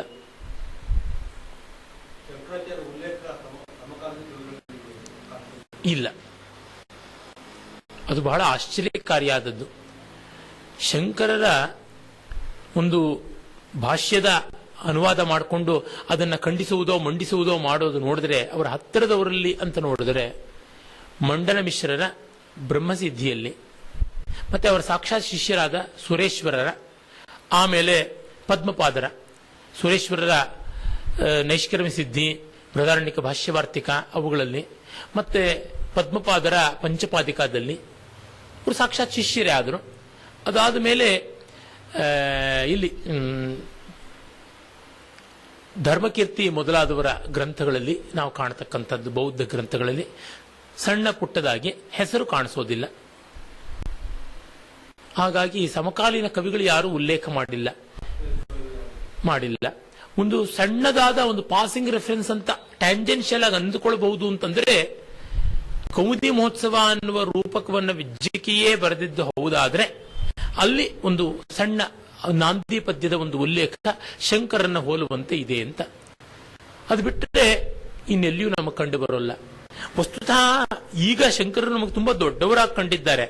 ಅವರ ಕಾಲದಲ್ಲಿ ಅವರು ತುಂಬಾ ದೊಡ್ಡವರಾಗಿ ಲೋಕಕ್ಕೆ ಕಾಣಲಿಲ್ವೋ ಏನೋ, ಹಾಗಾಗ್ಬಿಡುತ್ತೆ ಎಷ್ಟೋ ಬಾರಿ. ಅವರು ತಂಪಾಡಿಗೆ ತಾವು ತತ್ವ ಪ್ರಸಾರವನ್ನು ಮಾಡಿಕೊಂಡು ಅಧ್ಯಯನ, ಗ್ರಂಥ ರಚನೆ, ಶಿಷ್ಯ ಪಾಠನ ಅಂತ ಮಾಡಿಕೊಂಡಿದ್ರು. ಮಿಕ್ಕವ್ರಿಗೆ ಅಷ್ಟು ಗೊತ್ತಾಗಲಿಲ್ವೋ ಏನೋ ಅಂತ ಅನಿಸುತ್ತದೆ. ಅದು ಅರ್ಥ ಮಾಡಿಕೊಂಡು ಜೀರ್ಣ ಮಾಡಿಕೊಂಡು ಪರ ವಿರೋಧದ ಚರ್ಚೆಗಳು ಬೆಳೆದದ್ದೆಲ್ಲ ನಮಗೆ ಗೊತ್ತಾಗುವಂಥದ್ದು ಅವರಾದ 50 ವರ್ಷಗಳ ಮೇಲೆಯೇ ಅಂತನ್ನುವುದು ಅನ್ಸುತ್ತೆ. ಮೊದಲಿಗೆ ಭಾಮತಿಯಿಂದ ಈಚೆಗೆ ನಮಗೆ ಕಾಣಿಸುತ್ತೆ. ಅಂದರೆ ಹತ್ತತ್ರ 9ನೇ ಶತಮಾನ, ಶಂಕರರದು 7ನೇ ಶತಮಾನದ ಮಧ್ಯಭಾಗ, ಸುಮಾರು 100-150 ವರ್ಷಗಳವರೆಗೆ ಅಂತ ದೊಡ್ಡ ಚಟುವಟಿಕೆಯಾಗಿ ಹೊರಗೆ ಬರಲಿಲ್ಲ ಅಂತ. ಸರ್ವದರ್ಶನಗಳ ಮೇಲೆಯೂ ವ್ಯಾಖ್ಯಾನ ಬರೆದ ಸರ್ವತಂತ್ರ ಸ್ವತಂತ್ರ ಅಂತ ಹೆಸರಾದ ವಾಚಸ್ಪತಿ ಮಿಶ್ರರು ಶಂಕರ ಭಾಷ್ಯಕ್ಕೆ ಭಾಮತಿ ವ್ಯಾಖ್ಯಾನ ಬರೆದ ಮೇಲೆ ಪ್ರಾಯಶಃ ವಿದ್ವಲ್ಲೋಕ ಎಲ್ಲ ವ್ಯಾಪಕವಾದ ರೀತಿಯಲ್ಲಿ ಸೀರಿಯಸ್ ವ್ಯೂ ತಗೊಳ್ತು.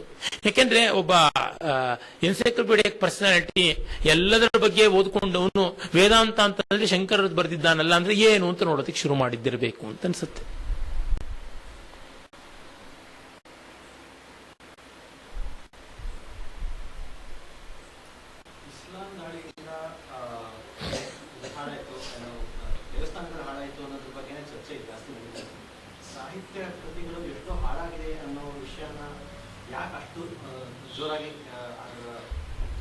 ಕೇಳಿಸ್ತಾ ಇಲ್ಲ. ಸಾಹಿತ್ಯ ಪ್ರಿಯರಿಗೆ ಅಟ್ಲೀಸ್ಟ್ ಅದು ಅವ್ರಿಗೆ ಇಂಟ್ರೆಸ್ಟಿಂಗ್ ಸಬ್ಜೆಕ್ಟ್ ಆಗ್ಬೇಕಾಗಿತ್ತು. ಯಾಕೆ ಅವರು ಏನು ಅದ್ರ ಬಗ್ಗೆ ಮಾತಾಡೋದಿಲ್ಲ? ಅನುಕೂಲ ಸಿಂಧುನಪ್ಪ ಅಷ್ಟೇ. ಯೂನಿವರ್ಸಿಟಿಗಳಲ್ಲಿ ಈ ಸೆಕ್ಯುಲರ್ ಕವಚ ತೊಟ್ಟುಕೊಳ್ಳದೆ ಇದ್ದವ್ರು ಯಾರು ಇದಾರ್ಯ? ಹಿಂದೆ ಇದ್ದ ವಿದ್ವಾಂಸರುಗಳು ಅನೇಕ ಜನ ಬರೆದಿದ್ದಾರೆ. ಅವರುಗಳನ್ನೆಲ್ಲ ಕೆಲವರನ್ನ ನೆಹರು ಸರ್ಕಾರ ಸ್ಥಾನಮಾನಗಳನ್ನು ಕೊಡುವ ಮೂಲಕ ವಶ ಮಾಡಿಕೊಳ್ತು, ಅಥವಾ ಅವರು ವಯಸ್ಸಾಗಿ ಕಾಲ ಪುರುಷನ ಅಧೀನರಾಗ್ಬಿಟ್ರೋ ಗೊತ್ತಿಲ್ಲ. ಈ ಕಾಲದಲ್ಲಂತೂ ಉತ್ತರ ಭಾರತದ ದೊಡ್ಡ ದೊಡ್ಡ ಸಂಸ್ಕೃತ ವಿದ್ವಾಂಸರೆಲ್ಲ ಮೂಲ ಯಮಚರಿತಂ, ಮುಲಾಯಂ ಸಿಂಗನ ಬಗ್ಗೆ ಕಾವ್ಯ ಬರೆಯೋಣ, ಇಂದಿರಾ ಜೀವನಂ, ಇಂದಿರಾ ಗಾಂಧಿ ಬಗ್ಗೆ ಕಾವ್ಯ ಬರೋಣ, ರಾಜೀವ ಚರಿತಂ ಅವನ ಬಗ್ಗೆ ಬರೋಣ, ಏನು ರಾಹುಲ್ದ್ ಬರೆದಿಲ್ಲ ಯಾಕೋ ಗೊತ್ತಿಲ್ಲ. ಈ ತರದೊಳಗಿದ್ದಾಗ ಇದರ ವಿಷಯದಲ್ಲಿ ಹೇಗೆ ಗಂಭೀರವಾದ ಚಿಂತನೆ ಮಾಡ್ತಾರೆ? ತುಂಬಾ ಈ ತರದ ಅಗ್ಗದತನ ಉತ್ತರ ಭಾರತದ ಸಂಸ್ಕೃತ ವಿದ್ವಾಂಸರಲ್ಲಿ ತುಂಬಾ ಕಂಡಿದೆ. ಒಳ್ಳೆ ವಿದ್ವಾಂಸರು ಹೌದು, ರಾಜಕೀಯವಾಗಿ ಹಣ ಅಂದ್ರೆ ಹೆಣತರ ಬಾಯಿ ಬಿಟ್ಕೊಂಡು ಹೋಗ್ತಾರೆ ಅಂತಾರಲ್ಲ ಆ ತರಹ ಅಷ್ಟೇ, ಹೇಳಕಂಡು ನಾಯಿ ತರಹ ಆಡ್ತಾರೆ. ನಾನು ಬಹಳ ಕಟುವಾಗಿ ಹೇಳ್ತೀನಿ. ನಮ್ಮ ದಕ್ಷಿಣ ಭಾರತದಲ್ಲೂ ಅಷ್ಟೇ ಬಹಳ ಬಹಳ ಮಹಾಮಹೋಪಾಧ್ಯಾಯರುಗಳಾಗ್ಬಿಟ್ಟಿರ್ತಾರೆ. ಗೌರ್ಮೆಂಟ್ ಗ್ರಾಂಟ್ ಕೊಡ್ತಾರೆ ಅಂದ್ರೆ ಪಂಚೆನೇ ಉದುರೋಗ್ಬಿಡುತ್ತೆ ಅವರಿಗೆ. ನಿರ್ಲಜ್ಜವಾಗಿ ಅನ್ಯಾಯಗಳನ್ನೆಲ್ಲ ಒಪ್ಕೋತಾರೆ. ಆ ತರಹ ಆಗ್ಬಿಡುತ್ತದೆ. ದೊಡ್ಡ ದೊಡ್ಡ ವಿದ್ವಾಂಸರು, ಅವ್ರ ವಿದ್ವತ್ತೆಯನ್ನು ನಾನು ತುಂಬಾ ಗೌರವಿಸ್ತೀನಿ. ಅರೆ ಸತ್ಯನಿಷ್ಠೆ ಮಾತ್ರ ಇಲ್ಲ, ಅದು ಕಾಣುತ್ತದೆ. ಹೀಗಾಗಿದೆ. ಅರೆ ಇವೆಲ್ಲ ದಾಖಲೆ ಇವೆ, ಸ್ಪಷ್ಟವಾಗಿ ಗೊತ್ತಾಗುತ್ತದೆ. ಕಾಶ್ಮೀರದ ಅಭಿನವಗುಪ್ತನ ಅಭಿನವ ಭಾರತಿ ಕೇರಳದಲ್ಲಿ ಸಿಕ್ಕಿದ್ದು, ಮಧ್ಯಪ್ರದೇಶದ ಧಾರಾನಗರದ ಭೋಜರಾಜನ ಭವ್ಯವಾದ ಗ್ರಂಥ ಶೃಂಗಾರ ಪ್ರಕಾಶ ಕೇರಳದಲ್ಲಿ ಸಿಕ್ಕಿದ್ದು. ಭಾಸ ಅವನು ಎಲ್ಲಿಯವನು ಗೊತ್ತಿಲ್ಲ, ಅವನ ಕೃತಿಗಳು ಕೇರಳದಲ್ಲಿ ಸಿಕ್ಕಿದ್ದು. ಈ ತರ ಅನೇಕ ಕೇರಳದಲ್ಲಿ ಅಲ್ಲಿವರೆಗೂ ಓಡ್ ಬಂದ್ರು ಗತಿ ಇಲ್ಲದೆ, ಅಲ್ಲಿ ಪಾಕೆಟ್ ಉಳ್ಕೊಂಡು ಬಂದಿದ್ದಾಯ್ತು. ಅರ್ಥಶಾಸ್ತ್ರ ಕೌಟಿಲ್ಯ ಬರೆದದ್ರ ಮ್ಯಾನುಸ್ಕ್ರಿಪ್ಟ್ ಸಿಕ್ಕಿದ್ದು ಕೇರಳದಲ್ಲಿ ಅಂತಂದ್ರೆ ನಮಗೆ ಗೊತ್ತಾಗುತ್ತದೆ ಎಷ್ಟು ಕೃತಿಗಳು ಆ ತರ ನಷ್ಟವಾಗ್ಬಿಟ್ಟವು ಅಂತ. ಹಾಗಾಗಿ ಅಲ್ಲಿವರೆಗೂ ಬಂದದ್ದಾಗಿತ್ತು. ಇದರ ಬಗ್ಗೆ ದೊಡ್ಡ ರೆಫರೆನ್ಸಸ್ ಕೊಡಬಹುದು. ಏನಂದ್ರೆ ಇದನ್ನು ಪಾಠ್ಯ ಪುಸ್ತಕಗಳಲ್ಲಿ ಹೇಳೋದಕ್ಕೆ ಇದು ಮಾಡೋದೇ ಇಲ್ವಲ್ಲ, ಇಲ್ಲಿ ಅವಕಾಶ ಕೊಡೋದಿಲ್ಲ. ಇಸ್ಲಾಮಿನ ಆ ಒಂದು ಸಣ್ಣತನ ಯಾವ ತರ ಹೊರಟೋಗ್ಬಿಡುತ್ತೆ ಅಂತಂದ್ರೆ, ತನ್ನ ಸತ್ಯಕ್ಕೆ ವಿರುದ್ಧವಾದದ್ದು ಯಾವುದೂ ಇರಬಾರದು ಅಂತ ತಾನೆ. ಗ್ರಂಥ ರೂಪದಲ್ಲಿದ್ರೆ ಮಹಾಪಾತಕ ಅಂತ ಇನ್ನಷ್ಟು. ಕೆಲವರಿದ್ರು ಅಲ್ಲಿ ಒಳ್ಳೆಯವರು. ಉದಾಹರಣೆಗೆ ಆಲ್ಬೆರೂನಿ, ಅವನು ಗಜ್ನಿ ಮಹಮ್ಮದನ ಆಸ್ಥಾನದಲ್ಲಿದ್ದ ಪಂಡಿತ. ಅವನು ಕಾಶ್ಮೀರದಲ್ಲಿ ಬಂದು ಸಂಸ್ಕೃತ ಕಲಿತುಕೊಂಡು ಭಗವದ್ಗೀತೆಯೂ ಸೇರಿದಂತೆ ಅನೇಕ ಗ್ರಂಥಗಳನ್ನು ಓದ್ಕೊಂಡು ಹೋದ. ಆದರೆ ಅವನ ದೊರೆ ಎಲ್ಲ ದೇವಸ್ಥಾನಗಳನ್ನು ಧ್ವಂಸ ಮಾಡ್ದ. ಇವನು ಅವನನ್ನು ಏನ್ ಪ್ರಶ್ನೆ ಮಾಡಿದ್ನೋ ಬಿಟ್ನೋ, ಅಥವಾ ಇವನು ತಪ್ಸೀಲ್ ಮಾಡ್ಕೊಂಡು ಇಂಥ ಗ್ರಂಥಗಳನ್ನು ಸುಟ್ಟಾಕು ಅಂತ ಹೇಳದ್ನೋ ಗೊತ್ತಿಲ್ಲ.